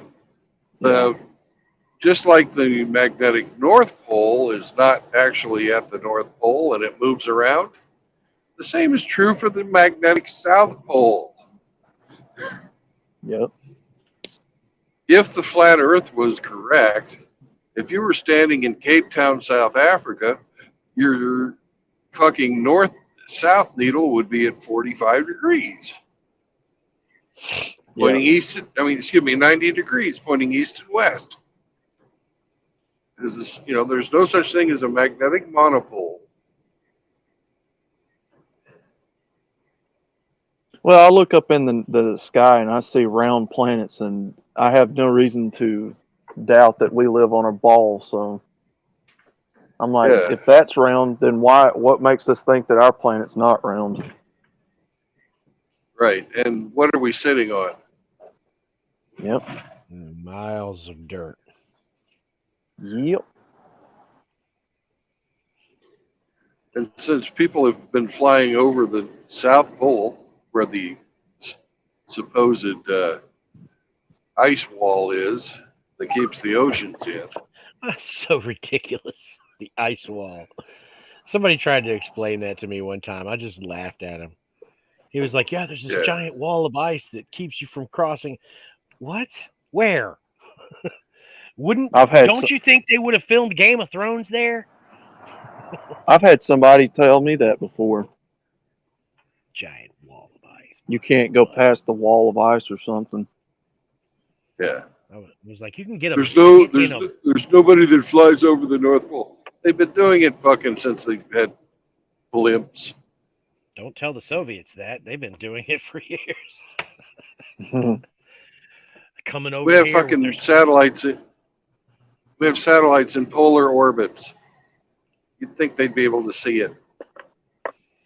Just, also explain a fucking polar orbit if there's no fucking poles. Explain three-dimensional physics orbiting any kind of body. Just explain the asteroids flying around orbiting each other. All this shit is just orbiting a coin, right? A big flat. Yeah. Okay. A sphere is the natural form of a gravitic condensate. Everywhere you look that there's enough gravity, it will form a sphere or spheroidal shape.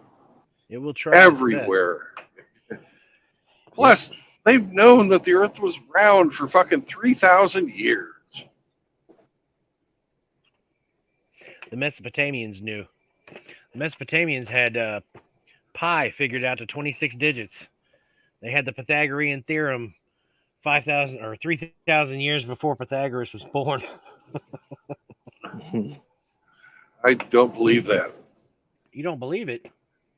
Nope. Why not? Because the Mesopotamians couldn't even figure out that there were 365 days in a year. Doesn't mean they couldn't do that. That's why they didn't. The Mesopotamian calendar only has 360 degrees, or 360 days.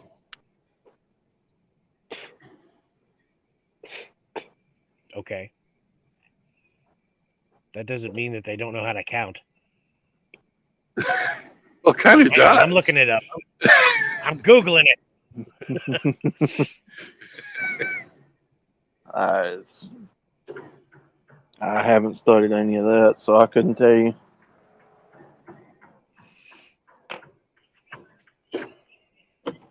I know the guys at Newgrange knew how to count. Oh, look at this. That was 5,000 years ago.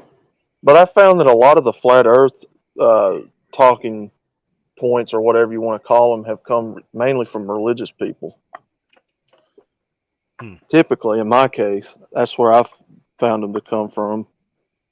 Yeah. Yeah, not too many scientists can. I mean, there's too many personal experiments you can do yourself that will prove the roundness of the Earth for too many scientists to fall for that. I would imagine. And why would everybody, with half a brain in the entire world be in on this conspiracy? Yeah. The world's round. We want you to think that. But why? Why would you want me to think that? What does it fucking possibly benefit you? Well, that's where the ancient aliens are. You can't go down and see them. What?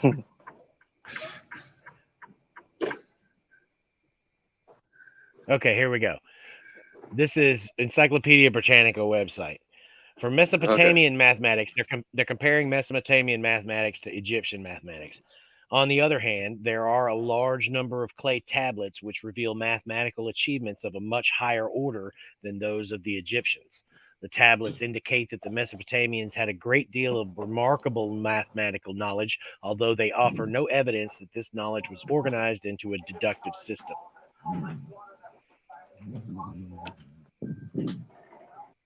Okay, so they had math. Does it say? Yeah. Does it say what? Like I know they had specifically?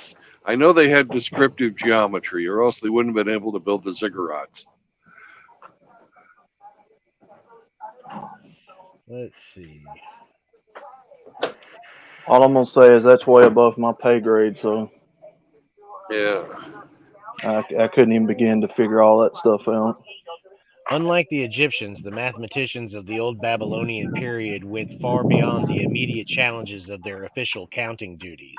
For example, they introduced a versatile numeral system, which, like the modern system, exploited the notion of place value, and they developed computational methods that took advantage of this means of expressing numbers. They solved linear and quadratic problems by methods much like those used in algebra. Their success with the study of what are now called Pythagorean number triples was a remarkable feat in number theory. The scribes who made such discoveries must have believed mathematics to be worthy of study in its own right, not just as a practical tool. Okay. So they got as far as linear and algebra, Pythagorean. Right.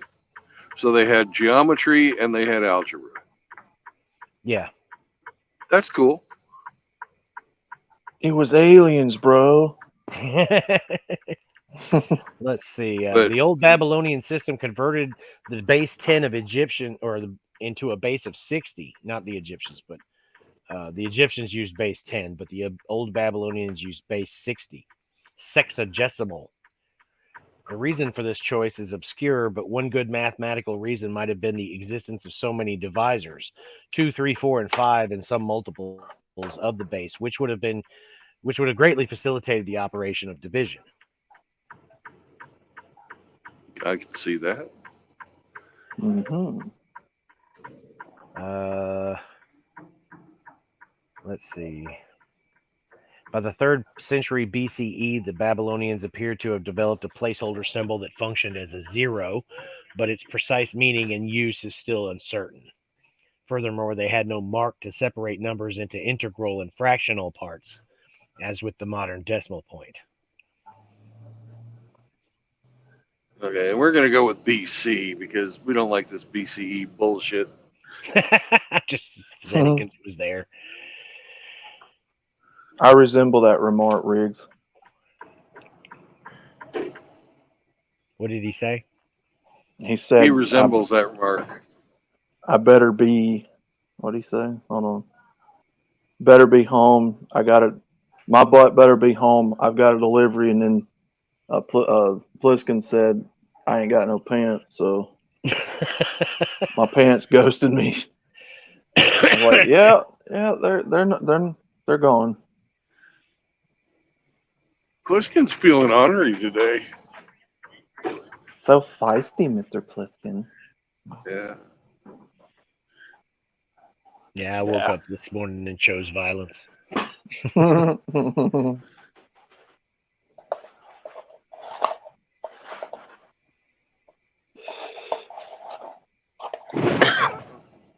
I've never got my pants on, so, just another day.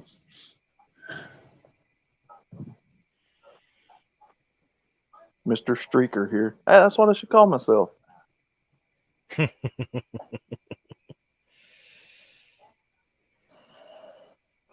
Now, Riggs, I wouldn't go that far, man. Apparently, they had managed to somehow, without a decimal point, calculate the value of square root of 2.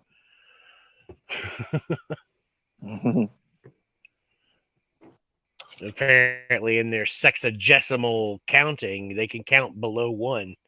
We just don't know how they did it. And they've got some geometric clay tablets with 30-degree angles clearly marked. Yeah. Yes, but that does not, the Pythagorean theorem does not give you pi. So No, it doesn't. No, it's a squared plus b squared equals c squared. It's how you figure out how to figure out a triangle. right. That's some construction shit. They got started doing. I think they got started thinking about it when they were doing construction, and then I think that's how. I hate this fucking turn already, and I'm not even there. It's a really cool mystery. I just don't chalk it up to, extraterrestrials visiting us and giving us knowledge. And there's a guy that wrote a book that said that the reason why the Babylonians had the Mesopotamians had all of this knowledge just out of nowhere right at the dawn of civilization was because every 3,600 years a rogue planet passes through our solar system and the gods visit us. These nigh immortal beings that live on this other rogue planet. When it passes through our solar system, its first trip through our solar system was the origin story of the gods, where Tiamat and Marduk fought was actually the collision of 2 planets. It was a really interesting book, but it's wacko. Yes, it is. Talks about how all the Mesopotamian gods were actually these immortal beings, and they first landed in the water just off the coast and walked ashore, and that's how they described them in their origin story. They just kind of walked ashore, started planting crops. He points out that all of the fruit trees in the world came from Mesopotamia, and they didn't exist before this. I never verified any of that information. I'm just retelling what was in the book.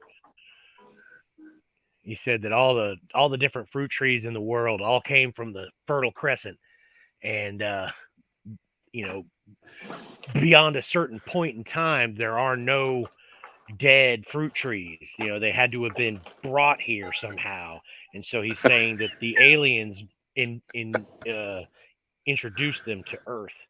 We didn't have fruit trees before the aliens came. Right. Yeah, right.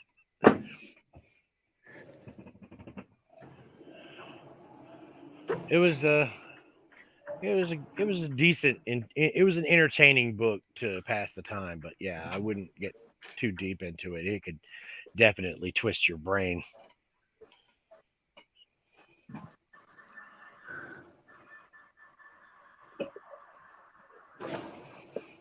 Like some cops are after Scientology somebody.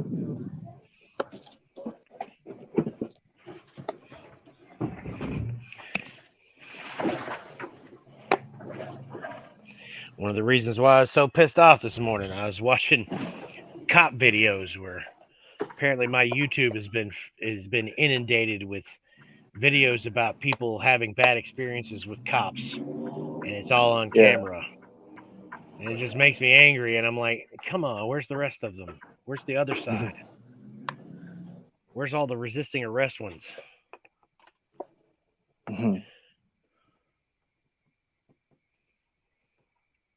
I don't know how true it is, but speaking of Egypt, I saw something the other day where they've discovered yet another tomb in one of those pyramids. Uh-huh. I never did get to watch what it was all about, but I thought it was pretty interesting. I had to go back and see if I can find it. They're still discovering stuff I'm even Googling it right now. till today about it. Yeah. Let's see here. Huh. A general view shows the inside of a tomb after the announcement of the discovery of a 4,300-year-old sealed tomb in Egypt, Saqqara Necropolis in Giza, January 26, 2023. An excavation team in Egypt has unearthed an ancient tomb containing a mummy believed to be 4,300 years old. Hmm. I think that's what you're talking about. Yeah, I think there is.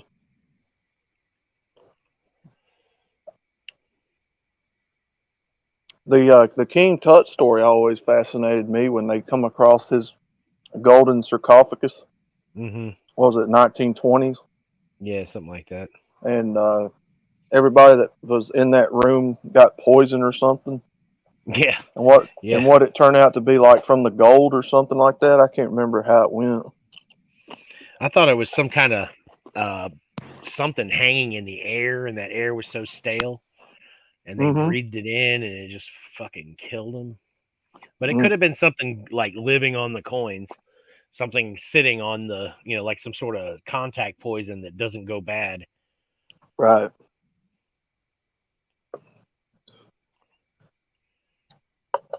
I always found that one fascinating too.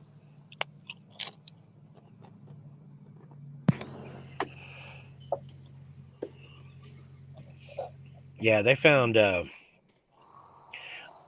as far as kingly tombs go, King Tut was found in a closet, but he was found in like a side passage in somebody else's tomb, and he still was stuffed with gold and all kinds of stuff. They had these big gold horses that were in there, and a bunch of tapestries that had rotted away over time, and a whole bunch of relics and urns full of who knows what was in it.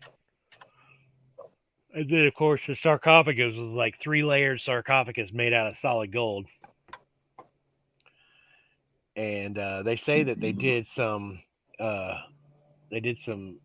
post craftsmanship work on his death mask, saying that it was altered. It was supposed to be someone else's death mask, but since he died so suddenly, they just made some alterations to his mother's death mask that they were working on, and gave it to him instead, which is why he has such feminine features, or that's why the mask looks so feminine. It was built to be a woman. Dun dun dun. His mother was Nefertiti.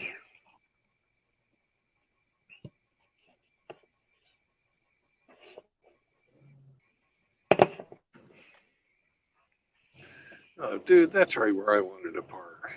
You don't even have a fucking trailer. You bastard. We lost Haywood. Haywood.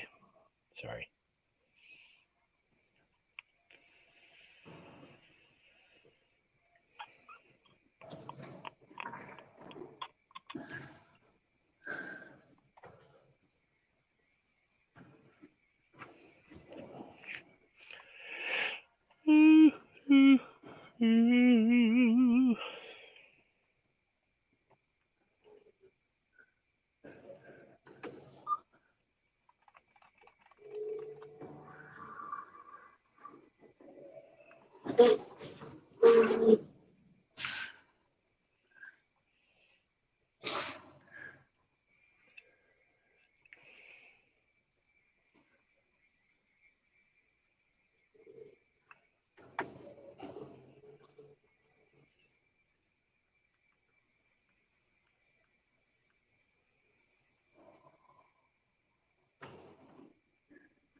The guy said that a flat screen TV is going to cost you $100 and it's going to cover your entire wall.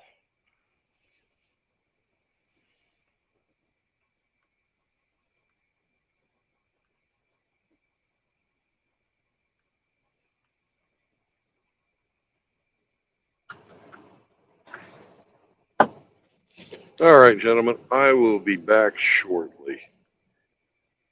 Right on. Let's see who's trying to get in.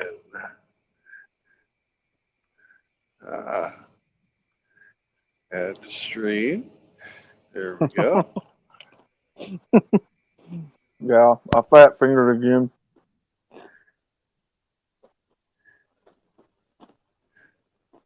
I wish they put the leave button like somewhere else when you're trying to do something.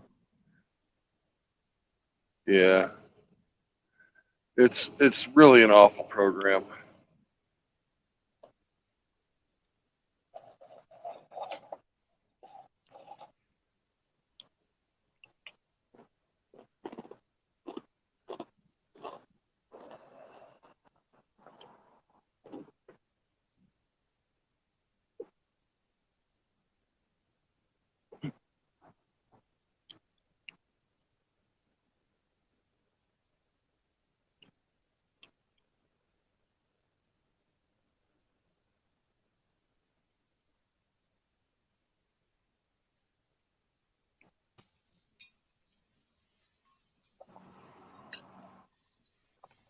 Happy International Women's Day. Hi, Frank. I'm sitting on a toilet station. All right. I'll be back in just a minute, boys. Hey, on my destination. On a tour of one night stands, suitcase and guitar in hand. Every rig's is neatly planned for Rigsy. His cock in his hand. Homeward bound, I wish I was homeward bound. Home, where its sparks escaping. Home, where my Nyla's playing. Home, where my rig lies waiting, silently farting. There we go. There we go. It's Frank pretending to be Riggs. And my brother's him. Outlaw. You have a pretty good scratchy country voice there. You Well, did a good job. I want to Yeah, make he sure. Sorry. No, go ahead. Oh, everyone knows it's a spoof, so I try. Brandon's the best one, though. Brandon did his Jingle Bells one with the outlaw and the voice. Yeah, and he thought he'd be funny by renaming me before he left. What? Yeah, I'm now Sugar Bottom. Sugar bottom. Not I thought he was Pekin. going to say Sugar Britches, but yeah, I'm Sugar Bottom now. Sugar bridge. Outlaw, you got a pretty mouth, Outlaw. That's what he says. You got a pretty mouth. How are the boys doing? Oh, great, sir. Guess we're in Florida. Somewhere in Florida. Brownsville. Brownsville. Very Oh. north, south Texas. All right. About 25 miles from Boca Chica, where SpaceX is. Okay. Brownsville, Texas. Is it Brownsville, Texas? Okay. Yeah. All right. How you been, Shafis? Been One doing all day. right? I've been doing well. I woke up this morning choosing violence, but I've relaxed a little bit. Cut down some trees, took out some aggression on some thorn trees, and I'm feeling right as the mail now. Nice. I got some.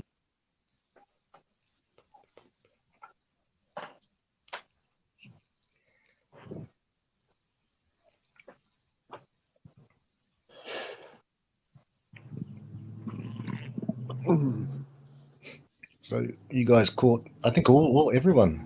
I caught that stream, the 2 hour Kush. Is Kush still in here? It was a good stream. If he is, I haven't seen him. Okay. The one from last night, Frank? Yeah. Yeah, that was from the bits and pieces I could catch of it. Yeah, that was a pretty good stream. Yeah. Brave men. We got brave men here. Absolutely. And there's nothing he said that was wrong either. I mean, No, you know, nothing. you want to censor people, then you're a piece of shit. Plain and simple. Plain and simple. Yeah. I'll wait for Brandon to come back, talk more about it. Is he on a 30-minute break or is he just doing some stuff? I don't know. I don't know what he's doing, honestly. Yeah. I'll wait for him to come back, I guess. Roll me up, Siggy. How are you doing, Outlaw? I am great, brother. Little hot where I'm at. The weather's kind of wonky today, but you know, it's pretty good. It's pretty good. That's good, brother. You're in the 8th day of spring now, I think. You guys, 7th, 8th day spring. I think so. Yeah. Okay, yeah. We've got our autumn happening here. Oh, nice.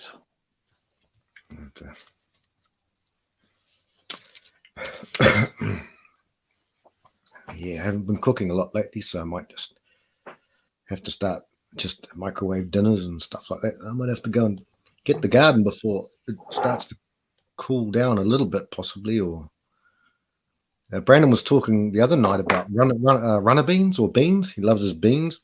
I got beans here, like 14-inch long beans. They're huge. There's heaps of them too, but it's all free. We got huge butternut pumpkins to see how big they grow, but I think they're fully grown now. All free. I mean, when I say free, $2 to plant and a bit of this. Good fun. Heck yeah, man.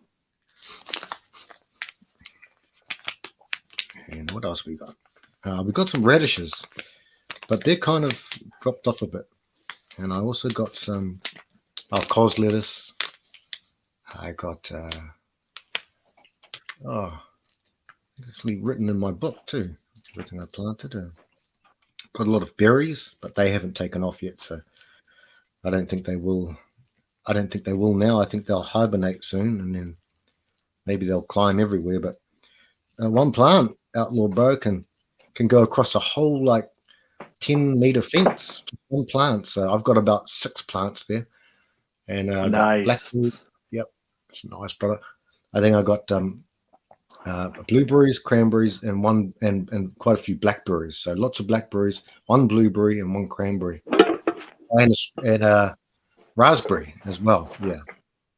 Heck yeah, man. So in a bit of time, it should be good, brothers. So Mr. Hemi, 72, 71. Is Hemi still here or kind of in and out? Yeah, I think he should be. He's in and out like Ritter's bottom. in and out. Every time.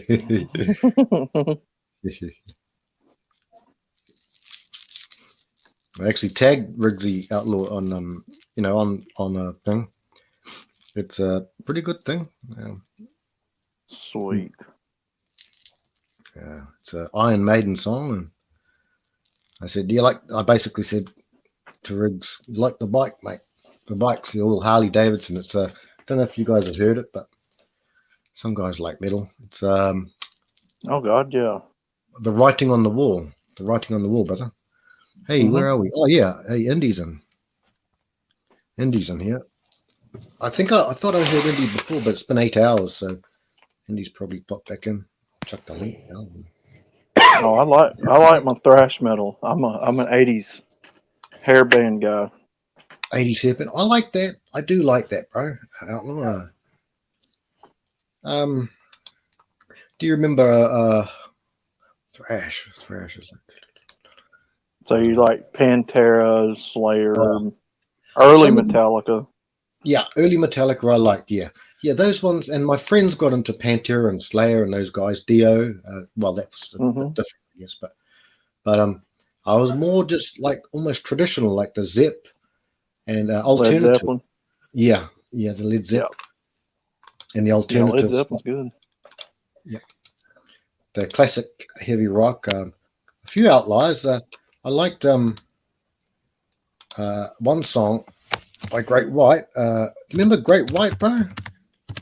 Great White. It seems like I do. Yeah. They had the Angel song. It was pretty cool. Yeah, seems like I remember that. Fly, lonely angel, high above. It was more of a ballady song. Those were the ones. Yeah. Do you remember that? It's a freaking power ballad. It is I freak. You would like ballads. You're like a ballad kind of guy. Brandon loves the winds of change. Take me on your big truck to everywhere around the country. Well, we're not going to be able to make our U-turn here. We've got to back up and do it somewhere else. Oh my goodness! I'll be keeping my shut. I'll be keeping my mouth shut now. You hear?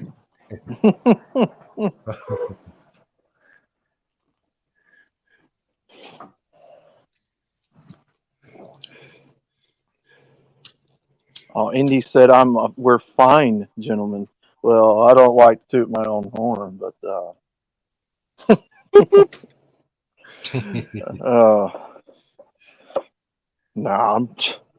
I'd probably bust thunder and snag lightning, Frank.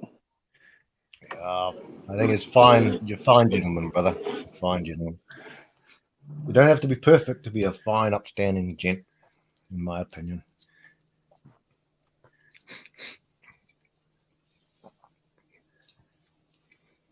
Here we go, Brandon. Got that done now. He's good. Good to go, I guess.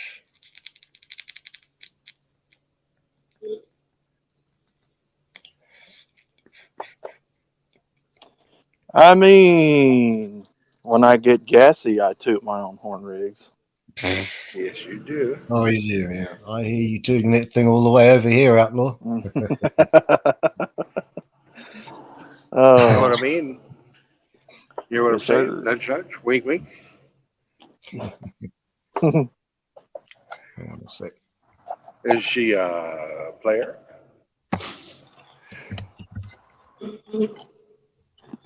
There's Andy. Snake. Listen to that furious typing. My God. Furious. Who else we got? We got Star. I'm getting excited just listening to it. That's some manly typing there.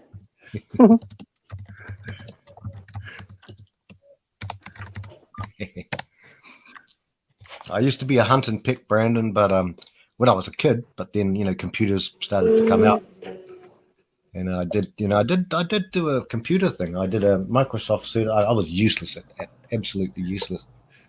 But I did the. I can believe that. Yeah. Yeah. Okay. Thanks for the vote of confidence. Very charmed, I'm sure, Brandon. Charmed, I'm sure. Charmed, I'm sure.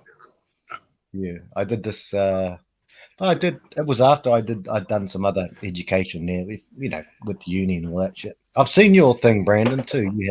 You showed us. You have not seen my thing. I've never put that on the internet.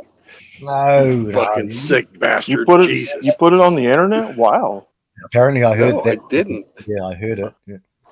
That is Frank's fantasy. Don't fucking listen to him. Someone's doing an upload soon about it. Okay, Outlaw, and Yeah, it's yeah.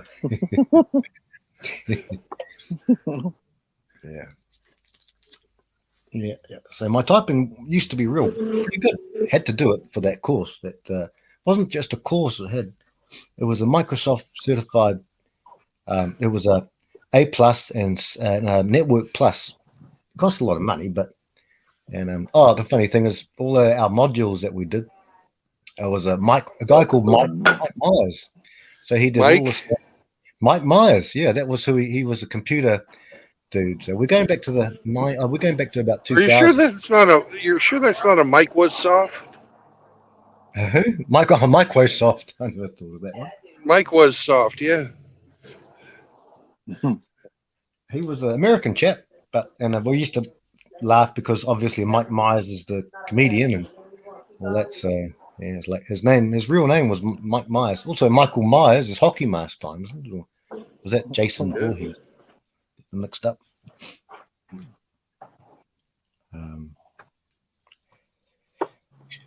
So Hemi is on 71. Gotcha, but I see you here. Yeah, they will bring the value down of the whole garden. Really? Hemi? I don't get that one, Hemi, bro.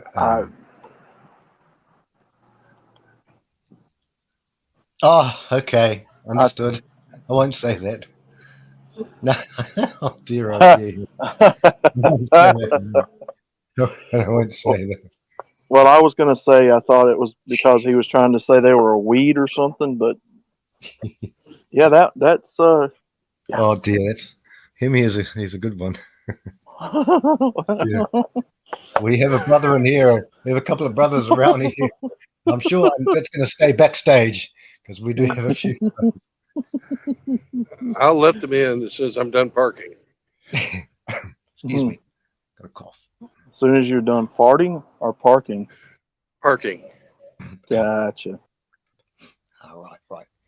Michael Myers was Halloween. So he was the Hockey Mask one. And Jason Voorhees was, what did he wear? He was... I think Jason was the one... Leatherface. No, he wore the mask, didn't he? Oh, he had no mask? Jason Voorhees. I'm thinking of Freddy Krueger. Friday. Yeah, no. I'm getting them all mixed up. Hemi's got them all. Yeah, Friday the 13th. Did he have a mask in that? Jason had a... So Hockey Mask was Jason. Okay. Hockey Mask was Jason Voorhees, and I think Mike Myers was the one that just had like smooth looking face, blank face. Right. Mask. Right. Now, were they both unkillable? Because they never died. Hey, I mean, you couldn't kill them, really. Is it right? I don't know. I'm gonna have to watch them again. Those movies. I have to watch them again, brothers.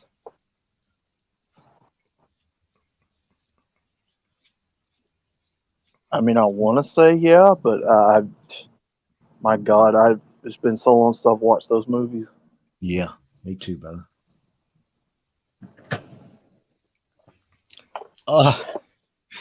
You see what Hemi says? They were both like women, uneatable, unkillable. Yes, indeed.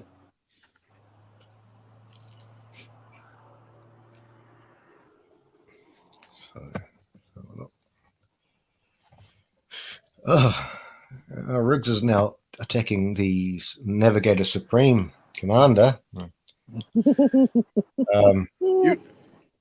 can't attack the Navigator Supreme. Well, you all know who's doing the attacking. Oh, he retracted the message, the bastard. The bugger. No, he didn't. He retracted something. I don't know what he retracted. Indy, yeah, I do remember D-Light Groove was in yeah, that girl, she was a bit of a minx, wasn't she? Dancing in her tight pants. Indy? I think they were a British band, but I'm not sure. British. If anybody wears tight pants around here, it's me. That's right, Sugar Bottom. I know, I saw that. You're so sweet. No, you're so sweet. That's why you're Sugar Bottom.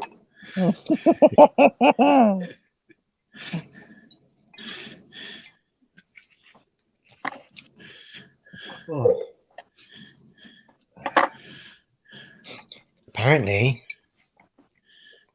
Outlaw is sweet like candy. Yeah, they're trying to pimp me out everywhere, Frank.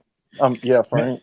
You've got some company, Outlaw. You've got Hemi with you because he's twerking his little fat cushy. You see, twerking his tush. It's like Richard Simmons. Hemi's a twerker? Apparently, That's what according he to said. I didn't know that. Mr. Riggs is waiting for his. I sang the song, but I don't know if Riggs was here. Probably at work at the moment. But I sang a little dedication to you, Riggs. Riggs is off right now. Way off. Way off. I'll be right back. I've got to go drop the trailer. Oh, okay. Wink, wink, nudge, nudge. You got to drop something. Drop a deuce. Yeah. Drop a Oh, I have some great news. I have some great news. I'm not going to be able to pick up my load until 9 o'clock tonight, but they're going to let me drop my trailer here, and I'm going to drive out to SpaceX. Nice. The guy gave me. I told the guy what I wanted to do. He said, "Okay, call back about 6 or 7 tonight. We'll see if we get it loaded beforehand."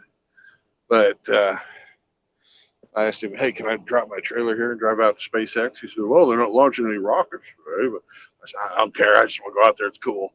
He's like, "Cool, go for it." That's awesome, bro. Nice. That would be cool, man. It's cool. It's a bit of a stroke of good luck. Yeah, well, you're going to get to see it too. It'll be on the stream. Yeah, that'll be cool. Cool. Riggs is practicing testicular hygiene. So, Riggs, don't encourage people, man.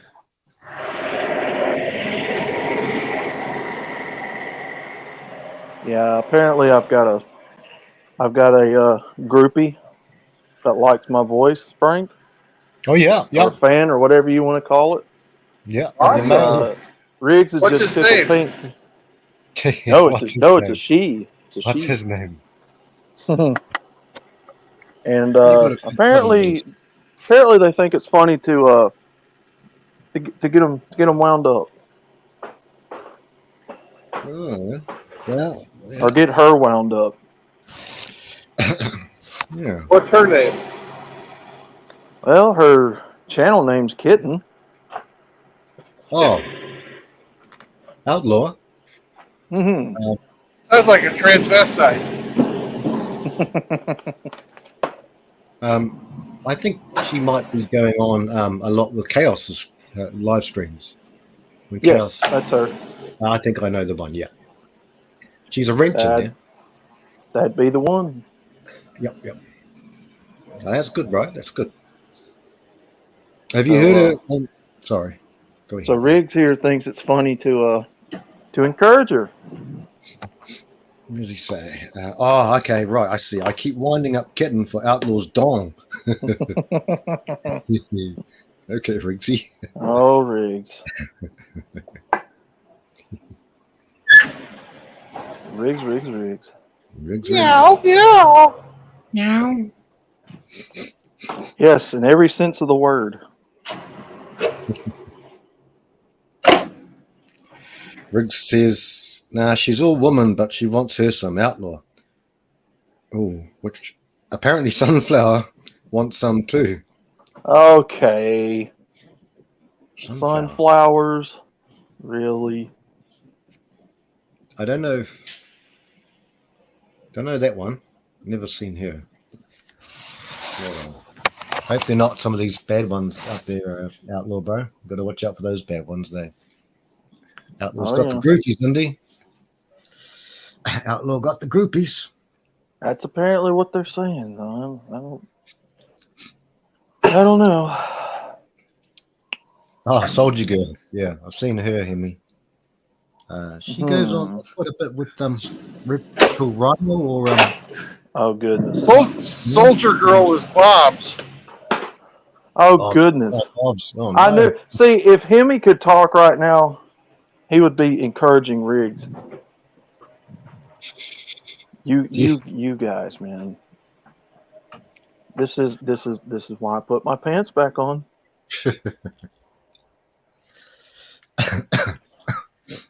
It's all fun and games till the pants comes off. Yeah. And everybody running away. Yeah, I've seen her in Red Rhino's chat. That's about it. Yeah, that's where I've seen her. Once I saw her in Gone with John. Once, I think. Maybe a couple of times, I don't know. Yeah. That's good. And then Sunflowers, I think, frequents Ike's channel and Chaos's. She's been on Bacon's too. Oh, yep. GD Bacon. Yeah, good chap. Good chap. He's a good chap. He got a good Sounds temper. like a kazoo. Kazoo. Oh God, that commercial.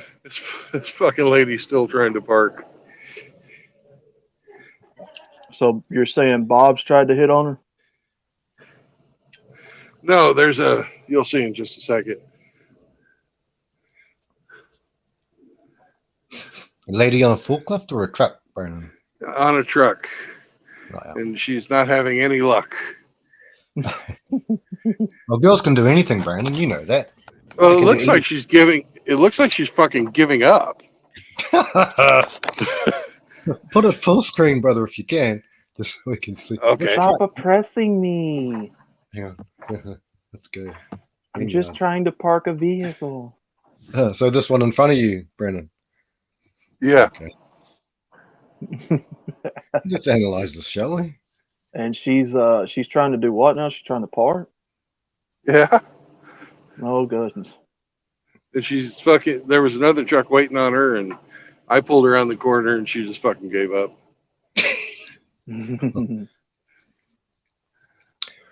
All ladies are independent. Throw your hands up at me. Yeah. Happy International Women's Day. It's International Women's Day. Can you Oh, park my my God. truck for me? M&M's thinks it's a good thing. So does Hershey's. Oh my God, I saw that. Excuse. Oh my gosh, I mean. Yeah, I saw that. did. So I did the M&M's side of it, and Hammerhand did the Yeah. Hershey's side of it. I haven't seen Outlaw. How long did you recently post something up? Because I never got any notification. Day before M&M's. yesterday. Okay, Yeah. I'll check it out, bro, because I just check the bell button and I check what's on. That was 2 days ago for you, because you're in the Okay. future. I am in the future, yeah. I am in the future, like Mr. Spock. So if you need any scratchies or... I'll check that out then, bro. I'll put that on my to-do list. And Okay. how's that lady still just going around, Brandon, and in the red front of the truck? Yeah. I need to stop here and fucking plug in the fucking address for SpaceX. SpaceX. Did Shithus leave? Or it was Shithus on before, wasn't it? Yeah, it was Shatus on. Yeah. He must have left Yeah. while I was in the office. Oh, He must have fat fingered like I did. Yeah, yeah. All right, I'll be right back, gentlemen. Hurry back, sir. Yeah, I wish they would move this leave button somewhere else on the screen instead of like right there next to the comments button. Yeah, it's a bad spot. Oh yeah. Leave studio. I see leave studio. Mine just says leave. I might have a different version of YouTube, maybe. I don't know. Well, you should be in StreamYard, not YouTube. I've got the 5 buttons down below underneath the camera: mute, start cam, settings, present, and then leave studio. That's my setup is. Mine just says Mike, Cam, chat, more, and then leave. That's different. You're on a phone, Outlaw? You guys on phones? I am. Yeah, it might be my laptop or something. My small whatever it is. It's not a laptop. It's a laptop, but it's a what do they call it? A smart tablet. It's a Jap top. Jap Kind of top. racist. Could be a Jap top. So Actually, like Hemi said, it could be different because you're on a PC. Yeah, but different. Yeah, a Lenovo PC. Huh. I thought it was the same all around. Yeah, this is the only way I use to jump on anything really, but not jumping on rigs. But Good. So apparently, Soldier Girl smells like Bobby's favorite beer. Bob's already pumped and Outlaw. Have you seen the comments, Outlaw? Says Hemi says Bob's already pumped and dumped. You're on cleanup. So you got the sloppy. I wouldn't seconds. doubt it. Hey, I wouldn't doubt it. That guy gets around, man. Oh, Bobby is everywhere. Bobby! Bobby! Bobby! Bob! Bobby! Bobberino. Bob Zombie. Rick says some sort of saying about being on more wieners than Heinz. And then he coughs instead of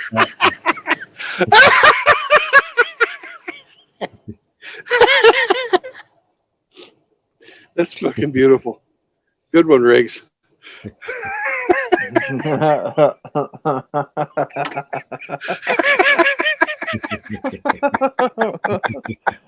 Oh gosh, man.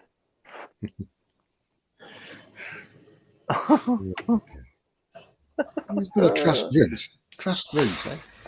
Trust Riggs. Hemi is correcting me. He says, and this is something we could talk about, brothers, because we know that it's July, August, September, October, November the 19th, I think. It's International Men's Day. And I've known this for quite a few years now. And it's also International Toilet Day. Yeah, that's right. International Toilet, and also Young Women's Entrepreneurial Day. And on Google, you know how Google always puts up something, like if it's Einstein's birthday, you'll have a little thing. Mm-hmm. You know how Google always puts up images, like, today is whatever. They did nothing. They did nothing that for International Men's Day. Hemi says this is Happy International Women's Month. And Google... Yeah. And I'm looking at Google right now, and it's got 6 different things of women, 6 different portraits of women. That's all it is. It's like, and Hemi's saying a whole month instead of. We love vaginas. Vaginas are so great. Well, we guys, love vaginas and their life support systems. I thought International Women's Day was February 14th. I'll check, brother. That could be no, that's Valentine's Day. No, yeah, there you go. Yeah, Valentine's, brother. That's International MGTOW Day. Yeah, because that's pretty much like all about women on Valentine's Day, is it not? Yeah, all about women. Yeah. So I would say that's their International Women's Day. But hey, I would be sexist if I said that out loud. So. Yeah, exactly, bro. I remember. No, you don't. Your memory is terrible. You don't remember. What was I saying? Brandon, could you remind me again, please? Good riddance. That's what you were going to talk about. You were going to talk about Riggs's transition, I believe. Oh well, I was there. It was difficult to go through, but I held his hand in the bed there. We loaded him up with a lot of some fentanyl and some morphine. Really got him, into a good space, a good head space. That's great. Yeah.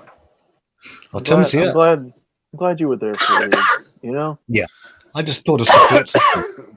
Riggs might have needed it. Hang on. Hear me? Is Hemi Well, backstage? I'm glad that he transitioned because he looks like a much better man than he probably did as a woman. Brother Tim Elgato, hello, sir. How are you today? Howdy, Tim. Always a pleasure to Tim's in see you, here. sir. Stream links for the brothers there, and I think Hemi might be backstage, Brandon, asking if you could get him back in. Hang on. And Riggs says, well, one woman to thousands of horny dudes, lol. It's an all-you-can-eat cock buffet for military chicks. He's talking about this girl, Soldier Girl, but I've only seen her around. I never had any problems with it. Where are we? Yeah. Soldier Girl, yeah. Soldier Girl, yeah. I think. Hey, all right. I got no worries. If she hits one of you guys, we'll have problems. I mean, She likes Pulse Kebab, actually. Yeah. yeah, I think she does. Okay. Hemi's in. Or at least I've seen him and her on the same streams. I don't know if they do or not, but yeah, probably. Quite often they're talking to each other. Good riddance. Yeah, I wish we could get good riddance of this women's holiday. Would be a good riddance. Do you know who invented International Women's Day? There'll certainly be a feminist. Which one? The Soviet Union. Oh, right. That would make sense. Makes sense, Brandon. Yeah. That would make sense. Makes perfect sense. Thanks, Soviet. Yeah.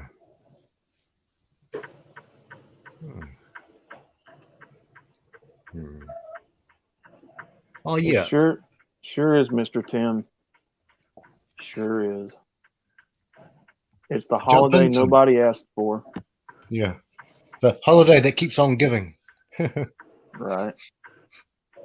Timmy, That is the smallest McDonald's parking lot I've ever seen. Yeah, it's not big. No way I'm getting my truck in there. That's what she said, Brandon.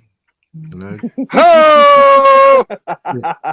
10 inches of dingly dangly, mate. You know, you don't want to mess with it. 10 inches of dingly dangly, bro. Oh my god, man. Dangly bits. Roar's here. Hello, sir. Roar. How are you, brother? Sir. Hey guys, you could eat fruit and vegetables. You don't have to have Mickey D's. Good point, Outlaw. Good point. Yeah. Nah, everybody loves those freaking. No, it's 12 o'clock where I'm at, so I guess it's lunchtime. Yeah, I'm in the same time zone you are. Nice. Hello, Mr. Raw. Seen him around a few times. Yeah, Raw. Yeah. He's He must be a new brother in the community. Yes, fairly. Well, I think I'm not sure. Fairly, yeah. We've spoken to him. The links are in the thing, guys. Salute. Well, I would encourage all of you never to play poker with Raw. Okay. Do you know why? Why? Get a raw Because deal. if you did, exactly. Exactly. I got you, Brandon. I got you, Brandon. You come out with these just out of the blue. You pluck them out of the air real quick. You know, they're very witty, man, for an English teacher, and everything else that you've done in your life, which is a huge storied life. Where is that little cherry-colored gerbil at when we need to play some tunes and make up lyrics? Hamster, yeah. Been meaning to get something from him, some sort of what was it? It was Sunset Grill, yeah. But that's more of an organ song. Oh yeah, Roar, welcome in, sir. Yeah, thank you, Frankie. How you doing, Brother Raw? I'm doing real well, day by day. Yeah, you asked how long I've been following y'all. I don't know. For about 2 years, I've been ninja watching everybody, you know, getting Mhm. a feel for what's actually been happening to me. Kind of just an unfortunate situation that I'm observing. So I couldn't hardly stand not putting my 2 cents that matches everybody else's 2 cents. And seems like we got a full dollar between us. Mhm. Yeah. So yeah, I'm in the process now trying to contact a guy. I just sent him an email this morning and try to get some reliable information on divorce proceedings. So my paperwork's filled out. I'm just ready to fire, you know, waiting to pull the trigger until I actually can fathom I think we. everything. I thought Sorry. I Yeah, thought I I'm was going to be able to go through this amicably, but the more I spend time and the more things I observe, my family and what have you, I just feel like I'm being, um, you know, I'm being pinned into a corner, and I wasn't supposed to be able to observe it. That's the way I feel. So a lot of underhand and shady stuff that I wasn't even contemplating having to observe, you know. So now that I'm observant and have more information, the script seems to be holding steady. And my wife, she was pure when I met her, and she still has a blank canvas as far as no piercing. Well, she got ear piercings, but anything else, she don't have a tattoo on her. But I'm telling you right now, I believe in my heart that she'll end up with tattoos and fucking piercings. And I don't care, to each his own, because that is just a standard script of of the people that are persuading her to do her thing. So I'm going to give her what she asked for. You go, girl. I didn't ask her for none of this. And I even tried to simp out because that's what I was always taught, and tried to make it work, give her every option, think everything, and observe everything, and I've instructed her as much as I could to try to help her. And all it's done is just better more ammunition used against me. So I have to go no contact, try to just stop. I haven't had sex with her for years, man. That just sucks. And I didn't even, I was trying to give her space because I figured it was a midlife crisis thing. And, she's 52. So, well, 53 in November. So, oh, well, it's a very interesting time in my life. Mr. Raw, have you ever noticed in life?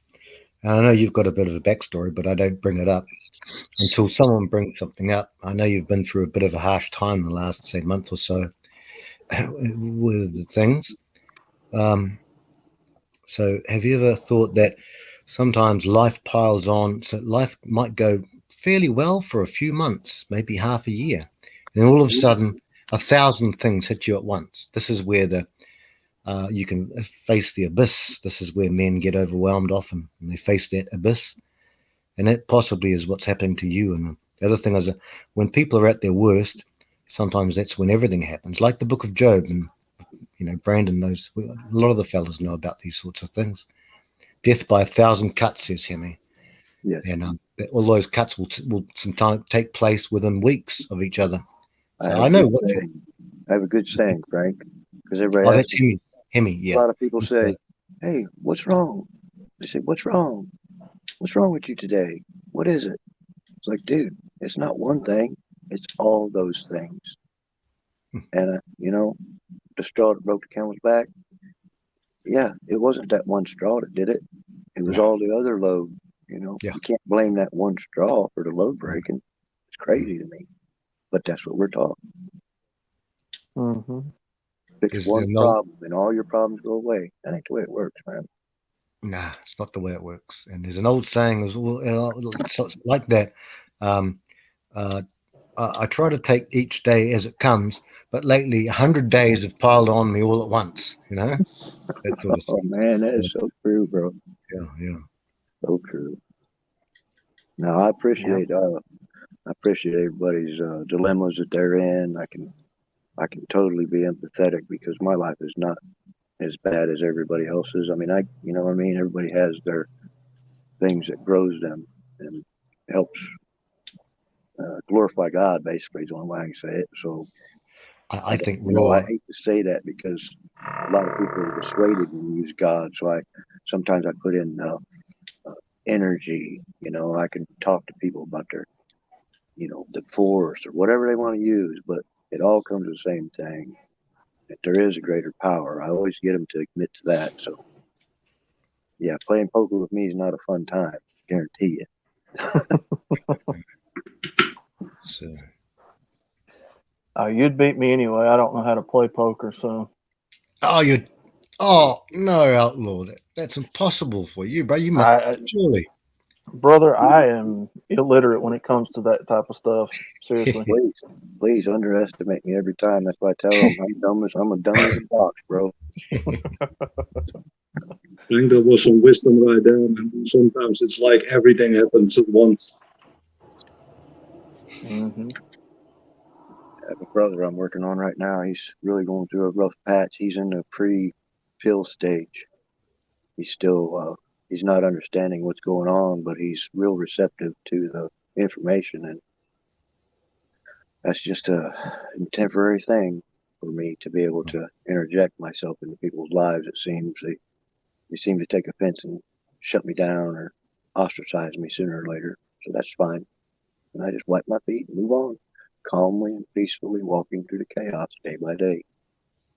That's what Jesus said. He said, "You go to a city, you're always welcome here, and nobody here will turn their back on you. No. If someone started hitting you, I'd be gone, bounced. We might try some stuff to make you smile. But it's all done in good fun. It's all done in good fun. Absolutely. Oh yeah. Absolutely. Only reason I raise my voice is for the future, bro. Only reason I ever spoke up was just to help my brothers coming behind me, paying it forward as I can. But I ain't got nothing but my words, and you can take them or leave them. Up to y'all. Well, Raw, I had a brother that went through it. Me and him are really tight, and I watched his kids grow up without him, and it destroyed him completely within, inside and out. And for what, man? They left him when they were, one of them was 11, 12, something like that, and the other one was like 8 or 9. Now they're both adults dating, and one of them's got a family. Don't talk to him anymore. He embarrasses them. Oh, Dad, don't come around anymore. They don't even call him Dad anymore. It's something to watch your brother watch his whole life get destroyed like that, man. Well, unfortunately, I've been leaning on my family, and they've just been going behind my back with everything I give them. Right. Oh my gosh. Raw, that's not much of I thought the people's on my side are totally not. It's like, oh my gosh. So yeah, it's a very enlightening time in my life, I must say. Yeah. I'll just be right back, fellas, and I'll post some links in the backstage and the front stage. Be right back. Thank you. Excuse me. They moved in with their mother, who actually was with their grandparents. Who did we lose? Brandon. And the grandparents basically raised both of them. She didn't raise them. They both went out, drank, did what they wanted to as kids, growing up into adolescent adults, while the mother just slept around, whored around, did what she wanted to do. That's not good, man. You need a stable family to raise some kids. Yeah, I was shuffled all over the country, man. I never had anything stable. I've just lived with strangers sometimes. It was like, here, go stay with these people for a while. And it's like, well, okay, I guess. You just get, yeah, it's unfortunate.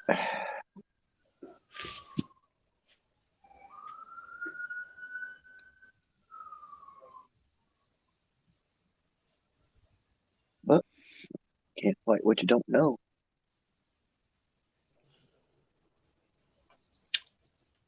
Yeah, it destroyed him, man. It's, you know, and now he's a granddad and doesn't get to see his granddaughter hardly at all. You know.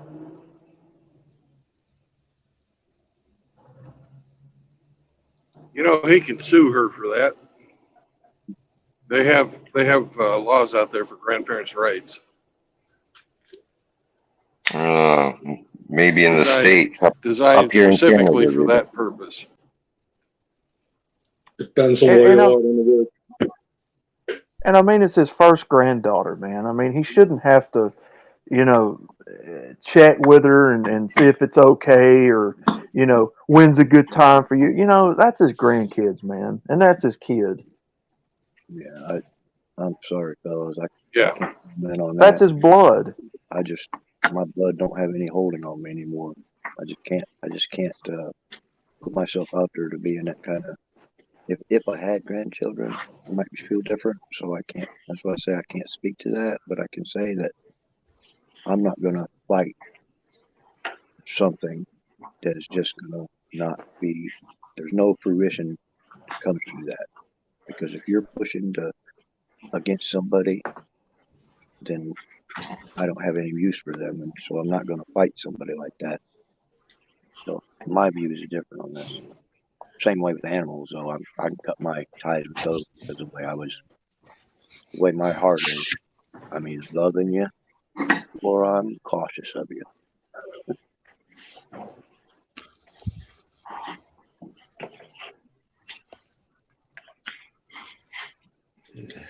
Hey, Brother Raw, I'm just going to post some links.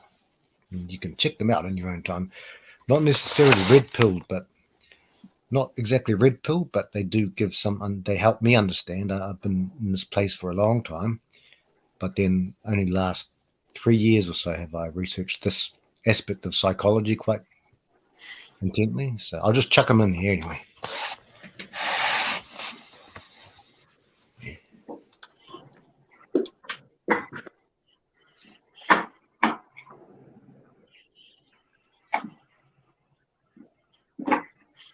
But raw, brother, man, that sucks that you're in that situation, man. Yeah. It's okay. I mean, I hurt and it sucks, but it's it's for my benefit. Thank God, man. Because if I would have, I mean, I'm in muscle atrophy right now because I was been hurt, through the job, just cumulative damage, just pushing through, trying to make it to my retirement dates. I made it to retirement dates and I broke down on the couch and well, all of a sudden she don't need me anymore. Like, okay, okay, crazy. It's terrible, man. Yeah.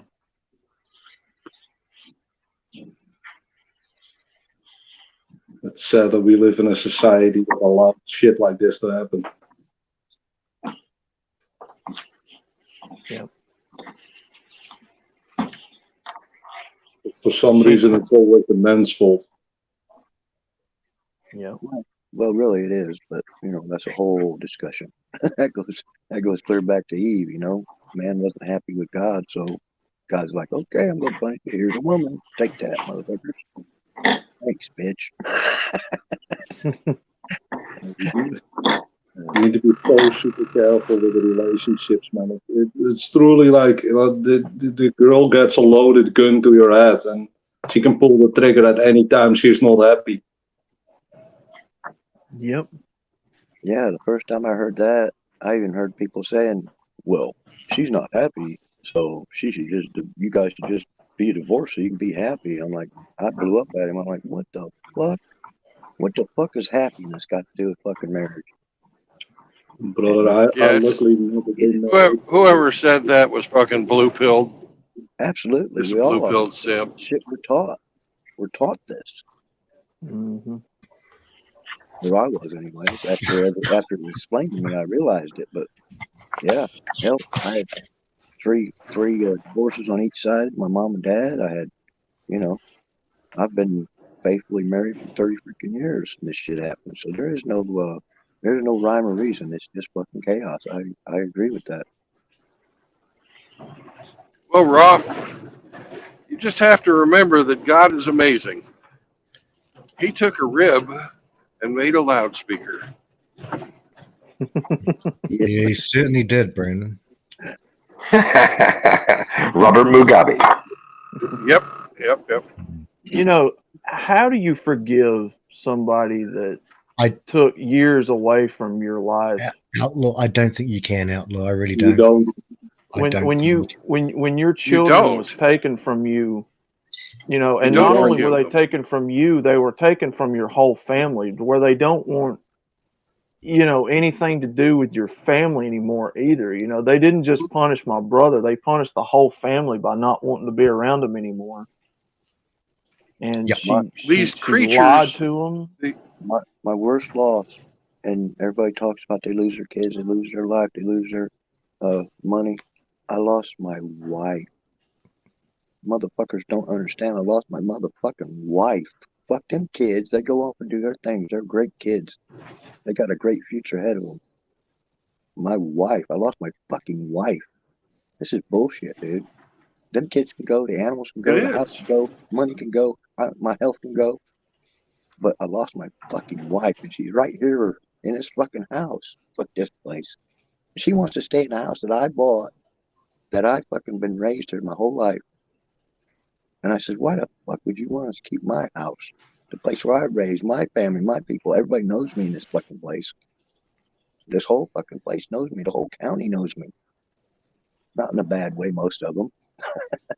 the ones that actually just don't take people's bullshit. And if they would see, open their fucking eyes, that's okay.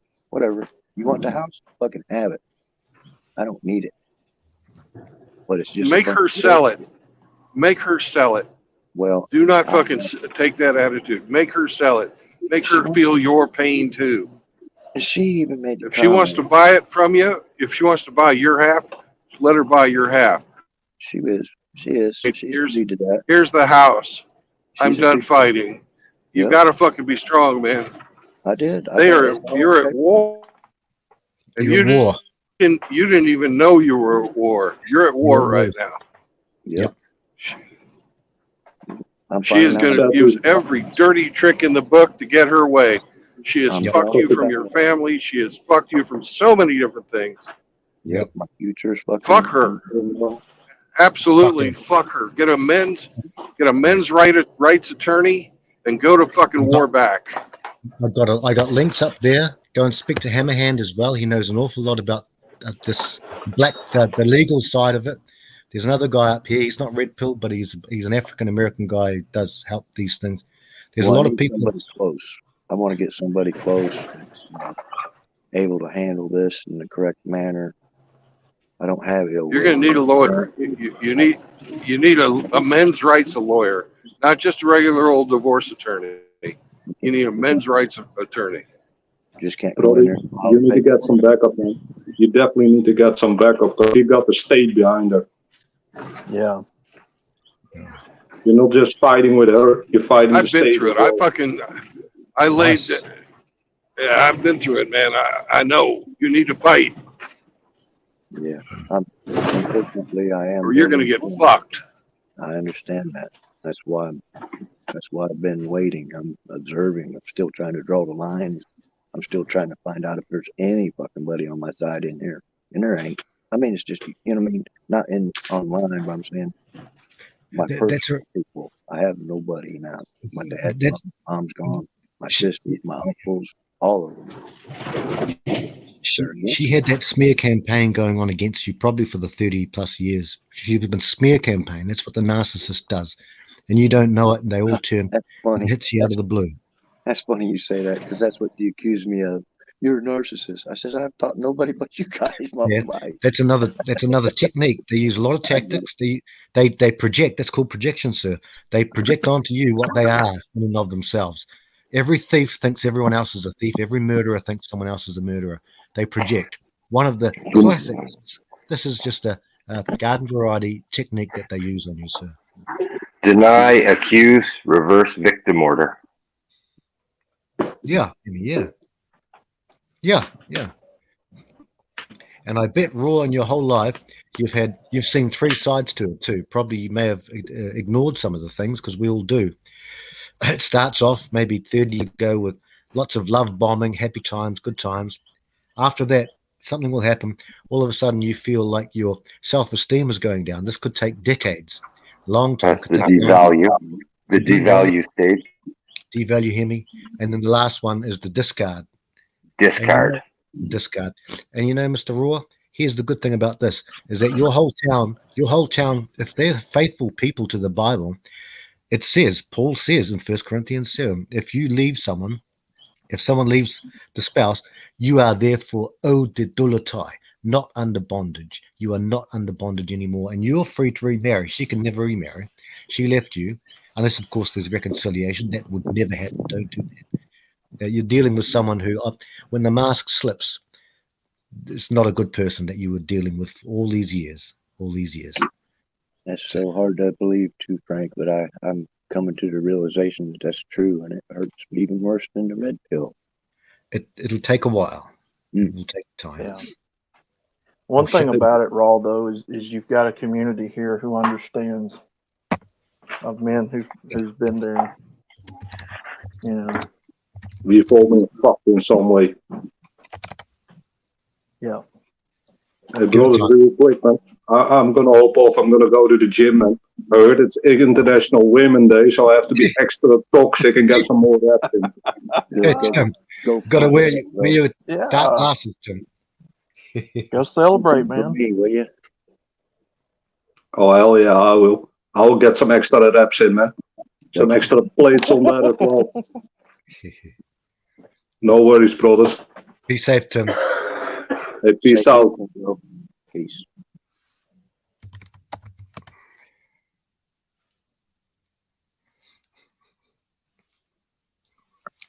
Brandon coming back now. So remember that that woman, she is going to, for the rest of her life, your whole town will know that she's gone. I mean, if they've got even a slightest sense of biblical integrity, which unfortunately is not found in probably any church on earth anymore. No biblical integrity when it comes to women at all.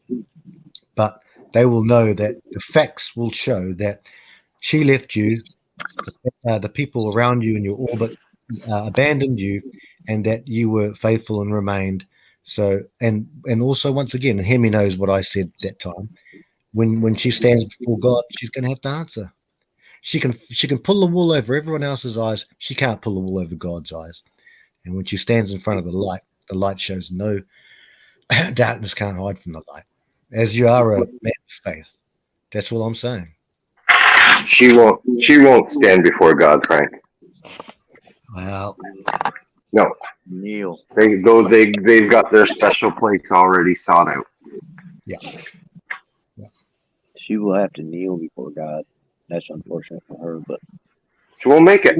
They're already sold their soul. Is that what it is? Yeah, they're demons. Yeah, they're demonically possessed. I still thought they had the account.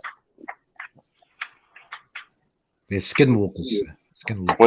When someone tells you or shows you who they really are, it's up to you to believe them. Yeah.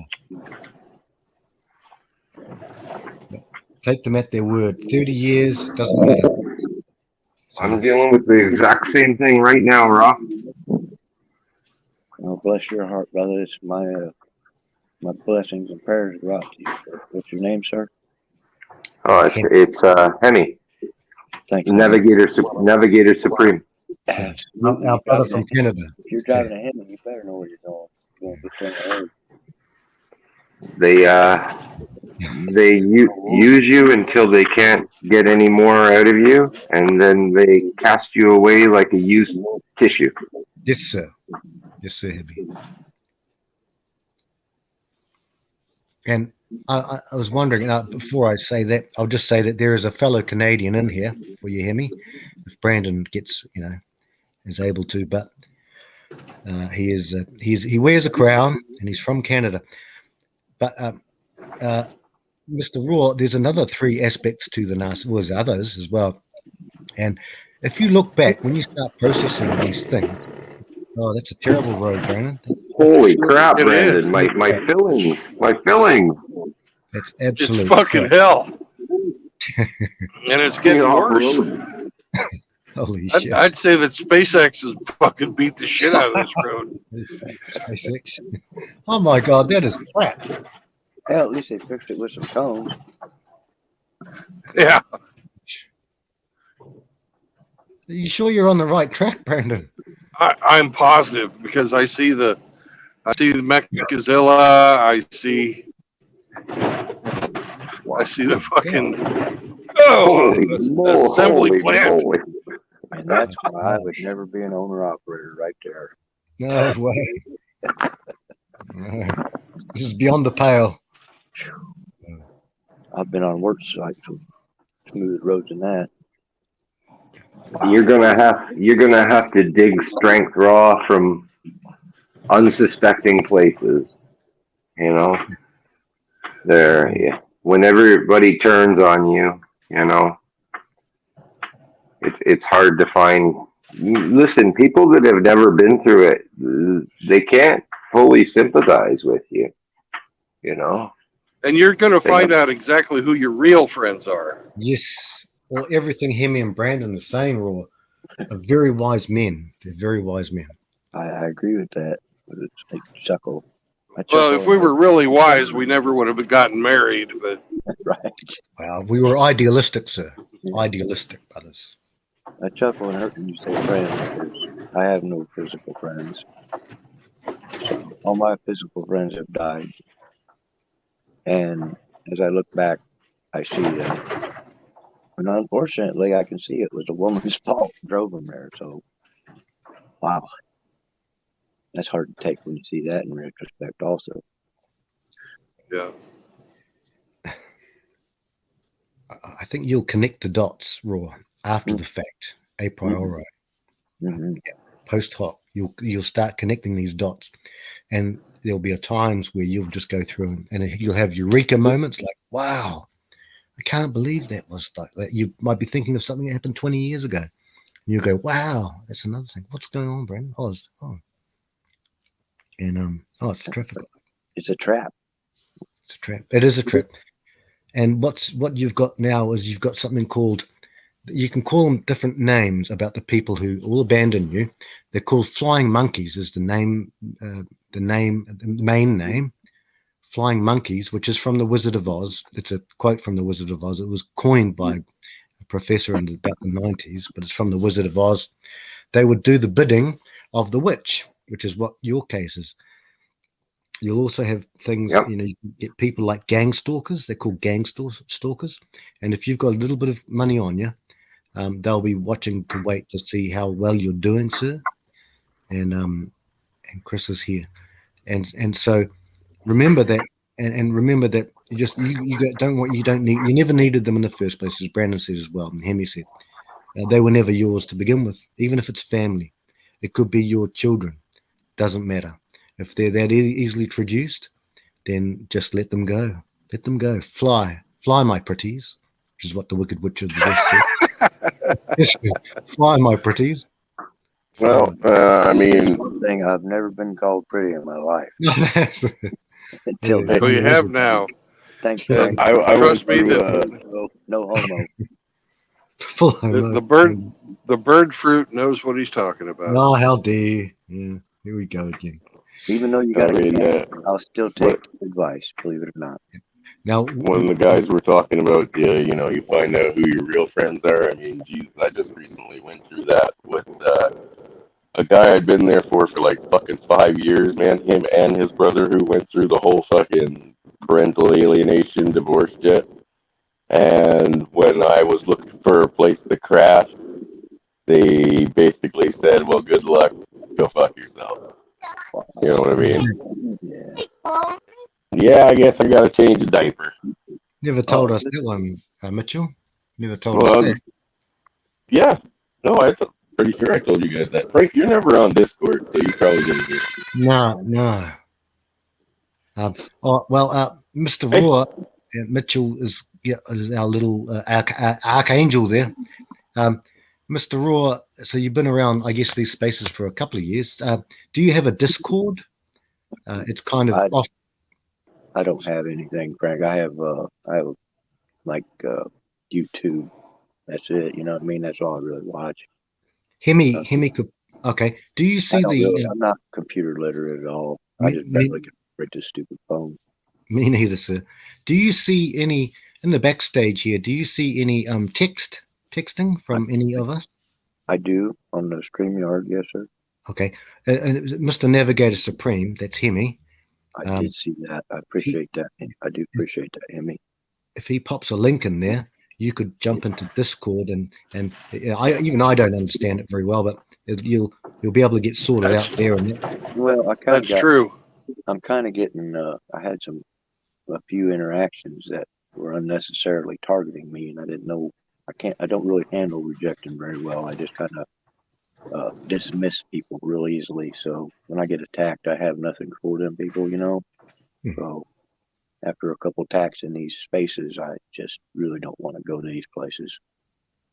Do you mean on YouTube here? Yeah, I mean, I've been attacked on John's channel. I've been attacked on there's another place I've been. I mean, you know, it's just it's a perceived attack because a lot of people in these spaces are very fucking violent people, and it really fucking pisses me off that motherfuckers don't have any self-control.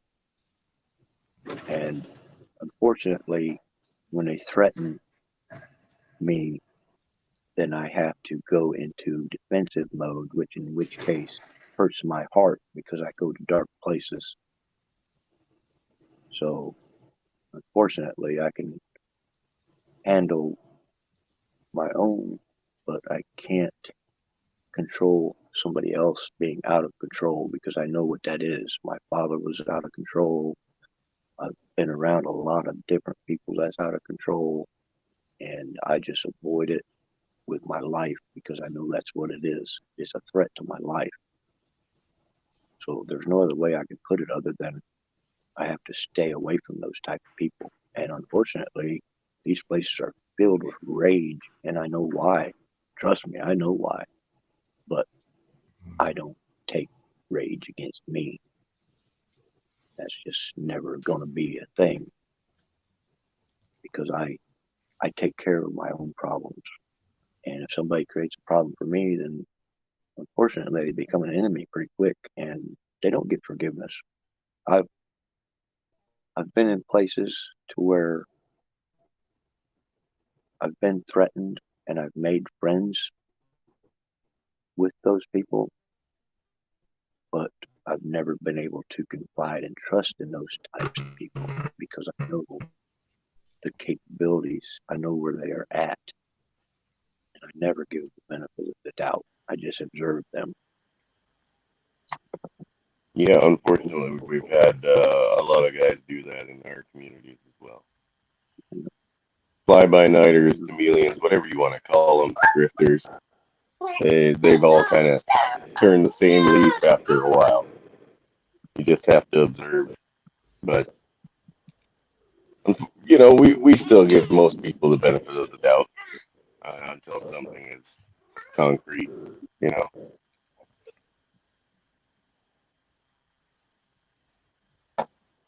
Yeah, I don't push any shade on people.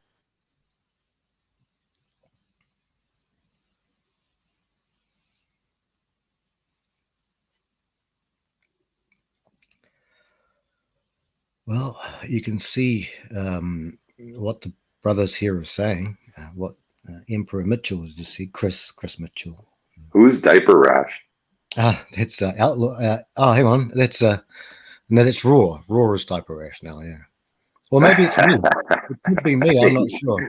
These name changes, man. They just throw me for a loop. No, Timmy I'm said- apparently sugar bottom now. So Sugar bottom. Lovely sugar bottom. Riggs's favorite sugar bottom.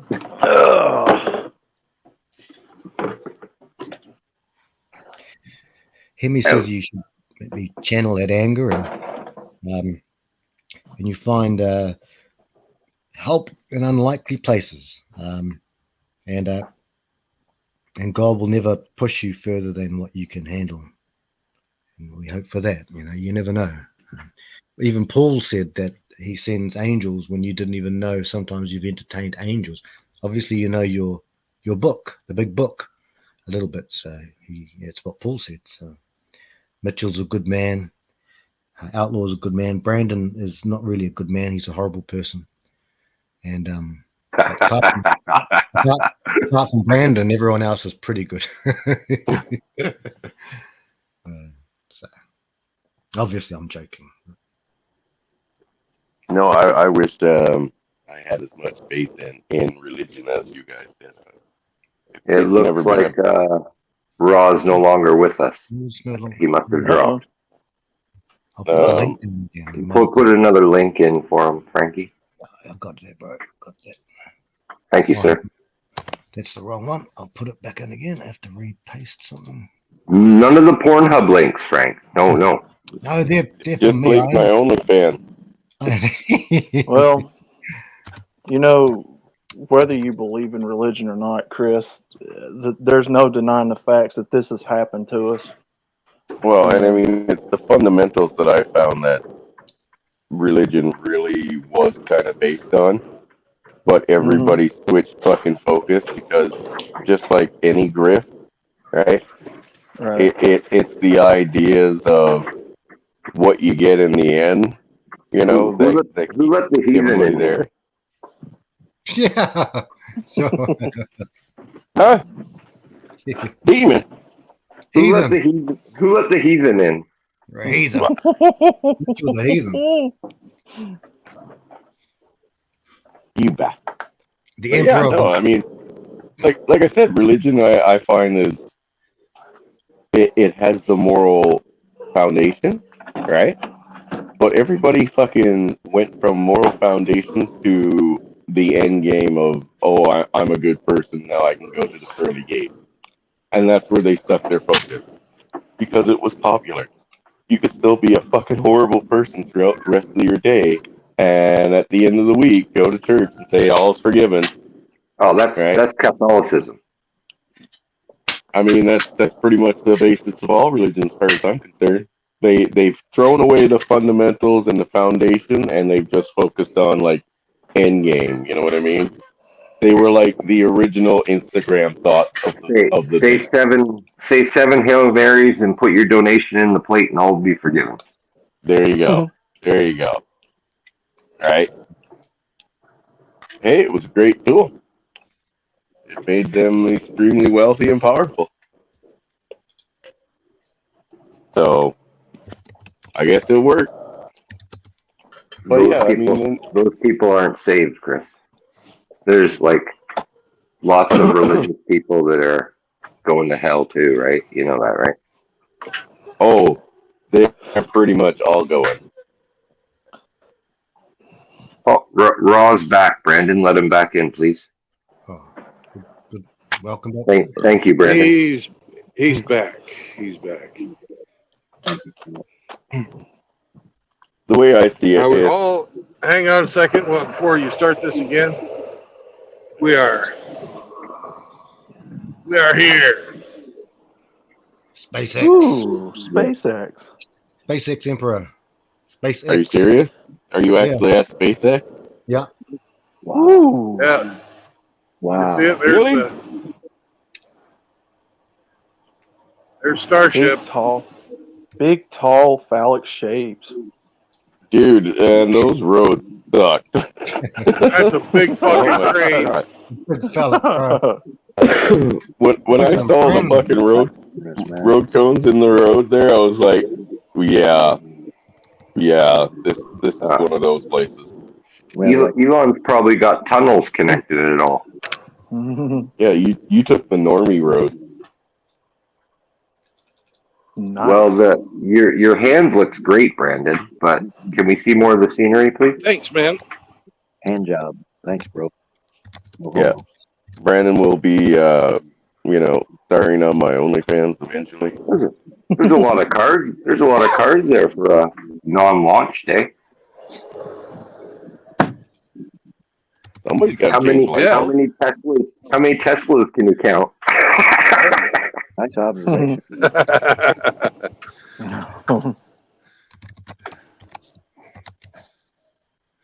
It's the details. Now I'm going to go up and I'm going to have lunch at the SpaceX Cafe. Oh, I love. Ooh, a space dog. Space dogs. No And I'm going to space get myself a fucking I'm going to get myself a SpaceX ball cap. Spaceballs. Yes, Spaceballs. Don't tell Rex or Martin Short. Don't tell any of them.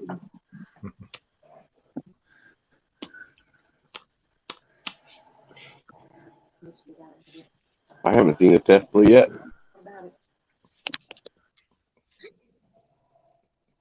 Oh, I gotta move mine.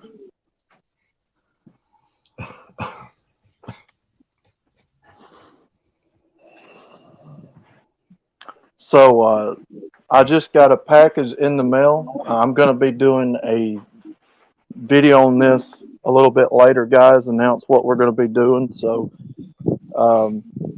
fingers crossed. I don't know if I'm going to stream yet or not. I want to test and set it up, see if I can get it going. But we might be streaming as of this week. So fingers crossed, guys. Yeah. All right. So you got a new phone. Congratulations. No, no, you got more than a phone. You got more than a phone. I don't think Brandon knows. You better enlighten the boys, Outlaw. Well, let me make a video on it. I'll announce what's happened, and then, if Riggs and Hemi want to talk about it, they can talk about it. But yeah, I'll make a video and explain what's happened, what we've got, and so fingers crossed we may be streaming as of this week sometime. That's awesome. If I can get it going and test, and you guys be sure to thank Riggs and Hemi the most of all, because they made it happen. Well, they bought you a computer? Hey? I'll let Hemi and Riggs tell you. That's awesome. That's fucking fantastic. I love seeing the fucking community come together like that. Word. Now, the next time I come through fucking Birmingham, you got to get out of your ass and come see me. Oh, absolutely. We are. Yeah. I'm ready to get on the road myself, brother. I got my vehicle back. I'm ready to roll. Ward, do you follow Terrence Pop? You obviously must know who he is. Absolutely. What a savior, bro. Yeah, good man. And we've got a friend here. His name is Father Saunders, and I've posted his link down there as well. Thank you, Frankie. It's Father Saunders. He's a good man. He's a veteran, but he's 43. He's got a lot of all of us have got life experiences. So another good man to. You just stick with us for a while. You hang with us. This is where you belong. This is where you belong now.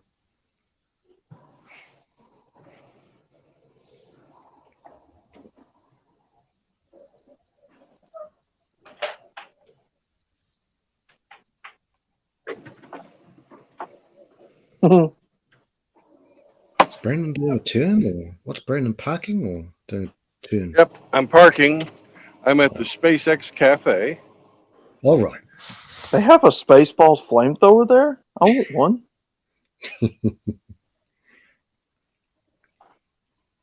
That's what Pliskin said.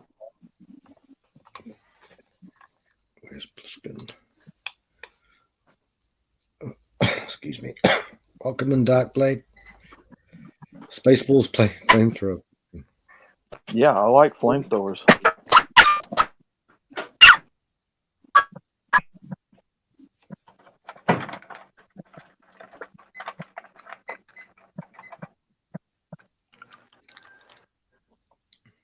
I think we discovered here a few nights ago, talking to Chris and them, that I'm a pyromaniac.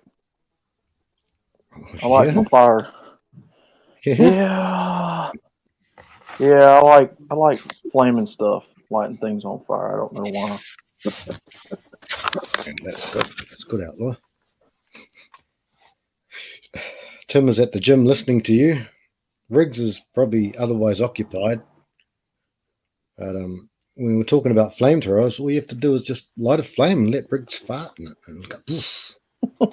Flub. Like Dragon Ball Z. It's like poof. Sounds like a block, yeah. Is that Mitchell? Yeah, little man's building with his block.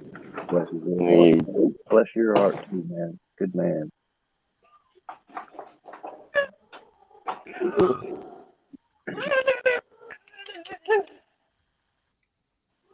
Yeah, buddy. No, you cannot put your Play-Doh in those.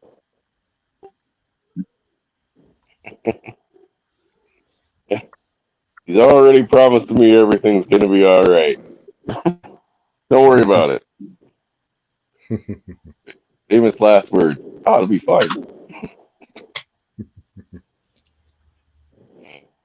Are you a quick learner?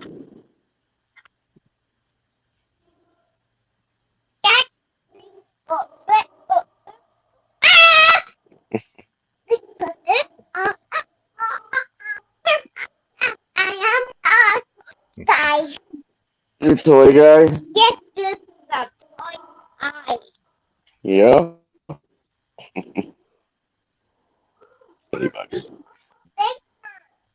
Yeah. Yeah, I don't know what else is going on tonight. You guys got anything planned, or is there anything coming down the line? What is it, Tuesday? Well, Outlaw's going to get a video done. He did one. I don't know if you've watched it. You know how Hammer, did you see Hammer's one, Chris, that he did on, what is it, Hershey's? On who? Hershey's. Oh, on Hershey? Yeah, no, everybody's been picking that one apart, and it's hilarious. So Outlaw's done one on M&M's, I think, about 2 days ago. So check that out. I'll check it out later on. Yeah, and I think it was Hershey's again, or sorry, not Hershey. M&M's again. Now they're coming out with the gray one for the non-binary. Oh my god! Where the fuck does this end, man? Well, you There's know, no hope for society anymore. Yes, buddy. Well, you know, gray is typically a color that represents decay and old age. So yeah, they got the color right. Yep. At least they know how to pick the right colors to represent their decaying moral less ideals. Yep. Would so. Like seriously, at this point, anybody with a logical thinking mind, I mean, are nukes really off the table? You know, like, is it really though? Like seriously. But Mitchell, when you think about it, and I think about the same, I'm like you. I'm ready to hothead, not hothead, but I feel strong like you. I'm I think the enemies should be crushed. But the problem is, if you set off, let's say something happened in New York, right? Boom, big boom in New York. Well, you're going to get rid of a lot of wankers, an awful lot of evil people, wankers, people that are just horrible people. But we say, and like someone like Eric Zombrow's not there, but we're getting rid of William Cush, getting rid of Seekers, getting rid of a whole lot of people from there. If one went off in California, there goes an RPM. There goes a heck of a lot of. If one went off in Nebraska, see you later, Father Saunders. See you later, Riggsy. That's the reason why I constrain myself, because I think about it all the time. I think just blow everything up. But I just think, like, let's say one went off in up north where you are, the little man. So I think Yeah, I know. No, Frank. Like I understand. Like there's a lot of collateral damage that gonna go with that. Yeah, buddy. so. That's my Am I supposed to be quiet? it's my cautionary thing that I think about it a lot too, bro. I think about killing. Not well. Sorry. I think about the Allegedly. demise of bad people, but along with that, there'll be good people. I've got a lot of Yeah. friends in the States, got a lot of friends everywhere in Europe and stuff like that. So it's just a different thing. We have to be able to make the hard decisions, though. That is our calling. Yeah. Yeah. Nobody wants to be the sacrificial lamb. Yeah, but This one? you have to have that mindset, or else you can't make the right decision. You have to be fearless in whatever happens.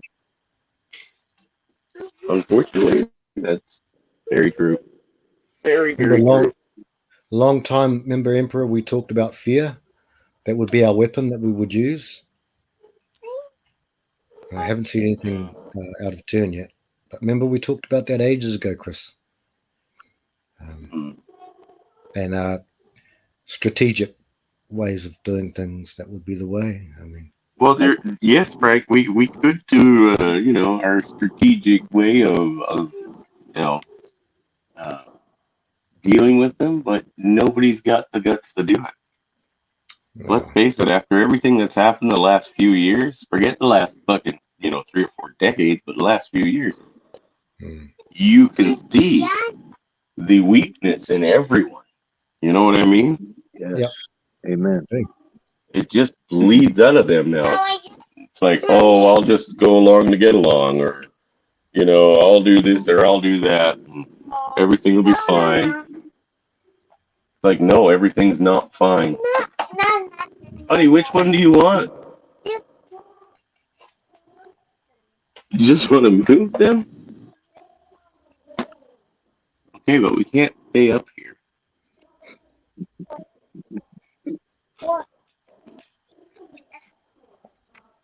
Yeah, you can use that one.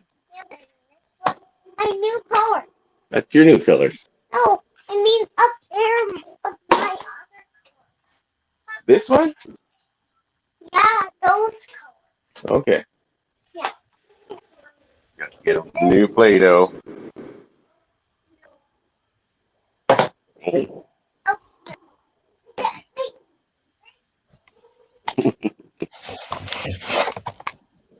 Nobody wants to see the good things in, Frank, but unfortunately, sometimes it's not an option. yeah, I understand what you say, bro. I know what you say. I remember. No. Yeah. They're Yeah. everywhere, man. And I mean, especially like I said, I've lived in some of the most leftist woke freaking communities on this earth, and I got to be honest with you, when it comes down to selecting them out, right? You might as well just wipe them out. Well, you're gonna take 4 people out of like 2.6 million. You know what I mean? Yep. Yep. Thank goodness it's one of the areas where good shit hit the fan, and the big two booms be used. It should be one of their primary targets.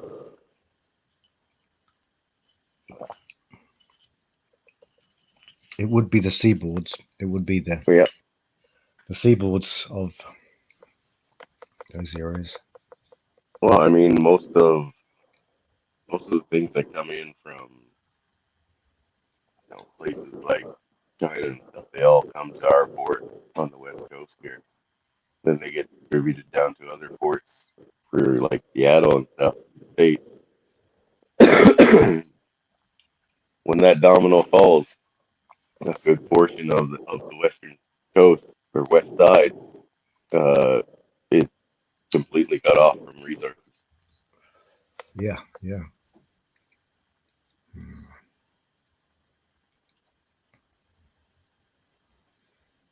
Hmm.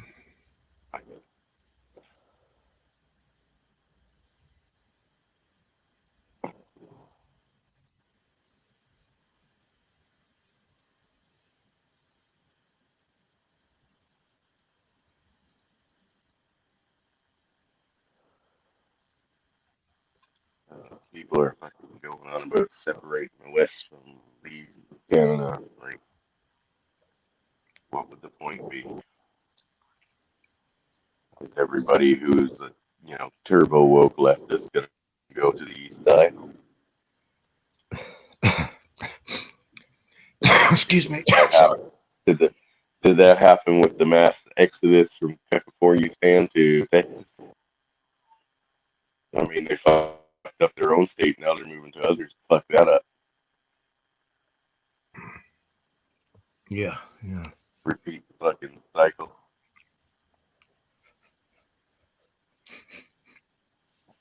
Yeah.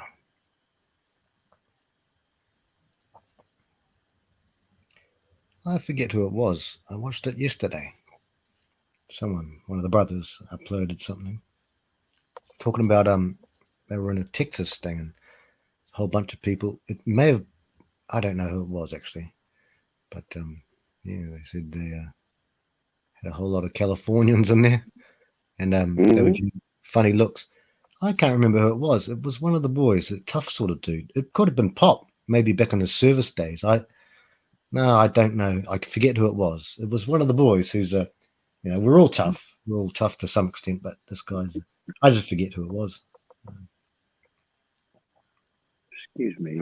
I mean, in the chat asking for words, True Blood.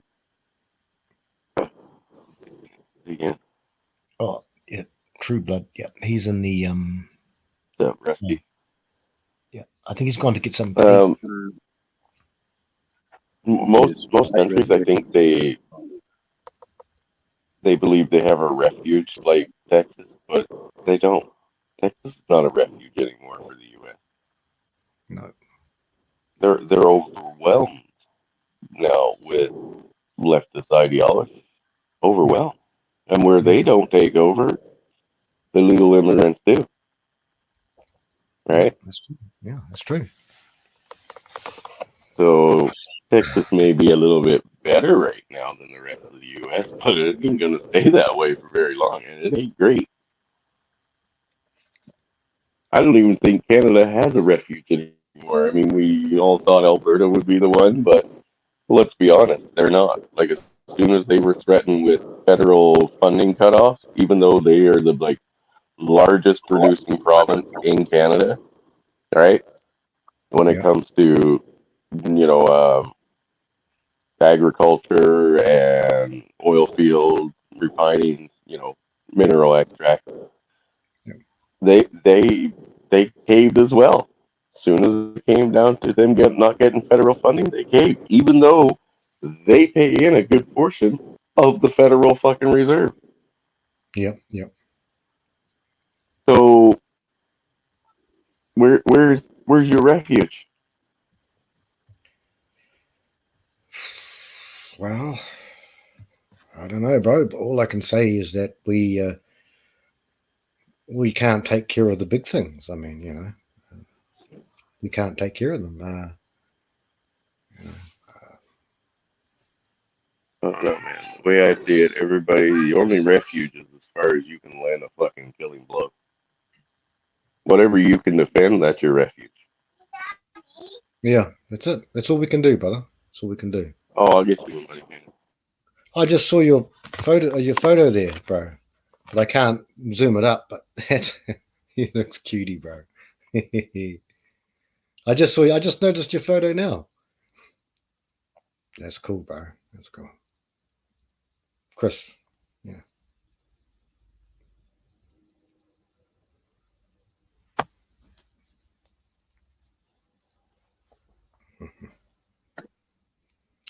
Well, you're always welcome to come here. I mean, I suppose, but I would just probably prolong the inevitable. You're always welcome to stay with me. As many guys as want to come here. It's all good. No rent. Should have food, maybe. Yeah. Mining town, that'd be nice, wouldn't it? Reestablish. They're doing one of these out in U.S. out west. I noticed it's kind of nice adventure place to retire in. Just kind of have projects everywhere. Yeah. We'll just all go up and live with Indy or Joker. So, you guys know that Better Bachelor is he's going full on. He's going to get a whole men's retreat there. Yeah, he won. What did he win? 250,000. Yeah, he was talking about a lot of money. Anyway, I know it was a lot of money. Yeah, yeah. I'd So love you to help guys, out a fellow like that. You know, just help manage his land and get his stuff rolling, organize his construction. You know, just a lead man in the. I don't know, man. I just I've built a lot of shit in my day. I just know I have a lot of value somewhere. I just haven't figured out where it's at yet. hey, you know, Raw, you should talk to Indy. You know Indy, obviously. Indy, well-respected brother of ours. He knows a lot of stuff about a lot of stuff. Yeah, everyone here knows. We brainstorm all the time. We use each other as sounding boards in this sphere, this family of ours, and lots of ideas happen. People help each other too. A lot of people. We have many friends who have helped. We have to do this ourselves. I mean, you know, we have a lot of fun here, but we do a lot of things ourselves.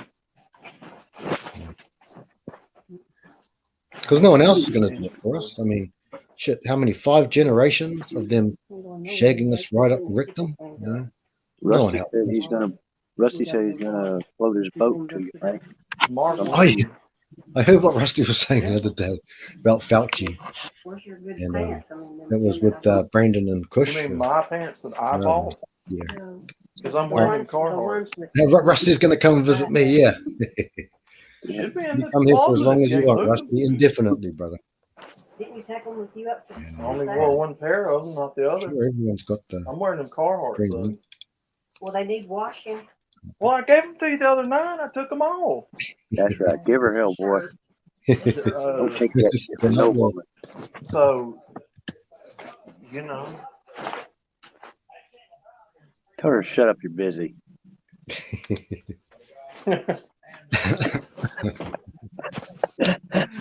Oh man. You'll be in the same boat as Resto as you lip off. Yeah, I'm trying to scramble around here, find parts and pieces to get everything working.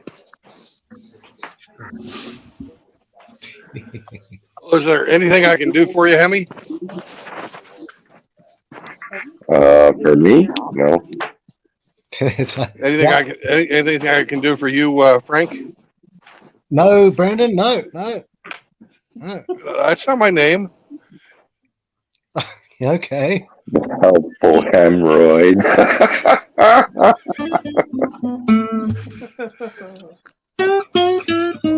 Rusty, is there anything I can do for you? Hey, True Blood, were you just pulling an AKS and eating everybody out of house and home over Indy, there? can I help you any? I just want to hear about Tesla. Surely there's got to be something I can do for somebody. I wouldn't feel right if I didn't. Game You know. all here. Not a very helpful hemorrhoid. I tried. Nobody needs any help. What a pain in the ass. I guess you're doing your job. What happened to Hoosier? Where's the Hoosier gone? Johnny Appleseed now.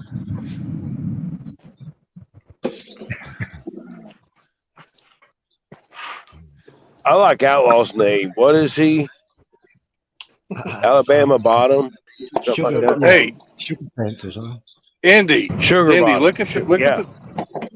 Look where I am. I know. Now I could go to NASA, like SpaceX and shit like that. I think that'd be cool. Dude, did you see the road he traveled on to get in there? Holy shit. I think I heard him hit a bump. Dude, they didn't spend any money on roads at all at this place. They just put up cones around potholes that could fit whole vehicles inside them. Well, they figure they're going to have flying cars, so they don't need no roads. We don't need roads we're going. Yep. Maybe they're waiting for Nobody, nothing. They don't need no tanks, they ain't getting no flying cars, they ain't getting shit. No more shit for nobody. Man, you guys been watching too much Back to the Future. Oh, of course. I love Back to the Future. Maybe they're waiting to put into those recharging roads or whatever. Hey, True Blood, you know, right here by me is Stennis Space Center, and that's where they build or have traditionally built the individual rockets for the space shuttle, and they test them. Nice. So, like the module, Rusty, or the rocket power? Yeah, they individually build the actual rocket engines for the space shuttle here at the Stennis Space Center. Wow. Oh. Yeah, and then they load them up on semis, like you know, and get somebody like True Blood to haul them, you know, with a military escort, you know, down to Cape Canaveral. Yeah, yeah. I'm trying to think what we have up here in Huntsville. We got the Space and Rocket Center up here in Huntsville. Same. Yeah, Alabama. I forget what Alabama does, but Alabama makes a lot of the other components. But they're never. That's where the Redstone. That was where the Redstone rocket was developed. Was there in Huntsville? You know, that's way back. You know, the very beginning of the United States space flight. Yeah, sure. Redstone Arsenal. They never build all the stuff at the same place for security reasons and also logistics. And because you spread out, when you have the government programs, you spread out the love. Everybody's congressional district. Yeah. Everybody gets a little kickback.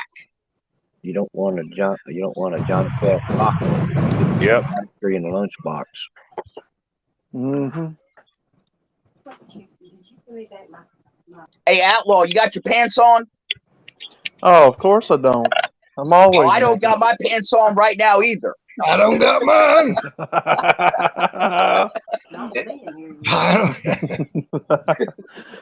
No, I'm always streaking. Well, can I help you guys? You know, we know. Can I help you guys pick out a pair of pants? I mean, I've done gotten used to the air blowing around it now. So, well, can I help you pick out a hula skirt then? I don't know. I think you'd look really nice in a coconut bra with a fucking grass skirt, man. That would be fucking outstanding. Everybody's always trying to pimp me out, man. Oh shit! Everybody's trying to whore me out. I don't want to whore you out. I just want to make you look your best. Yeah, he supports services. Right, He Chris? supports services. Chris still here? Mitchell, I think he's doing it for your benefit, Outlaw. It's for your own good. Yeah, I'm Chris still here. likes. Yeah, Chris. I'm just trying to help. I'm really just trying to help. Chris is trying to pimp me out. Chris Chaos will try is to trying to pimp you pimp me out. Chaos Riggs will is do that trying to too? pimp me out. Oh yeah. Don't do I that told one. you, I ain't Don't- trying to pimp you out. Hey, Okay? You have no hey, I'm choice. on your side, Outlaw. I'm on your Yeah. side, man. Yeah. And now Brandon has joined them. I'm not trying to pimp you out. I just want you to look your best. You know, I'm a very I'm not Brandon either. I'm a helpful hemorrhoid. Boy. The way I see it, if I got Brandon on board with my OnlyFans, the rest of you guys might as well follow suit. You know what I mean? The rest I of would. you. Hey, he promised me a fucking horse and he never delivered. Hey, let's make. Don't believe that fucking. I gotta make pimp. the money first, Brandon, before I get you a horse. I always got to make the money. I got to make the money. Well, what have you done for me lately?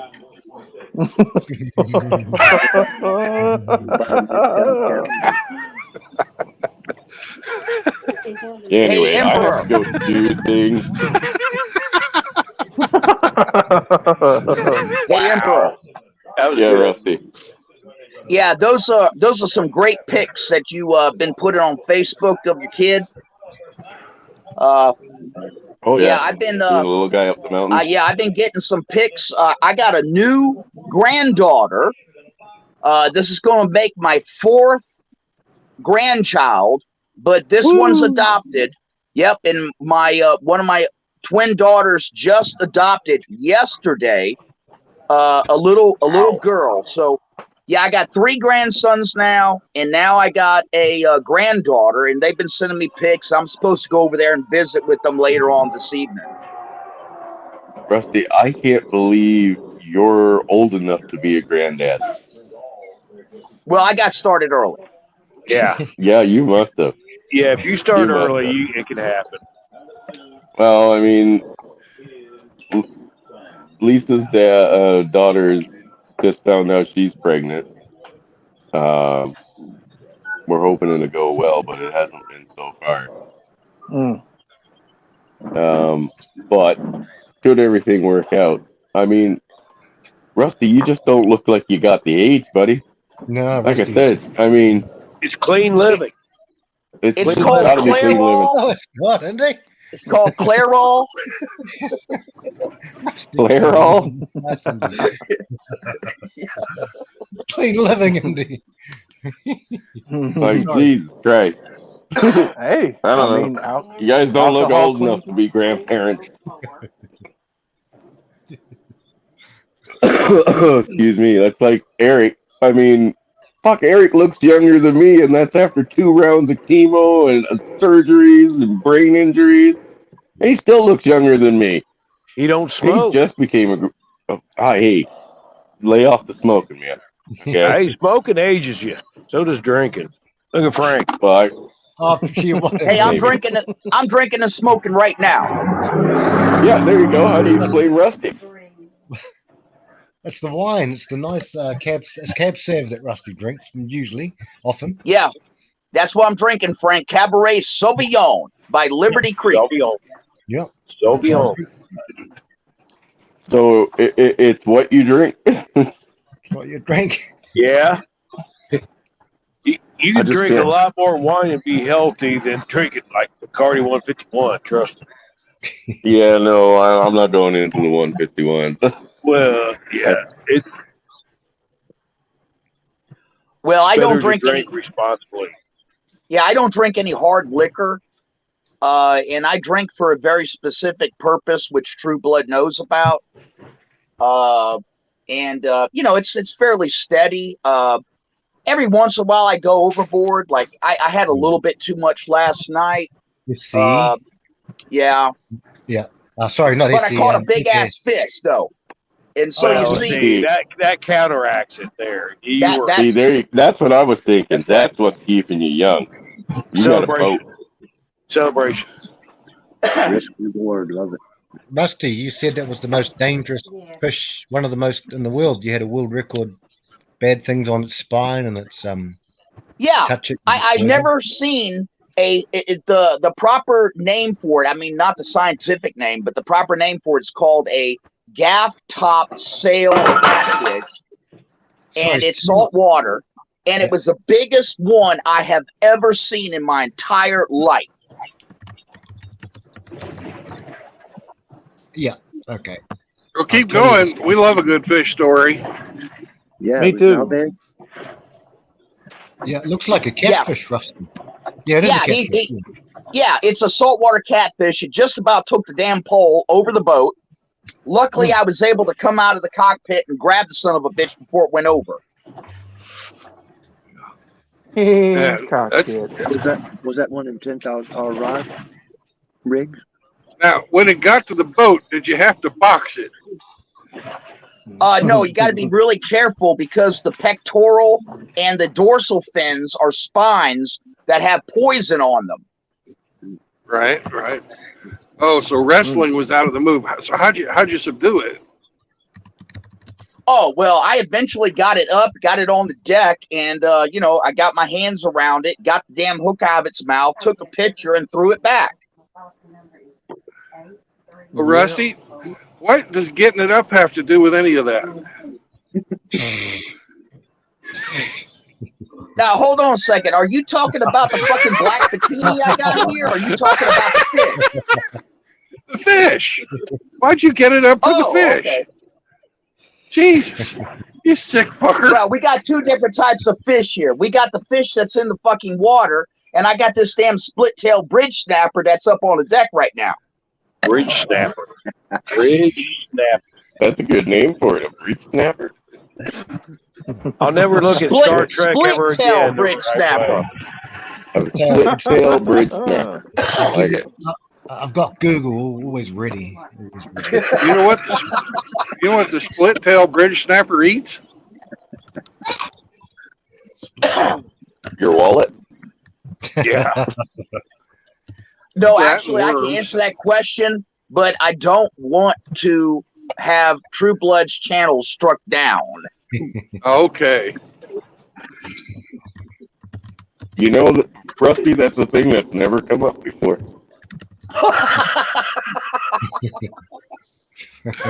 I don't know how to put a filter on, to be honest with you. It's like, I try to behave, and then I just can't. Good man.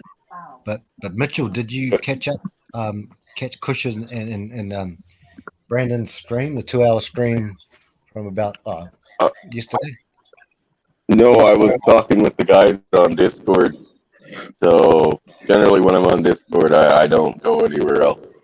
There was no holds barred, bro. No holds barred. No holds barred. I mean, in a good way. Yeah. But we were talking about COVID-19. Yeah. Yep. Oh, thank you. Well, that's Yeah, something don't I'll get me definitely started be about checking out here. Fauci. Yeah, nah. What? The Lord and Savior Fauci? What are you talking about? It's too He's late. never told a lie. Ever. But anyway, gents, I gotta pop off because I gotta go do some shopping. Look after our little All man, right. brother. Tell him his uncles all love him. Later. Have a good day. That's little man. Buy me some juice boxes. See, I knew there was gonna be a catch. This guy always wants fucking Happy Meals and juice box. Purple Frank. Anyway, Take it. all right, guys, we'll talk to you later. Peace. Hey, Bye, Emperor. is there anything I can get for you, Chris?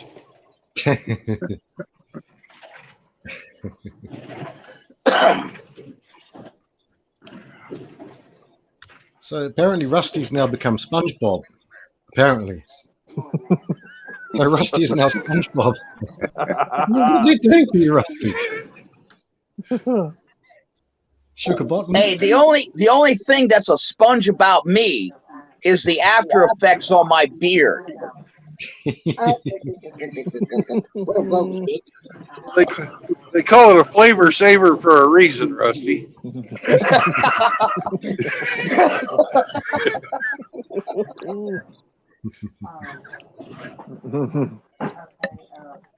Speaking of flavor saver, where is the ape of MGTOW? He's working. I've seen him. Was he here today? He was here before work. Nice. Now, Where's the navigator? The navigator's here. He's here, Rusty. Yeah, he just. Okay, quiet. cool. Hey, Hemi. Hello, Rusty.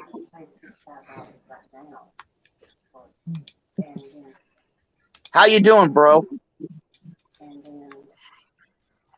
I'm doing well. How about you? Well, if I was doing any better, I'd be a twin.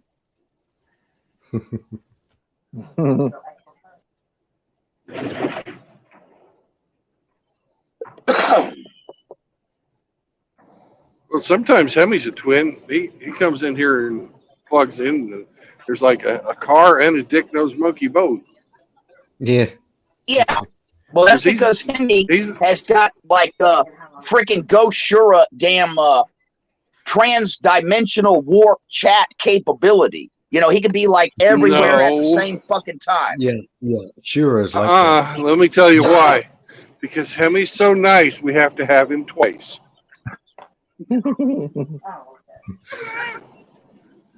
Yeah. We can have nice Wow. We're giving Sure gold medals.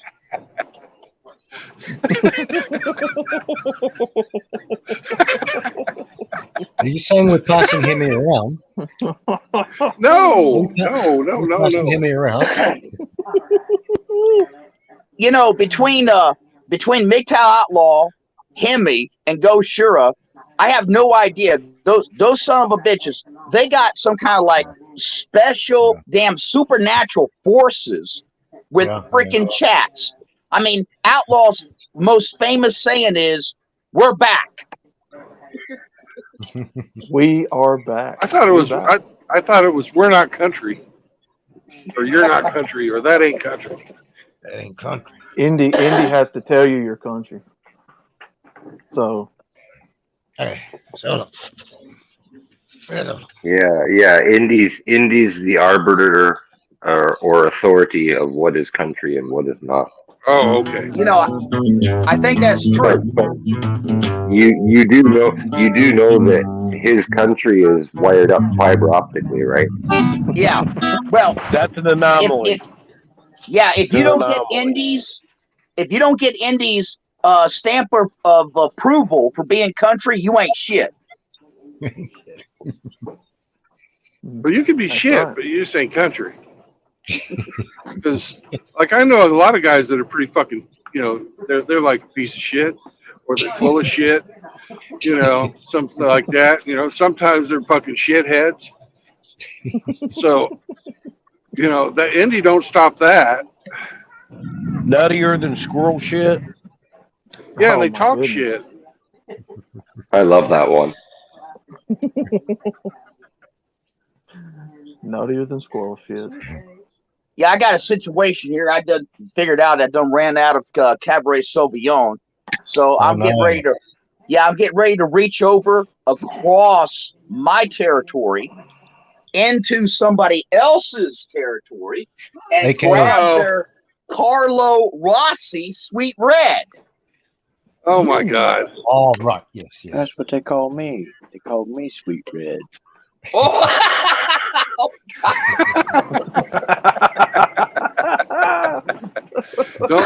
Don't let Rusty grab your no square. That's all. Stop! Oh, Don't He'll do it too. And then you'll wake up in the morning and you'll be wearing a black bikini and wonder what the fuck happened. If it doesn't fit, you must have quit. Yeah. Hey, I'll send you True Blood that picture. I took a picture of that fish. I'll send it to you. I sent one to Kush last night and to Angler. Okay. Angler said that. Yeah, he said he never seen a fish like that. He don't catch fish that big where he's at. I don't doubt it. Maybe he's got to use bigger bait. Does he do that shallow water fishing, Rusty? I've seen him doing waders. He does a lot of freshwater fishing for brim and for bass with his son. Yeah. Angler Junior. Yep, and Angler Junior. He's a hell of a boy. He's really a good kid and catches lots of fish. That's good. Yeah, that's good. It's got the magic touch. Mm-hmm. That's good. Good stuff.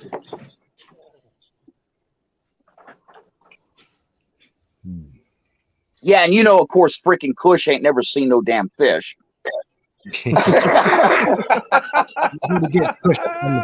the boat, Rusty, on the boat for Kush. Grab him on the boat, brother. And he travels everywhere. He's always traveling. But, Yeah. Now, True Blood, that picture that I sent you of our friend, I had to ask permission ahead of time. Yeah, because you know how he is.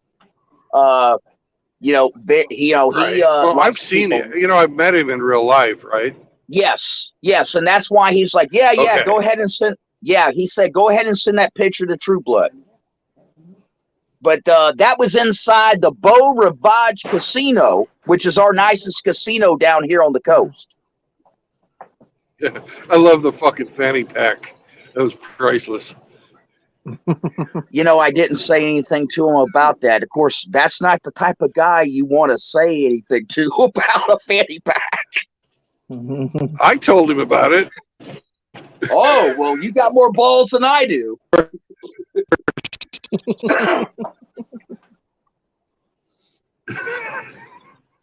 He really had a great time down here, True Blood. He he's trying to get his place cleaned up and make plans. Yeah. What's going on?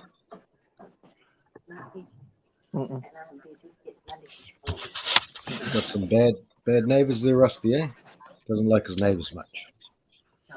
Yeah, he's got some pretty bad neighbors. He's pretty congested, if you know what I mean. Yeah.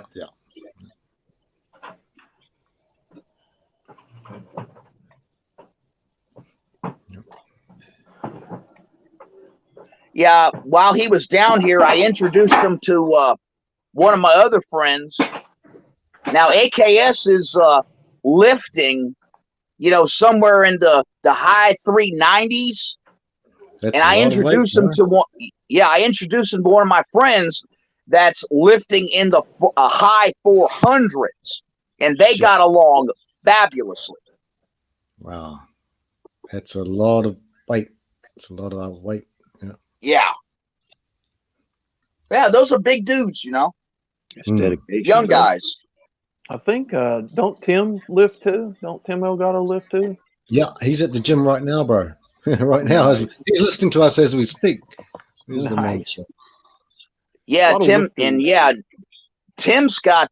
He's being a really good mentor to his nephew, Mad Mike, and teaching Mad Mike right. Red pilling him. Showing him the ropes. Bringing him on the streams. Yeah, Mad Mike's pretty damn cool. I mean, for a young guy. Yeah. Yeah, good fella. Yeah, he looks after him. At the gym, lifting right now. Still at the gym. So it's about at least been there 40 minutes. Looking at the chat is Tim. Get to the chopper, Tim. Get to the squat rack. Blast those legs and don't walk for another week after that. Oh, man. Yep, there it said at the gym lifting right now. Heck yeah, man.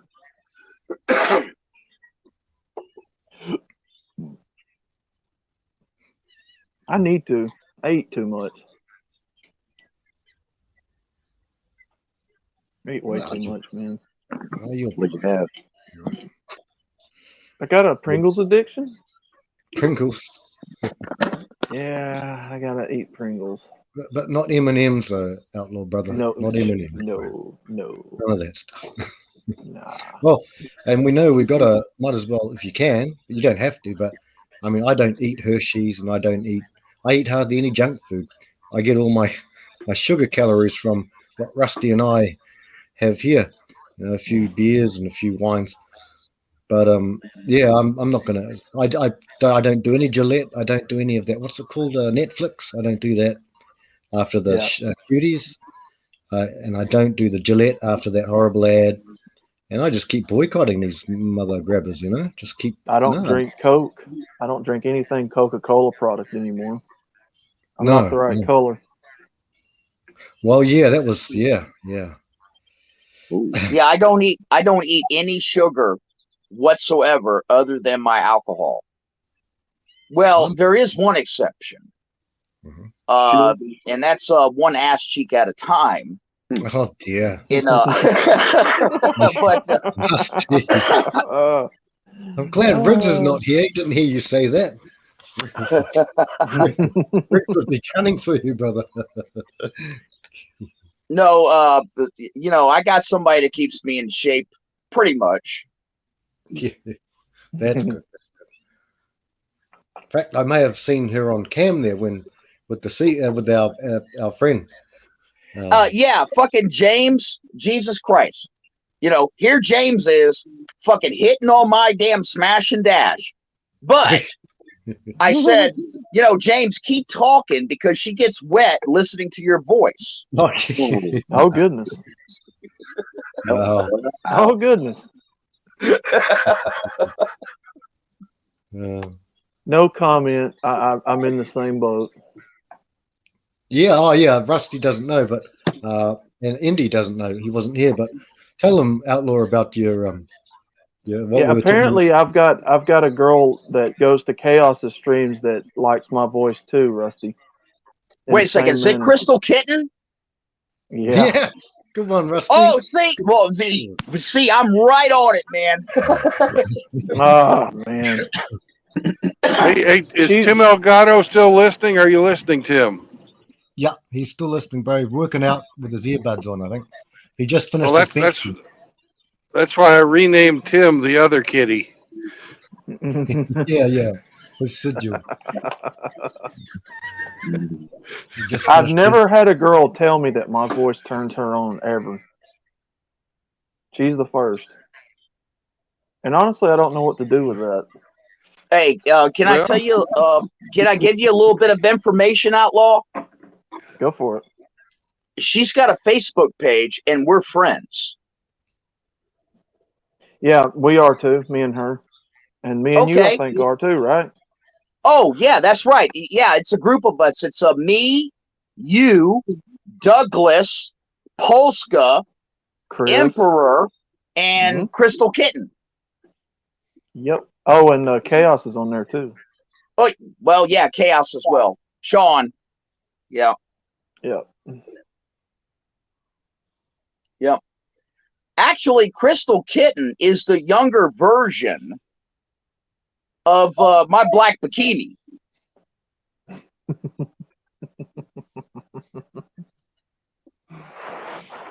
That's why James goes crazy, because they're redheads. I haven't paid attention to her. I don't know what color her hair is, honestly. I just told you. It is so it's red. Gotcha. Yep.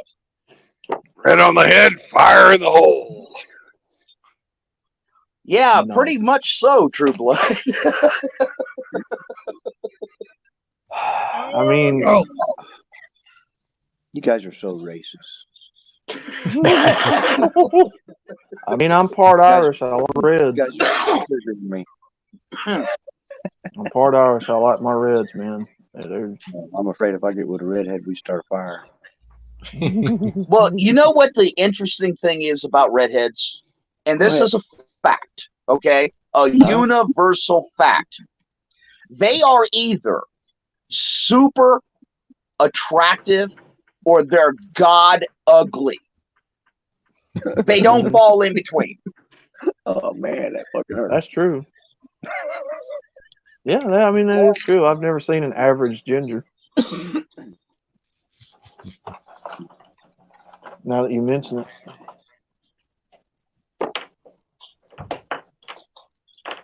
I've seen some very, very light-skinned gingers that scares me, but, you know. Yep. That whole not having a soul thing, that scares me. They have freckles sometimes, eh? Ginger freckles? Where did that come from? Where did the soulless thing come from? It's because they're trying to get rid of our species, dude. We're descendants from the gods, bro. You look it up. We're only 2% of the whole global population right now, and we're about out of here. Especially because all the hate thrown at us. Redheaded stepchildren, don't have no soul. It's like we are the last bastion, you know. Mm-hmm. Hey, I'll take it one step further, Indy. You know how the accepted scientific theory that we all descended out of Africa? You're familiar with that? Okay. Mm-hmm. That's why I say we came here in spaceships and they let us off. Yeah. We got to Babel. We had the tower and he destroyed it. Yeah. We had a connection with the universe and they destroyed it because they couldn't stand it. Yep. Aliens ain't aliens. They're just us from way back. You're correct. I don't know this wisdom. I just receive it. This has all been done before, and it will all happen again. Absolutely correct. New heaven and a new earth, bro. Cyclic. Yep. That's why it says, thy kingdom come to earth as it is in heaven.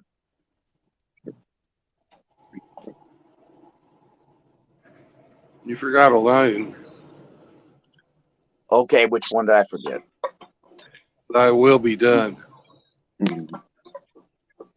That's why Well, we don't that's have just the universal water, because it all will be done according to His will. no, we are water. That's Yep. where we come from. Water and resonance, frequency. It's all obvious when we learn, but they've just been hiding the truth.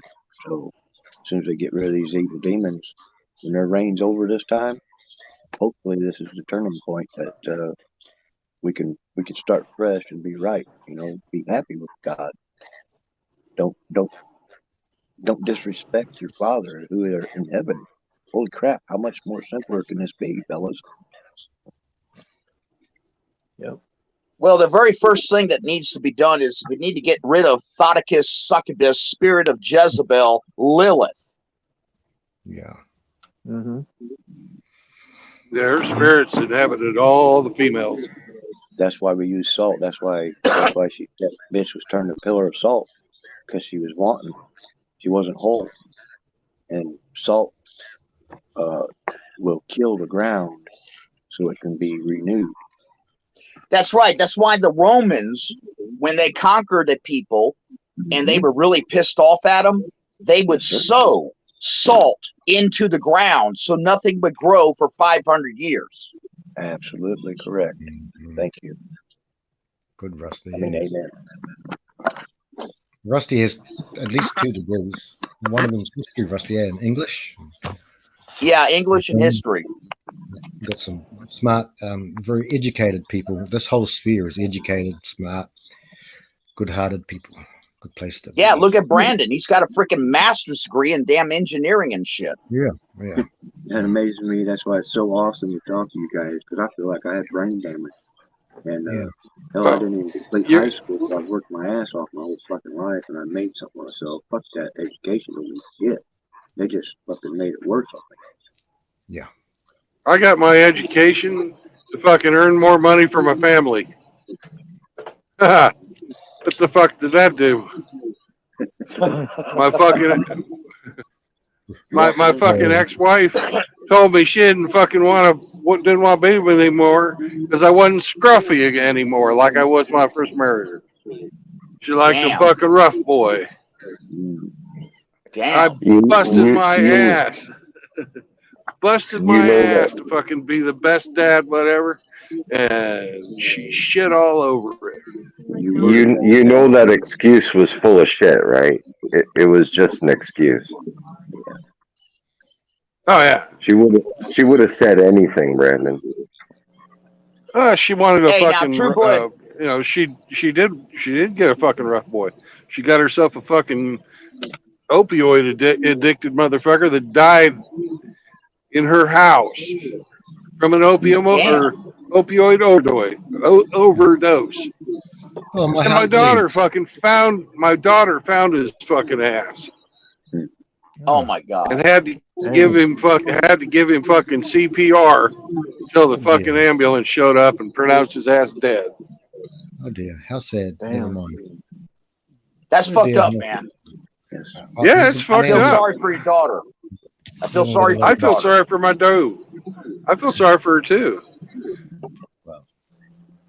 Yeah, that's pretty messed up. Yeah. Yeah. Yeah, we all got fucked up families. Yep. You know, that we do, True Blood. That's true. I have a small violin here. Very small. Oh shit, Frank. Got the man. Here comes Frank. Oh, brother. Hey, Frank, I think it's appropriate to hear some songs right now about now. Okay, Rusty. What are we doing here then? What are we doing? I don't know. How about today I started drinking you again? Oh, okay, well, give me a second again. I'll bring it up. God, you guys keep going. Okay, we'll do it.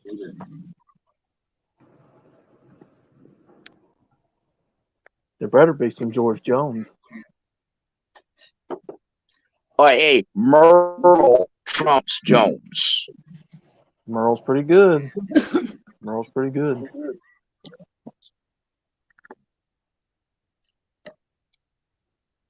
Yeah, on this channel, it is not today I started loving you again. It is today I started drinking you again. I stopped drinking her today. The day I put her in the ground. Couldn't wait to start anew. So, gentlemen, if you have a beer, I want you to raise them to the sky as we sing this song. This goes out to all of your beers. Unmuted.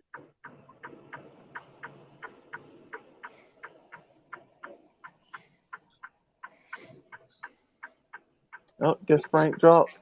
No, he's still here. No, he went to go get his guitar, man. Ah, I got you. Oh, he's back there playing with himself. Don't you fool it. He's got to get some cat gut, get that guitar fixed. Yeah, it was funny when I was trying to explain to the people about cat gut. They're like, why do they call it cat gut? And I'm like, nobody really knows because really they never use cat gut. So that's interesting, I thought. Hey. Any input on that? Hey, Tim, that'll work. I got a glass of sweet tea right here next to me.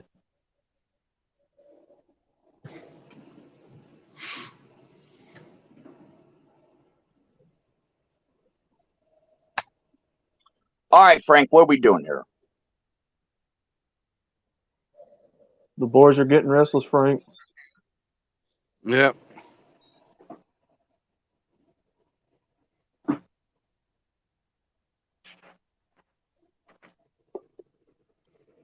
You were waiting on Frank all day. Frank. Oh, Frank. Yeah, Indy, that should be one of the prerequisites of your tests. If they don't know Merle, they ain't country. Oh, that's what I'm saying. Oh, Merle Haggard.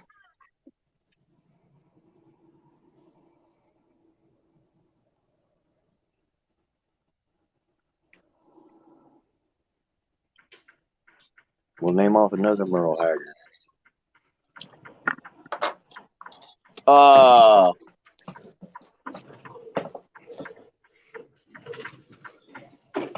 Jesus. Always on a mountain when I fall. Yeah. The Way I Am. Rainbow Stew. Tim wants to be in charge of the metal test. Uh-oh. Well, Tim would be a good guy for that. Definitely. Heck yeah, Tim. I don't want to drink none of that green bubble up. Oh, damn it. See, True Blood, you just gave it away. You know that song. That's a good name, Tim, if for all of you who's in the know. Like Rusty and Frank. Yeah. That's a good name, ain't it, guys? Which one? Tim. You don't get to choose your own nickname. That's not how it works. Yeah, you get assigned your nickname. I am Sugar Bottom, apparently. I chose You mine. are. It won't last. It won't last?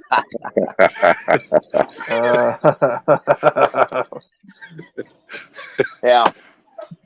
The one that seems to stick to me, though, that the guys have assigned me is Captain. Captain. You don't get to choose your own? I don't think SpongeBob was a good one for you, though.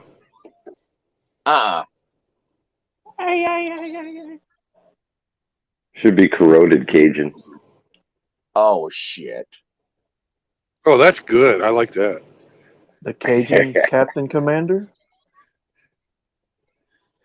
Actually, my dad's nickname on the CB radio handles during the 70s and 80s was Crazy Cajun KMT 4280. That's awesome.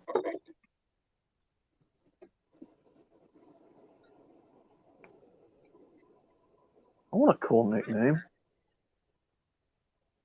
You got one, Sugar Bottom. Oh my goodness. I don't know. Watch out, Outlaw. That one might stick. I am apparently everybody's someone pimping out. They love pimping me out. There we go. That's better.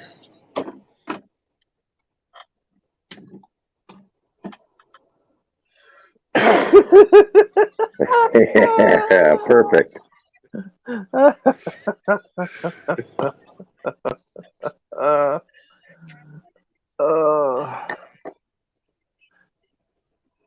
Yeah, I apologize. I didn't know there was rules to this game. Demi, I thought take it back. I What? take it back. You can keep that name. Oh, thank you. I thought Cajun was spelled with a U though. Isn't that a cajon? Cajoni? C was I don't know how to CA? fucking spell Cajun. Well, you're the English teacher. English teacher, mate. It's spelled CAJUN. Yeah. Okay. Cajun. Cajon. It's like Spanish. Yeah.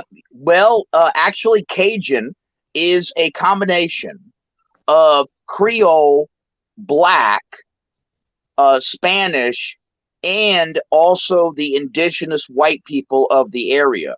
It's kind of like a mixture. In other words, it's gumbo. Mm-hmm. Gumbo. Do you practice voodoo? No, but I've had it practice on me. Really? Oh. Bro? Tell us, bro. Tell us about that. That's interesting. Oh man, well, I was dating a Cajun queen in Louisiana, and she put a fucking mojo ball in my fucking truck. What? Yeah, the mojo ball was supposed to ensure that I was coming back. Well, did you go back, Rusty? Obvious question. Yeah, I did. Oh, you just with the whole works.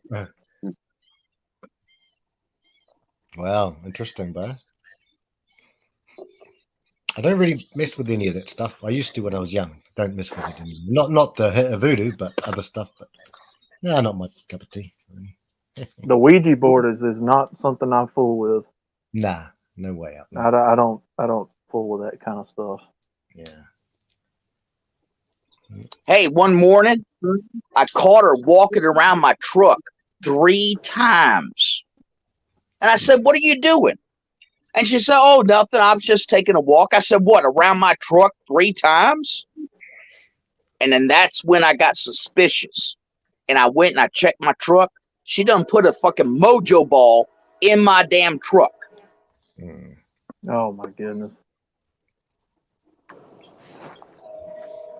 Yeah, I let that bit. I lit it on fire.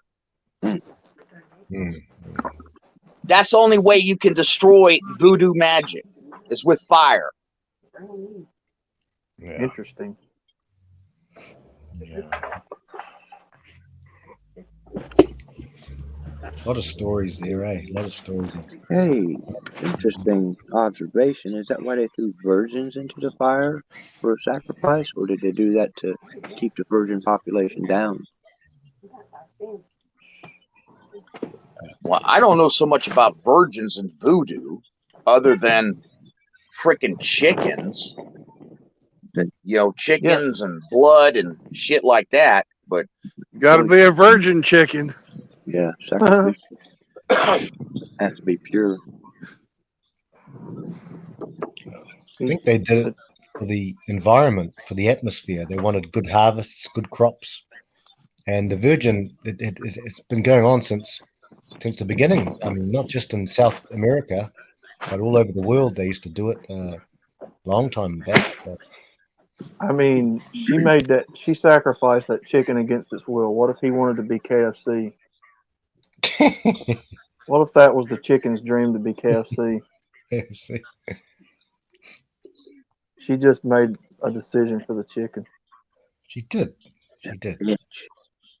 It shows they're imposing. As Snake has said in the chat, he says, hang on. Snake says, women are the worst decision makers in this universe. They have absolutely no idea what the heck they want. That's what Snake said. Imposing her will on the chicken. Yep. He's right. Yep. Yeah, what they want is safety and security, and they trade away their vote and our freedoms to get it. Yep. Yep. Mm-hmm. And they increase their freedoms too, Rusty, or their dependence, I should say. Yeah, this is why we need to repeal the damn 19th. You know, Yeah. in our lifetime, we probably may never see it done, but that doesn't mean we still can't advocate and want it.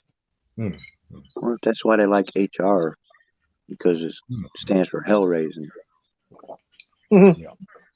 Yeah, that's a good point. Snake talks about one of our points. With no man in the house, there's no guidance. Snake's right, 100%.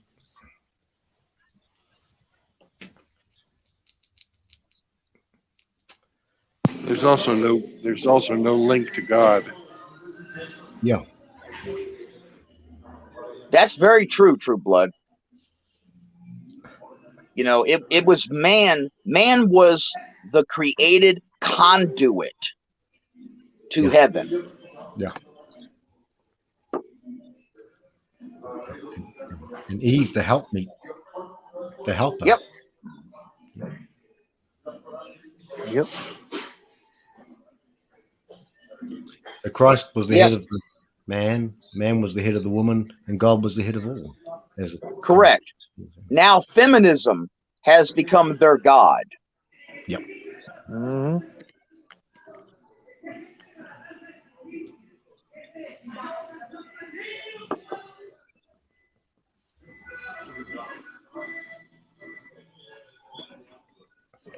Hey, Rusty, do you know someone? Sorry. Oh, go ahead. Go ahead. You know Homeward Bound, Rusty? It's a Simon Garfunkel. Coca Mexicano? Oh. Brandon's ordering some food, I think. No, I just had a Mexican Coke. That's what I ordered. Oh. Okay. Tim says human resources is for, well, sluts and simps, basically. 304s and cuckoos. Yep. Yep. I agree with Tim. And Snake says, put the nose rings, high body count, rainbow hair, hairs, tattoos, the whole works, all our red flags. Yeah, I'm tired of seeing these damn bitches that look like they fell into my open tackle box on the back of my cockpit. Oh, that's the back of your cockpit. As long as they don't Hell, fall on your I asked one of them one time, I said, hey, listen, can I borrow that for my lure?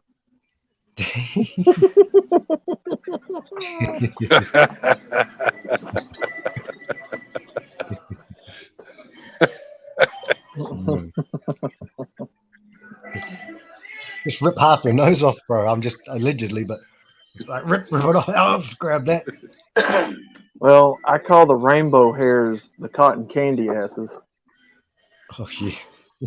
That's what they are. Yeah. Not only they got the cotton candy colored hair, but they're candy asses. They're not only sweet acting, but they're weak people. They melt. They're like snowflakes. Yep. They are snowflakes. Yep. Like The Rock used to call them, you candy ass. Candy ass.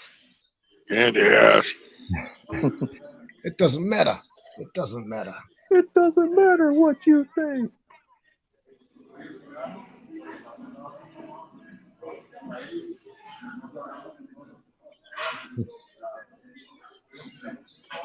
Don't it? It looks just like they stuck their head in a cotton candy swirling machine. Yeah. Apparently now they're going into remember the 60s when all the hippies had underarm hair and they wouldn't shave anything? Well, apparently now that's coming back into fashion. They're just going to go hairy mode on us. The fourth wave. Tamales? Nothing new under the sun, Frank. No. Yes, sir. Yes, sir. Well, I'll tell you something that's new that's happening. They are congregating together. So as they get older and as we speak in the manosphere that, they hit the wall, they don't have any children, they have no eggs, blah, blah, blah, blah, blah. They are congregating together and turning towards lesbianism. Yes. And supporting one another. Yep. I'm glad that Tim is the only athlete in here, or else we'd all be athletic supporters. Yeah.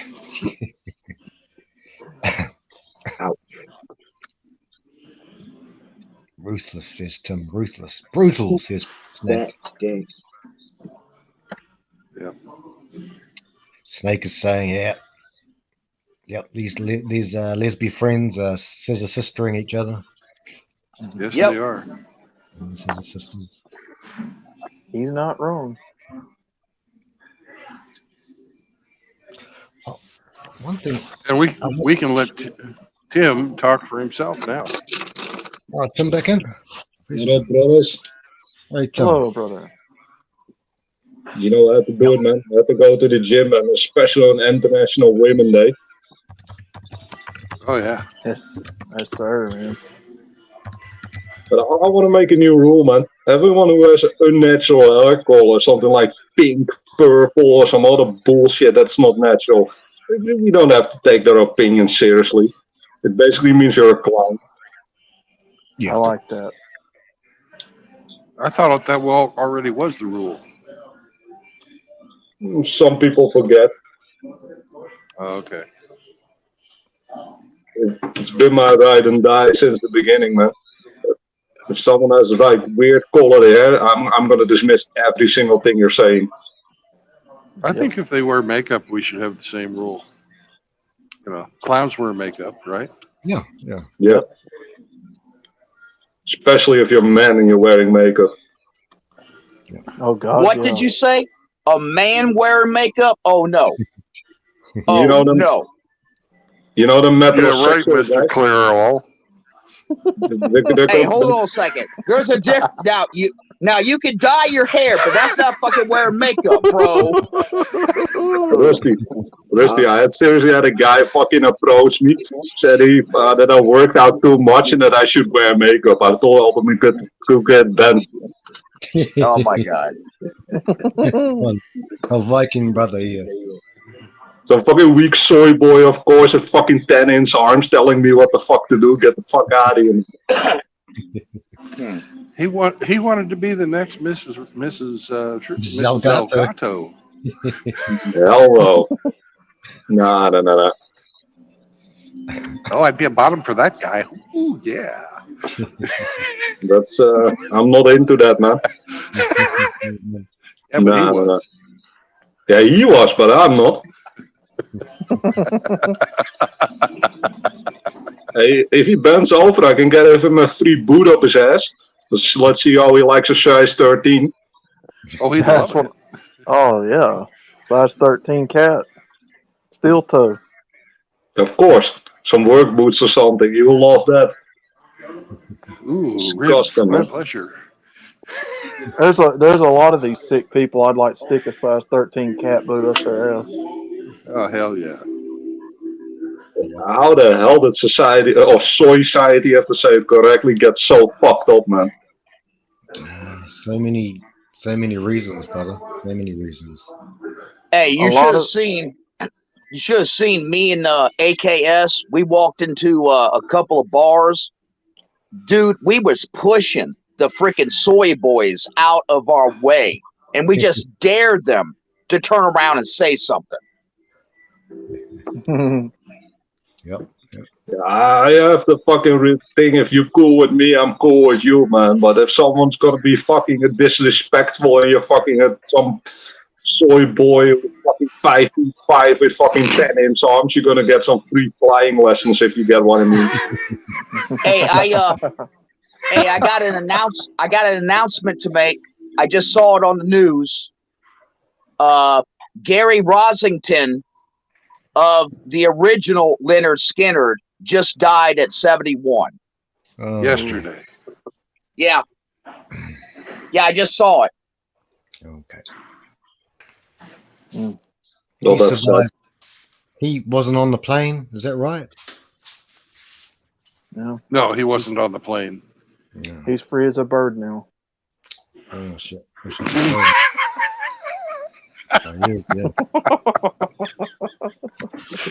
Oh man. Going to hell in a handbasket on that one. Big Yeah. cat scratch. What's up, Brandon? Oh, good. Yeah. Someone said it. It's my national anthem, man. It is. Outlaw.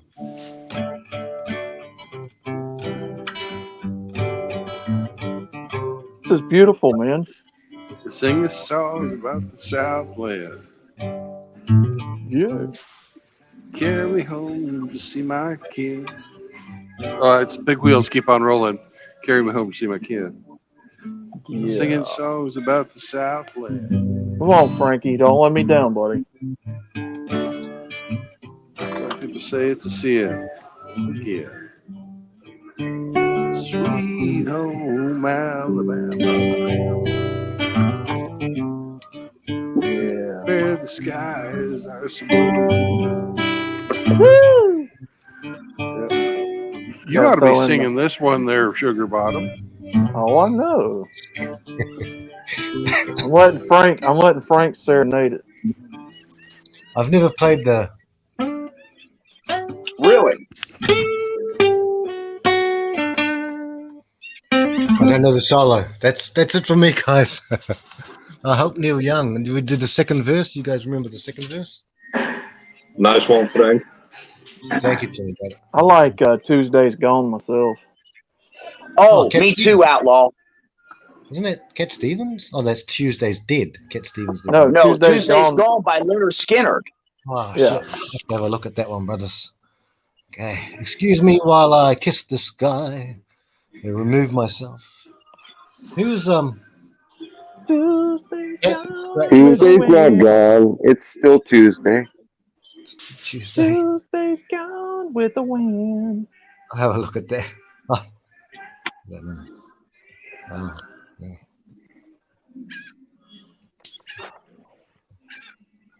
Tuesday's gone, and I don't like Mondays. Oh. Can't argue with Somebody you has there. a bad case of the Mondays. On a Tuesday. I hear Curly. Emmy's What's got up? a Boomtown Rats fascination, is it? Bob Geldof. Is that Curly I hear? It certainly is. It's like the Fonda's favorite nephew. What up, brother? How's it going, man? I got done with work, so I am trying to figure out trades for tomorrow.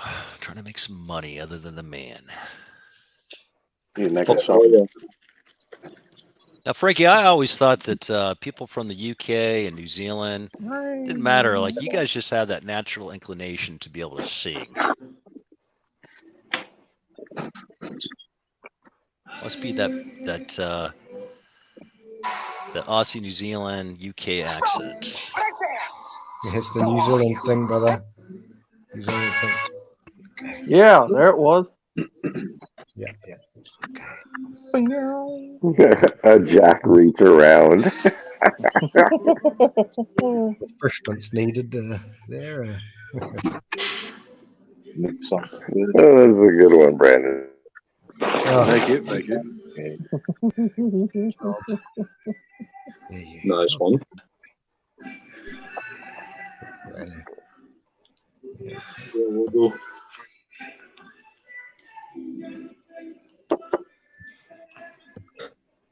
I can hear an outlaws or someone's background sounds like Sting or the police. Nah, But it's no, not me. That's I on me. think that's Brandon. The restaurant he's at. Oh It's yeah, the actually restaurant. Mexican music. Is it? Oh. See, That's Mexican music? Yeah. Damn. Sounds like 80s, actually. Sounds like an 80s anthem sort of stuff. What do I know? 80s Mexican music. We lost it. Hey Frankie. Yeah. I've got a guy that if you like instrumental acoustic guitar, I've got a guy that you need to check out. John Butler Trio or John Butler Ocean. Yeah. He's an NZ dude. Awesome. Absolutely phenomenal. The way he can play one fret, two different octaves, upper, lower. Yep. Tell you what, let me look it up here and I'll put a link to performance at Red Rocks that just crushes. Yep. I've heard of them. Yep. Heard of the John Butler Trio.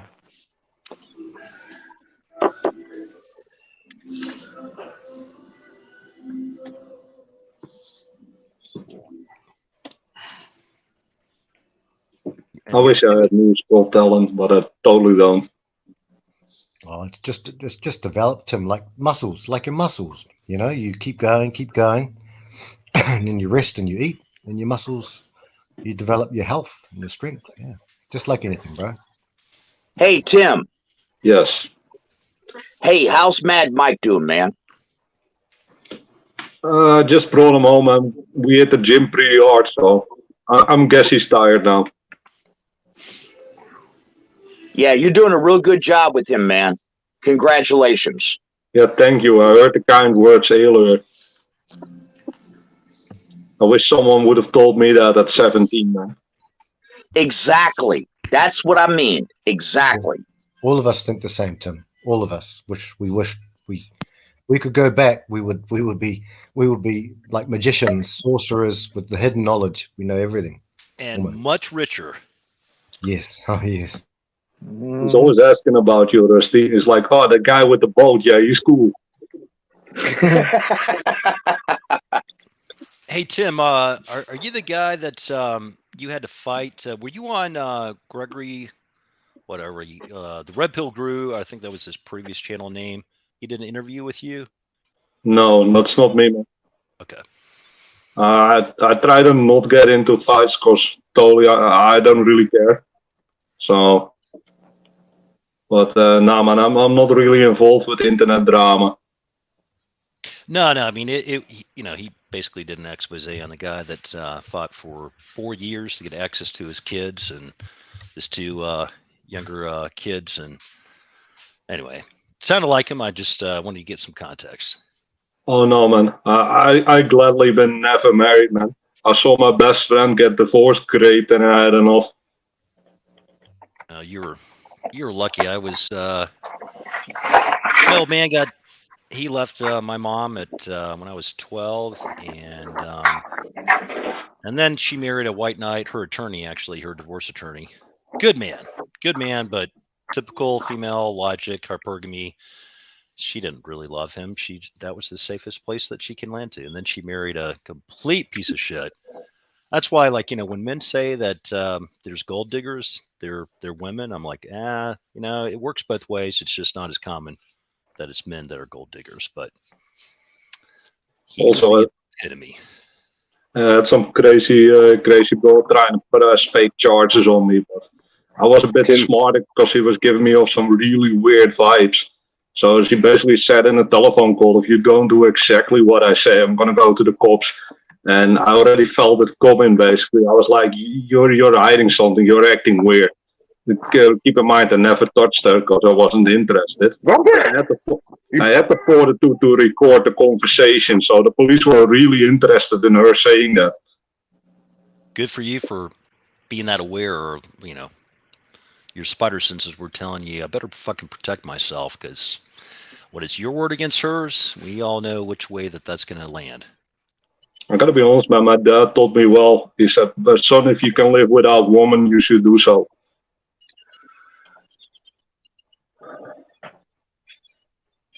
Wise father. Yep. I mean, I try to go the traditional route with a virgin and stuff, but they don't want to be wise, man. They don't want to build something. They all want to have the feminist dream, just fucking ride the CC, and when they're ready at 36 with 2,000 long stare, they want to settle down with a guy that can pay for everything. Now, that's not going to be me. Smart man. How old are you, Tim? Mid-30s. Okay. Yeah, that happened to me way back when. So I know exactly what you're talking about. You know, and here's one thing, like, you know, for those men that are MGTOW, or MGTOW monk, whatever the stratosphere, for those that show their face, I mean, I'm looking at them going, these guys are average or above average in looks. They have their shit together. They have a purpose. And I'm thinking, if if these women are so delusional that, and you guys have seen, like, It's Complicated or Strong Successful Male, and, you know, he highlights, or It's Complicated interviews these women, and they are so friggin' delusional. They think a kid that 26 should be making $150,000 a year. The average guy only making 37. Yeah, it's like, I mean, and then they get laid out with the facts of, you know, the average salary for a single person in America, it's like $43,000. For a family, it's like 67. And 37 for a single guy. it's just, yeah. Netherlands, yeah, things are different. Yeah. I'm using the USA stat. Oh, shivers, really? Good grief. Yeah. So Also, I know most guys are from the USA, so that's why I'm using the USA stat. Yeah. It's actually a little bit more over here. It's mid-40s. Yeah. Yep. Well, I mean, anecdotal for sure, but I take my dog to the dog park every weekend and let her get some socialization and activity. And I'm telling you, man, that the number of single women under 30 with their dogs, I mean, out of maybe 20, at least 10 to 15% are in that age range. And again, it may be my bias, but they are thirsty for some type of attention, interaction, engagement. And men that, you know, are in their 30s, early 30s, they may go up and talk to her, but it's just the purpose of their dogs are interacting. It's almost like when they leave, they're like, well, that didn't pan out. Maybe I need to go to the gym and find somebody, or maybe I need to go to the local bar tonight. And it's just, it's funny. It's sad at the same time, because I empathize. Like Frankie, you and I, Brandon, we're, Hemi, I'm not sure what age you are, but, you know, I'm early 50s, and it's so different than and I am thankful in the sense that, on the one hand, it would have great to have known what I know now 10 years ago before I got married. But I'm thankful that at least I had a sense of normalcy, dating, courtship, having, you know, long-term relationship more than a year, 18 months. And it's just, anyway, it's sad that things have devolved to where they are, but it is what it is. I'll lay out the situation, man. I'm a MGTOW monk since I've been 22, and I know I own my own business. I am 6'3". I'm around 188 lb, and I go to the gym basically every single day, sometimes twice a day. I'm in amazing shape, and I'm just doing my own thing, man. It's not worth it, man. You have the laws that work against you, and you have the fucking women that are completely delusional. No, they are. I mean, it's almost like they have to hit that proverbial rock bottom when it comes to like an NA or AA person before they start to wake up and go, you know, maybe there's something else besides myself that I can blame the shit for this onto. But it's not my problem. That's how I look at it. yep, If you don't want to give me your best years at 18 and don't divorce me, then we're not going to play. not my monkey, not my circus. That's unfortunately the way I look at the world today. It's like I look for myself out first. I was not that person before, but I've learned. And most of them are absolutely ran through, man. They got issues with fucking Chad leaving them, or they got kids from some guy. How is that my problem? Yep. But that's all not my problem. They have trust issues because guys left them because they cheated on. That's all not my problem. Even when I was blue pill, I was only messing with virgins because I wanted a wife. I wanted to build a family. And as soon as I understood, like, hey, this is not gonna work. They're gonna lie to me when they have a high body count, telling me that they're virgins and stuff. And the laws can fuck me over at any second. I was like, no, fuck it. I'm going monk mode, man. I'm gonna focus on myself. Get on my grind. Well, Tim, I would consider yourself lucky that you saw that early when you did.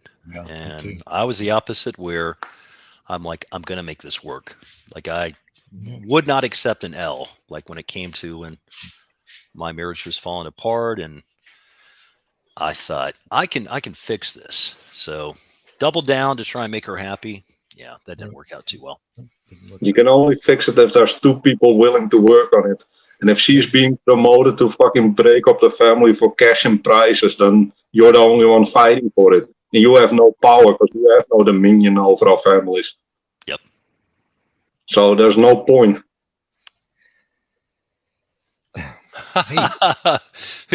Brandon, did you rename me to Puffy Nipple Hunter? Yeah. Excuse me.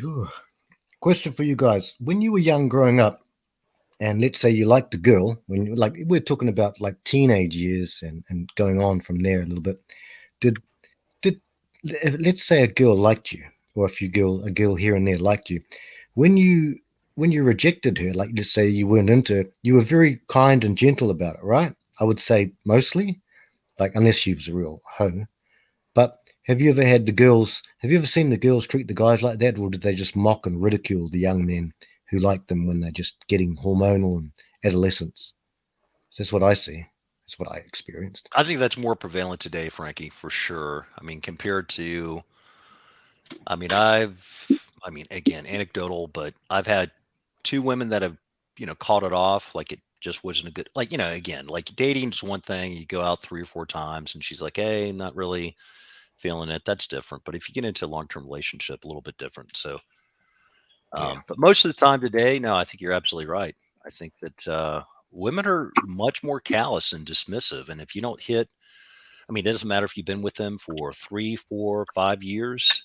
Yeah. You could have a 3 or 4 month rough patch where, things are outside of your relationship, career, family, whatever.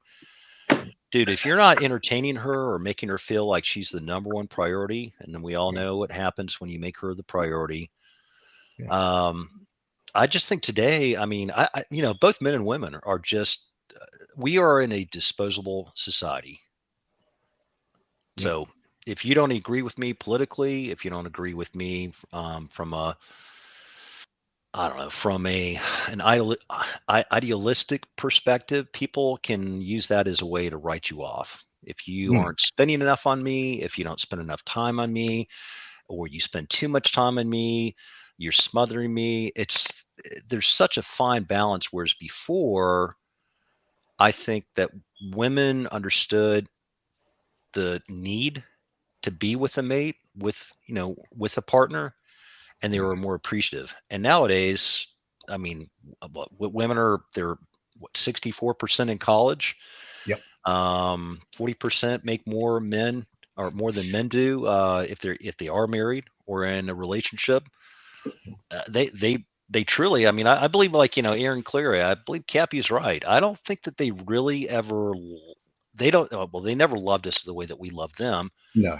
But they look at it as though, if you're not meeting my need right now, or if I have to go through a month or 2 of hardship that you're going through, but then if I have to go through that, if you don't support me or, be my rock, then shame on you. But if we are, like losing a loved one, a family member, a father, mother. Yeah. Dude, worst thing that could happen to a relationship, because women, I mean, yes, I mean it is a natural order of events, but women hate to be the one that a man has to rely on. So I look at it now, it's like, well, what good are they? I mean, other than sex, absolutely None. nothing. And Nothing. and kids. I mean, and that was my mistake, was I really wanted to have kids, and I thought dating a woman almost a decade my junior would be, well, that's what I want. And Mm-hmm. I made compromises in order to achieve that. And yeah, I mean it's so, and of course she was a good Catholic, that whole aspect of like, well, her parents are still together. That's a good sign. That's a green flag. Yeah. But it's so far different than what her parents had to endure. I mean, and I would say the same thing. I'm not giving men a free pass, Frankie. I think that men, the younger men are, I mean, they're conditioned to look at it as where if you're too nice to a woman, I mean, literally like treat her like crap, but not many men can get away with that. Holy shit. Chad, yeah. Yeah, I mean, like the top 10% can, but It's the top 5% nowadays. Tim, I would agree. It used to be You gotta- 80-20. What was Yeah. that OK Cupid study back in I think 2012? It was 80-20. Yeah, that's right. And we are revamping this every single day. I think it's now 95.5 to 4.5 on the Pareto principle. I would agree. I would agree. What was that? Well, let me answer a French question. No, that's rigs. It must be rigs. I have never ever seen a girl let go of a guy without a bunch of drama or on a fucking kind way. It's always that they're this fucking mid fucking that are dating. The guy thinks everything is fucking fine, and she fucking goes. Also, I kind of disagree with you on the whole thing you said about the way the reason why the women leave. I think it's all monetized nowadays. They get an incentive to break up families and to fucking get their party back and the goodies right now. And if they don't get it right now, then they just divorce him or something. Just get another one, and you can get half his shit and try again. Oh yeah, Tim. I mean, there's no negative consequence for a woman today to get divorced. There's no public shame. They're not looked down by other women and go, well, you couldn't keep a man. No, my comment was more of we are in such a transitory. I mean, shit. You even look at your normal male acquaintances. I mean, some might call them friendships. I look at them more as conveniences. We look at as, and they're probably they are tighter bonds than what most are. Certainly, what women have, but it's transitory. If you move to another city, if you had 8 solid good friends, I can guarantee you only 1 or 2 would take the effort to try and reach out and see how you're doing. What I did years ago is I just fucking basically ghosted and fucking just got rid of all the fucking guys that were just hanging around me, not doing anything, not willing to put in the work. Same with all the bullshit females that were friends with me. I just got rid of all of them. I got 2 close friends that I know if I call them right now and I say, hey, listen, I'm in jail and I need 10K to bail me out, they'll be like, I'll be there in 5 minutes. Well, you're fortunate. They're basically my ride and die, man. I can call them at whatever fucking time, say this is the problem I have, and they will fix that. And the same way goes the other way around. They can call me whenever, and I will help them out. There was a good God, what channel was that on? It was on Pew Research did a poll, and again, polls are bullshit depending on who they're polling and what questions that are asked. But I think it was back in 1990. They asked like, men, how many close friends did you have, or do you have 6 or more close friends? Okay, so like how it went from 1% that had less than 6 close friends, and now it's like 16%. And yes, I saw that. it's really, I there's a guy that I follow from an economic investing standpoint, and I keep trying to tell him he's a TradCon, good man, good Christian man, married early, has 4 great kids. But I'm like, man, Josh, I don't think you see it through the prism of what you've experienced, and God bless you. Your wife, Charlotte, is a good person. She stuck through you when things were really tough and tight, but that doesn't happen today. And you've got 2 That's a sons, 2 rarity. daughters. Oh, Very huge. rare. Yeah, very rare. And I'm like, this really concerns me economically, because not only are we entering into a potential war, or certainly an economic war with China, and or Russia, depending on how the whole Ukraine situation happens. But we're not going to have the 90s, the 2000s, barring 2008, 2009. We're not going to have the economic growth.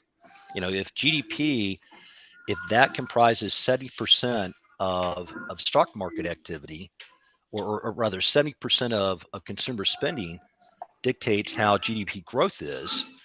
When you have, the baby boomers that are retiring, barring, asset transfer down to the next generation, if you don't have family creation and formation, you don't have the expenditure of when you buy a new home, let alone the home purchase price. You don't have all the material goods that go with that, the cars, the furniture. I understand. We're not going to see what we did in the past. Like if we get 5% per year compared to like an average annual 8.7, almost half. And that does worry me. And then not to mention the fact that what should really worry you is that we're probably about 25% overvalued. Oh yeah. But keep in mind, it is by design. That and stuff is when by that design. correction comes, oh man, it's gonna be bad when that correction comes. Yeah, Brandon, I subscribe to TFM's Money Market Minute, and yeah, I'm down 15% in commodities right now. But I do think he's right in that we just haven't seen it yet. Much like, people were scrambling to buy houses before interest rates continued to rise. And now we're at the lowest that we've seen in mortgage applications and in sales in 28 years. 28 years.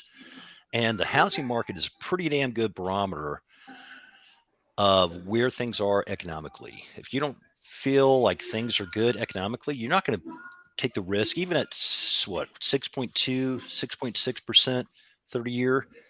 Historically, that's still pretty good, but we've not seen the amount of buyer response to interest rates than what we've seen there.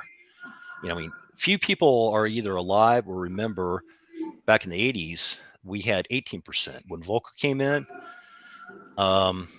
or rather the late 70s, during Jimmy Carter's reign. People don't remember when, you couldn't get a mortgage rate for under 18%.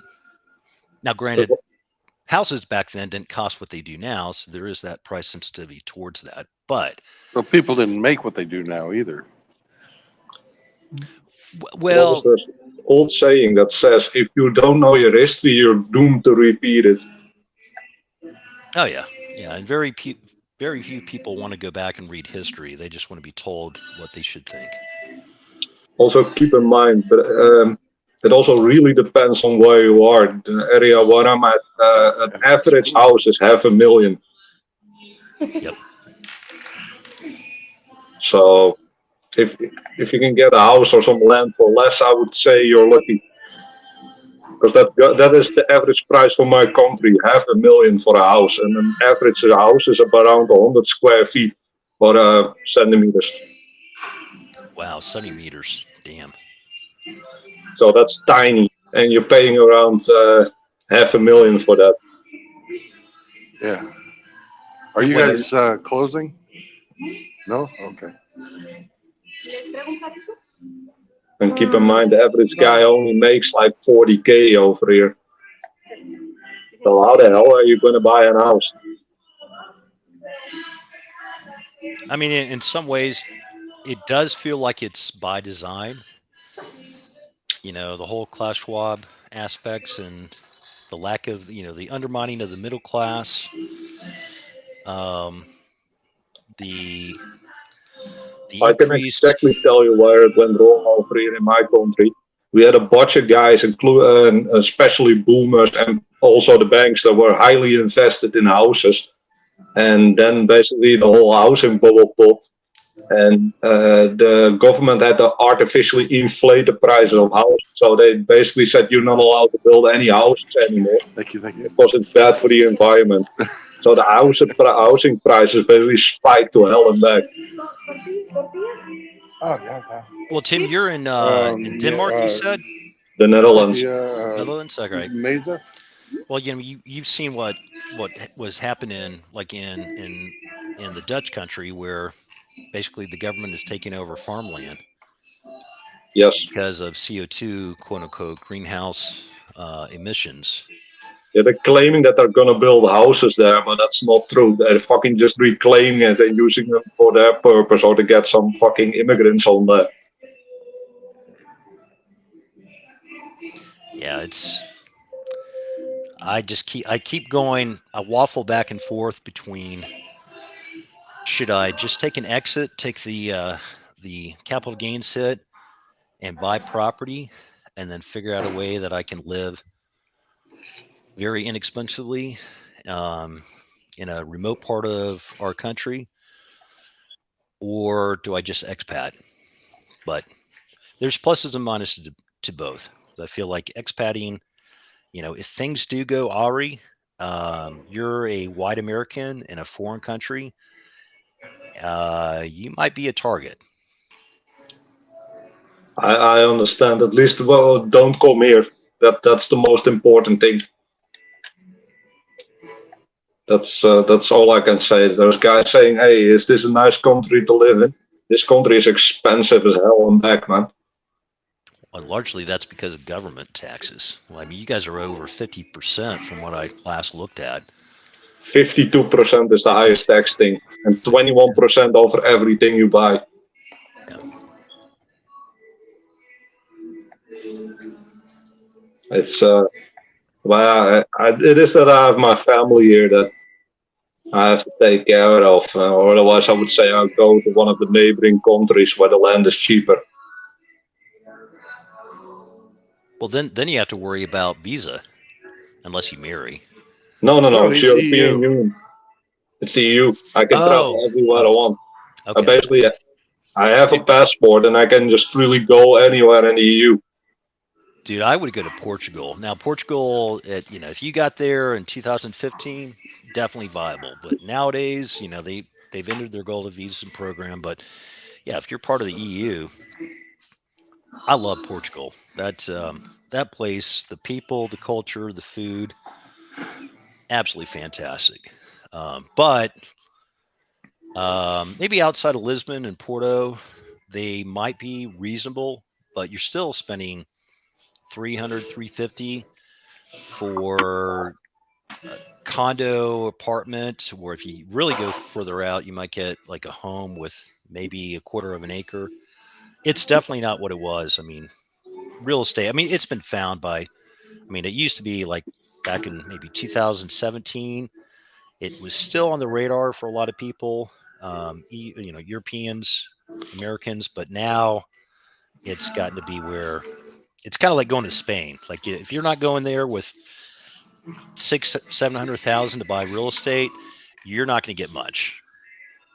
I was looking at Belgium, and I know you can get a bunch of land outside the major cities for like 50K. Really? And yeah, and you can basically buy whatever. You can basically build whatever you want on that. So that's only 10% of what an average house is in my country. So just get a piece of land, 50K, chuck a little house on there, and nobody bothers me. I'll be happy. That's all I need. And if you like beer, man. No, I'm sober, man. I've been sober for years. Well, smart man. All I do is I work, I do my hobbies, and just work out basically. Moki says go to Mexico.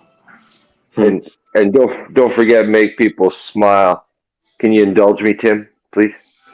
What do you want to hear, man? You know what I want to hear. The alibi buck. Yeah. Got to the chopper, do it now. Everybody get down. Thank you, brother. Hasta He la made my vista, day. baby. He makes my day with that every day. I know you like it. Oh, it's one of my few guilty pleasures.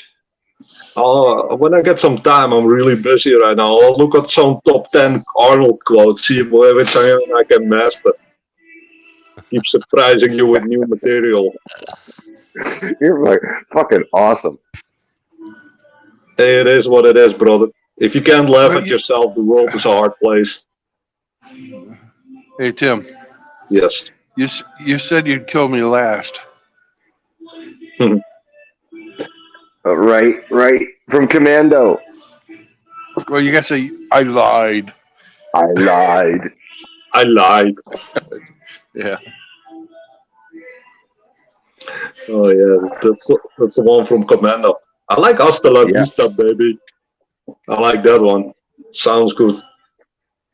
I'll get to the job. I do it now. You'll have to forgive my friend. He's dead tired. Yeah, there's many amazing ones. Hey guys, I think I'm gonna hop off. I'm gonna take a shower. I'll check back later, okay? All right, we'll see you later, brother. Take care, peace Tim. out, man. Been nice talking to you, man. Peace. Later, brother. He's a perfect Arnold spitting image, man. Like, well, not image. He does it so good. Yeah, it's like that in like, you know, the whole like I'm gonna like cough up some phlegm while I'm speaking. Oh, it's just wow. Well. Like, you're not Austrian? No. Well, fuck. You fooled me. Oh, we've lost everybody. Oh, yeah. Brendan's back here, I think. Hey, Brendan, obviously you're not driving right now. It sounded like you're getting some No. meat. Yeah, I'm actually waiting for a load to get filled. I got here really early, and I got to do something really cool. I drove out to SpaceX. I'm down in Brownsville today. Oh yeah. It was so cool. Elon was live with CNBC earlier today. I need to check that out and see what he had to say with Twitter and Twitter files and what his next step is. I love how the whole left's narrative is slowly falling apart. It's like a deck of cards that the wind is like 2 to 3 miles an hour, but it's built on such shaky ground that it's starting to fall in pieces. And then once it ramps up, it's just going to be in my opinion, like more of a tidal wave. Yeah, I look at, I mean, brilliant move on his part not to release it all at once, let it slowly trickle out. We've seen what Kevin McCarthy did with the January 6 videos, and Tucker Carlson is reporting on that. I really think, you know, people are starting to challenge the narrative that they've been sold or lied to by the mainstream media, and I couldn't be happier. I'm like, thank God it's happening now.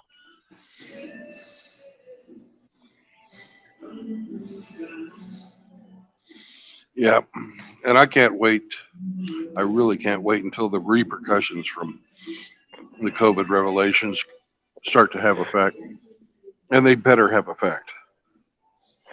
Well, that's my take, is that if it doesn't, it would be much like Canada, and they bent over, they didn't or you know, once the Canadian trucker movement was shut down, nobody fought back. If we don't do that now, I just wonder what is it to actually take.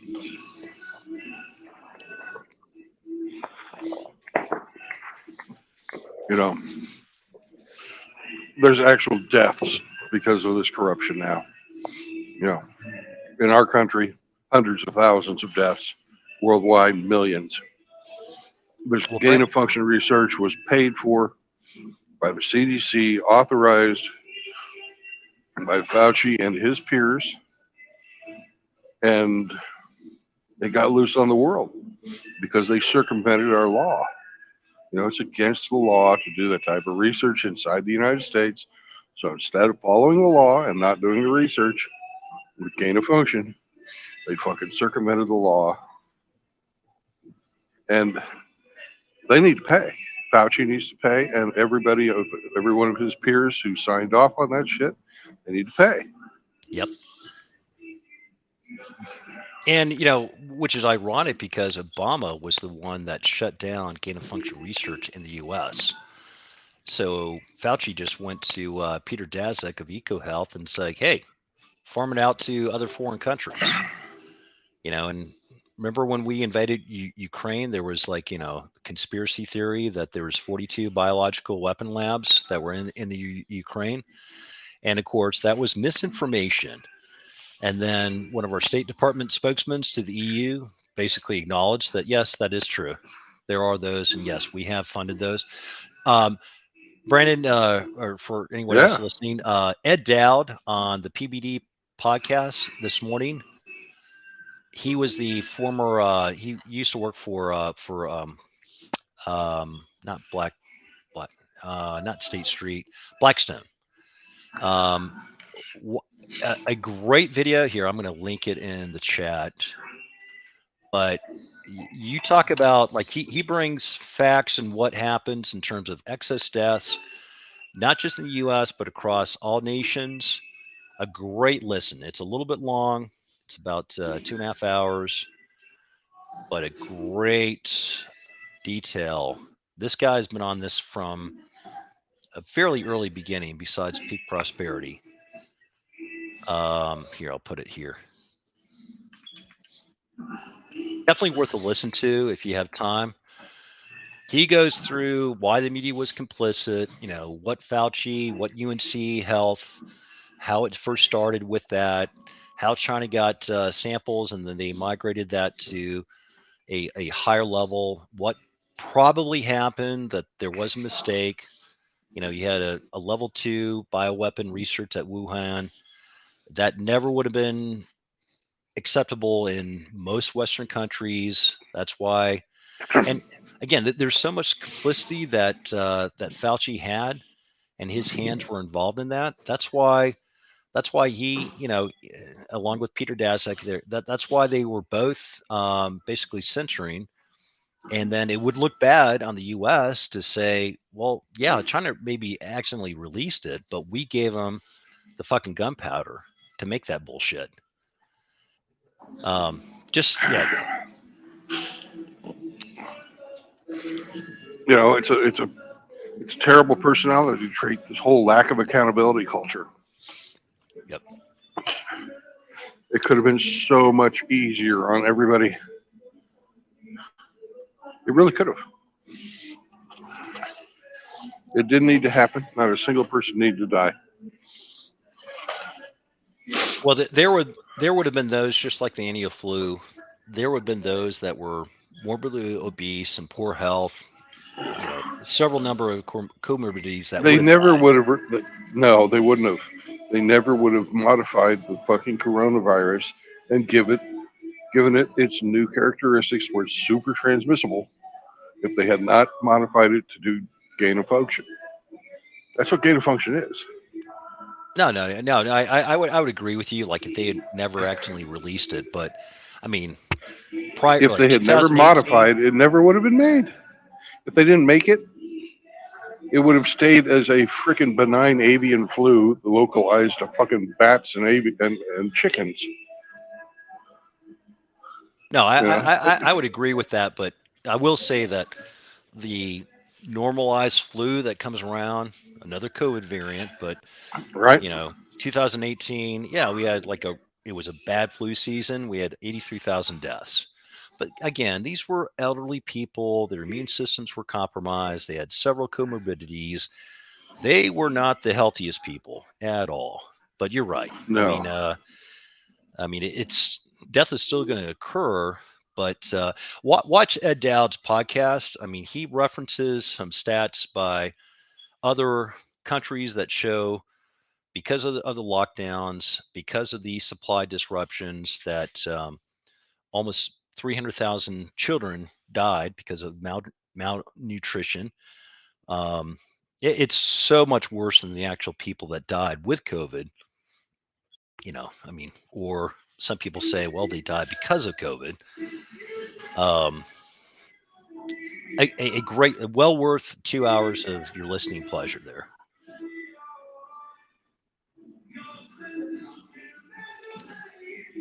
Yeah.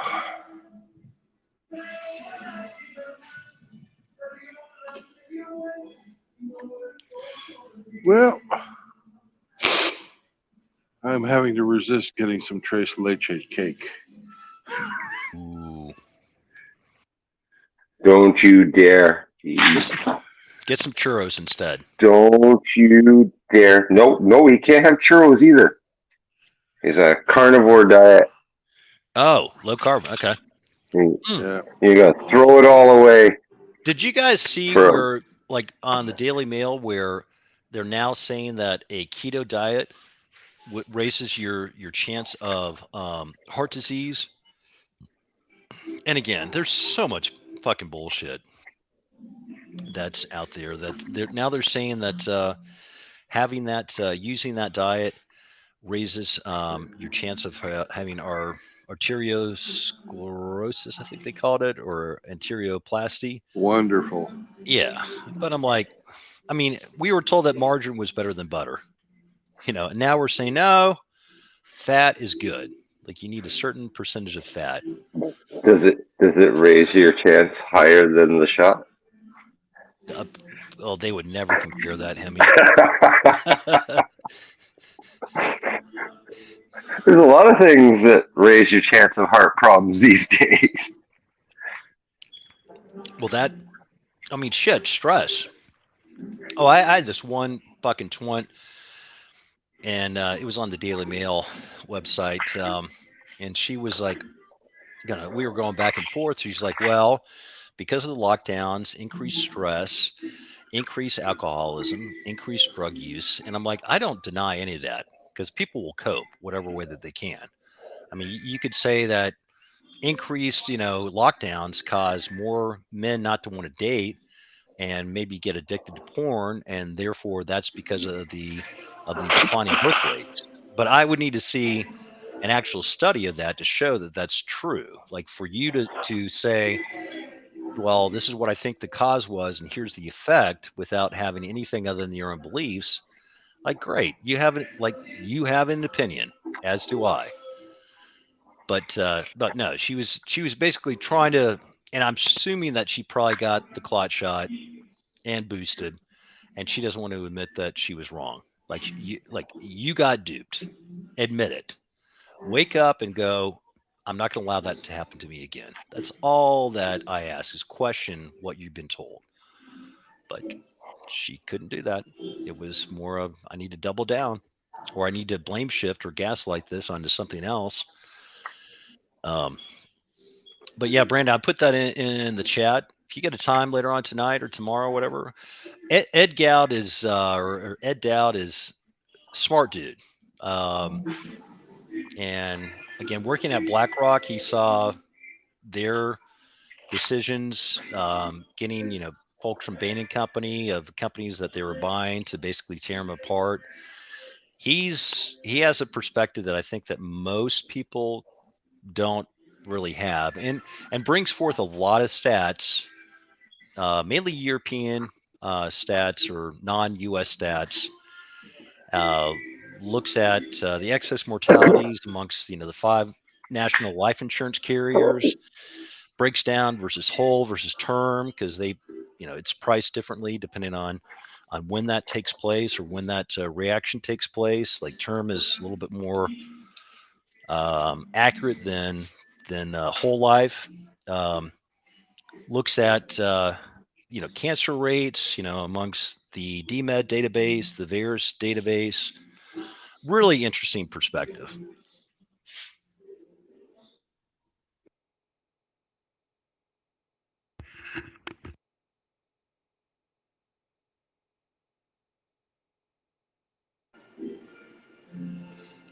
Sorry, my signal keeps dropping on me.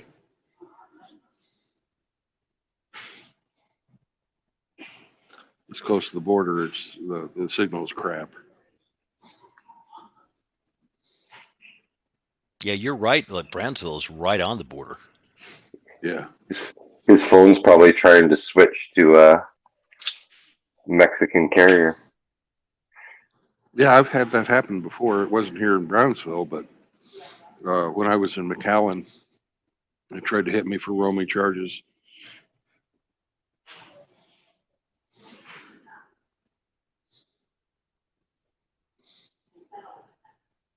So.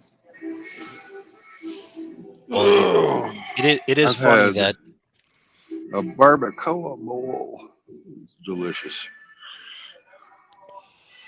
Did you go to Chipotle and get their authentic barbacoa bowl? Chipotle. I'm at Carne Asadas Las Martinez.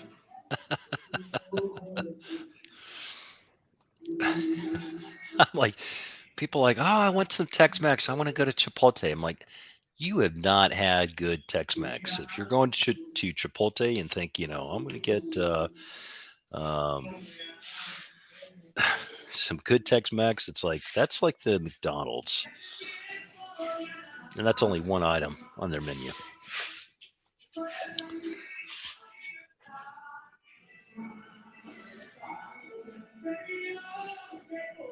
I think it's even owned by McDonald's, Carly. Yeah, see. I try not to eat it at Chipotle. Or as I like to call it, E. coli. Right? Remember that whole... Yeah, I wish I bought them way back when that all took place. E. coli. Did they have an E. coli outbreak, did they? Yeah. Had like 3 or 4 people die. Really? Yeah. Wow. Kind of pussy immune systems did they have, huh? I don't know, but I'm happy that they were able to recover, because like Jack in the Box never recovered from their E. coli outbreak.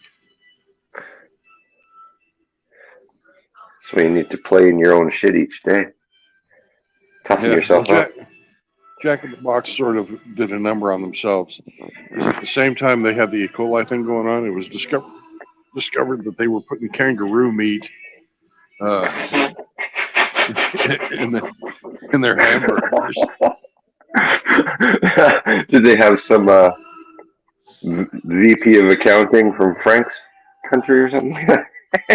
I got a good deal on this, guys. I got a good deal on this kangaroo meat, guys. That's red meat. They'll never know. Protein's protein. That's right. Doesn't matter if it's bugs or not. So, hey, Hemi, I had to look that up because I was like, I thought it was still under a private equity firm. So Chipotle, McDonald's did have an initial investment of about $360 million, and they made $1.5 billion.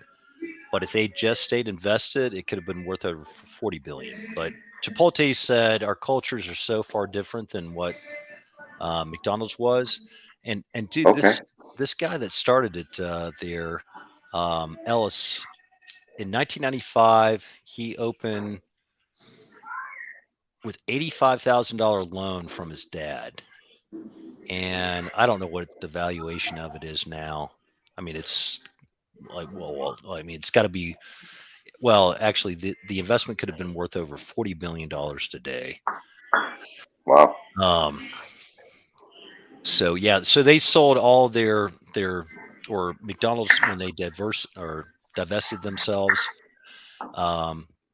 because they wanted to focus on their own brand. Chipotle said, "Yeah, it's not really a good fit per se, but still, yeah." Chipotle, like when they went through all that, like UAL, like when the whole COVID crisis hit, that was a great Carnival Cruise Line. Everything that like Buffett said, I'm getting out of, I bought.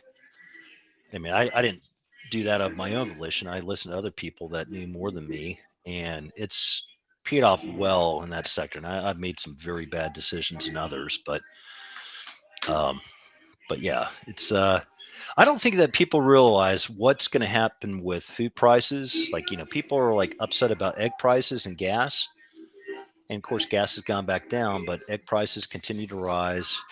I really, even the USDA said you can expect an average of 13% annual increase on average over all of your grocery prices from last year, beginning this year, 2023. And I think that's probably a fairly conservative bet. So I'm like 30% commodities, 10% gold, silver. Silver is highly manipulated, so I have like 2% there. But and again, I'm not an expert. I listen to other experts that are contrarian, because I mean, Powell today basically said, yeah, we're going to have to raise interest rates, or what was his position? Interest rates will not negate until we can have confirmation of where we are economically. And when you have further government spending, you have a certain segment of the workforce that isn't working. You've got the COVID after effect of people on disability not working. Yeah, we have like the PPP loans for small businesses that's ended. And we've got like the extra monetaries that were given to people that were affected by COVID for unemployment. Yes, that's ended. Anyway, my opinion, yeah, it's gonna. I mean, I'm not a crypto fan, but it's gonna get bad. Like it would not be the time I would jump into the market at all, or get like like VTV value funds. At least you're not buying into at higher level P&E ratios that you would with like a VGT or QQQ NASDAQ fund. That would be the last place that I would be at. I mean, hell, you can go right now and you can get 5.1% CDs, a 3-month CD at a 5.1% guaranteed. I mean, yeah, all right, inflation is 8.5%, 9%. That's not really exactly true, but it's better than losing money or gambling in the stock market. I guess what I'm saying is that. Well, you're still going to lose 3.5%. Yeah, exactly. I mean, but I just look at it, Brandon, as I would rather lose 3.5% than to have the risk. I might have the upside, but if I can get a guaranteed or tips, like if you bought tips back in December, you had a guarantee of 9.1% tax free. So that's more like 11%. That was a great time to buy. Unfortunately, I did not. And of course, you're limited to $10,000 per year per tax filer. Huge fucking return with literally almost zero risk. Now it's like around 8.3%. Still a great buy, but you're going to be, you're going to lock up your money for 10 years. And some people can't do that, or they don't want to do that. And if you're young, I would be like, no, don't do that. But anyway, things are going to get, I believe in TFM's market outlook. It's going to be, or not just TFM's, but others, barring like, Jim Cramer, which I think he's a fucking fool. It's going to be, this time next year, people will be like, holy shit, how could this have been this much worse?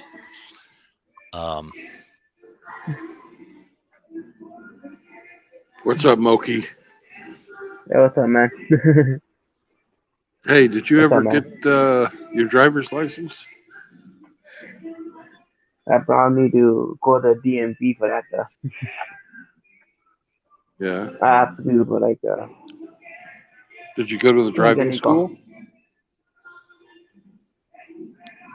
Not now. I got to. I got my tax return. I need to. I bought a new cell phone. Yeah. I spent a lot of money. A lot of money though. Hey, but like, what's up with the investing in microchip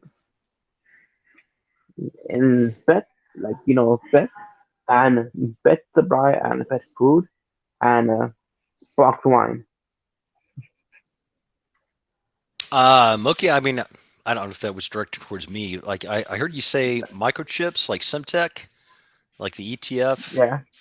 Simtech, and then I didn't hear or I didn't understand what you said after that. Look, I want to invest in microchip and pet supply, pet supply, pet food, and box wine. All right, so Well, I you heard box you wine. you should you should invest in a new microphone. Yes, actually. I mean, yes, like the microchip sector has been beaten down. I mean, some people, I mean, Intel, I mean, they cut their dividend yield. I don't know what it was. I got out of Intel like 2 years ago. AMD I bought last year. I sold it. I don't know. I mean, hey, my Moki, I can't. I mean, I'm more into sector rotation than I No. am individual stocks. Like I play about 10% individual stocks, and the rest it's all sector rotation. So Have that you heard of classification. Yep. have you heard about the rise of single ladies? The rise of what single? Single ladies. Single ladies. Oh, single lady. Yeah, Yeah, 40 yeah. like 40%. Can be 40% up. Something like that. Might be wrong. Moki wants to capitalize on lonely women. Yeah. He sees Well, the way the market's going, and he wants to get in at the beginning and ride that wave of cat with food and box wine. if Yeah. Purina, I mean, I don't think Hey, look, I mean, if you bought into early, like Chewy's early, phenomenal growth. And I think it's going to be sustained. Would I buy it at the valuation is right now? I would put it in more than maybe 2%. All that being said, yeah, no, I do think, yeah. Now, if Adam and Eve was a public company, it's a private company, that might be a good play.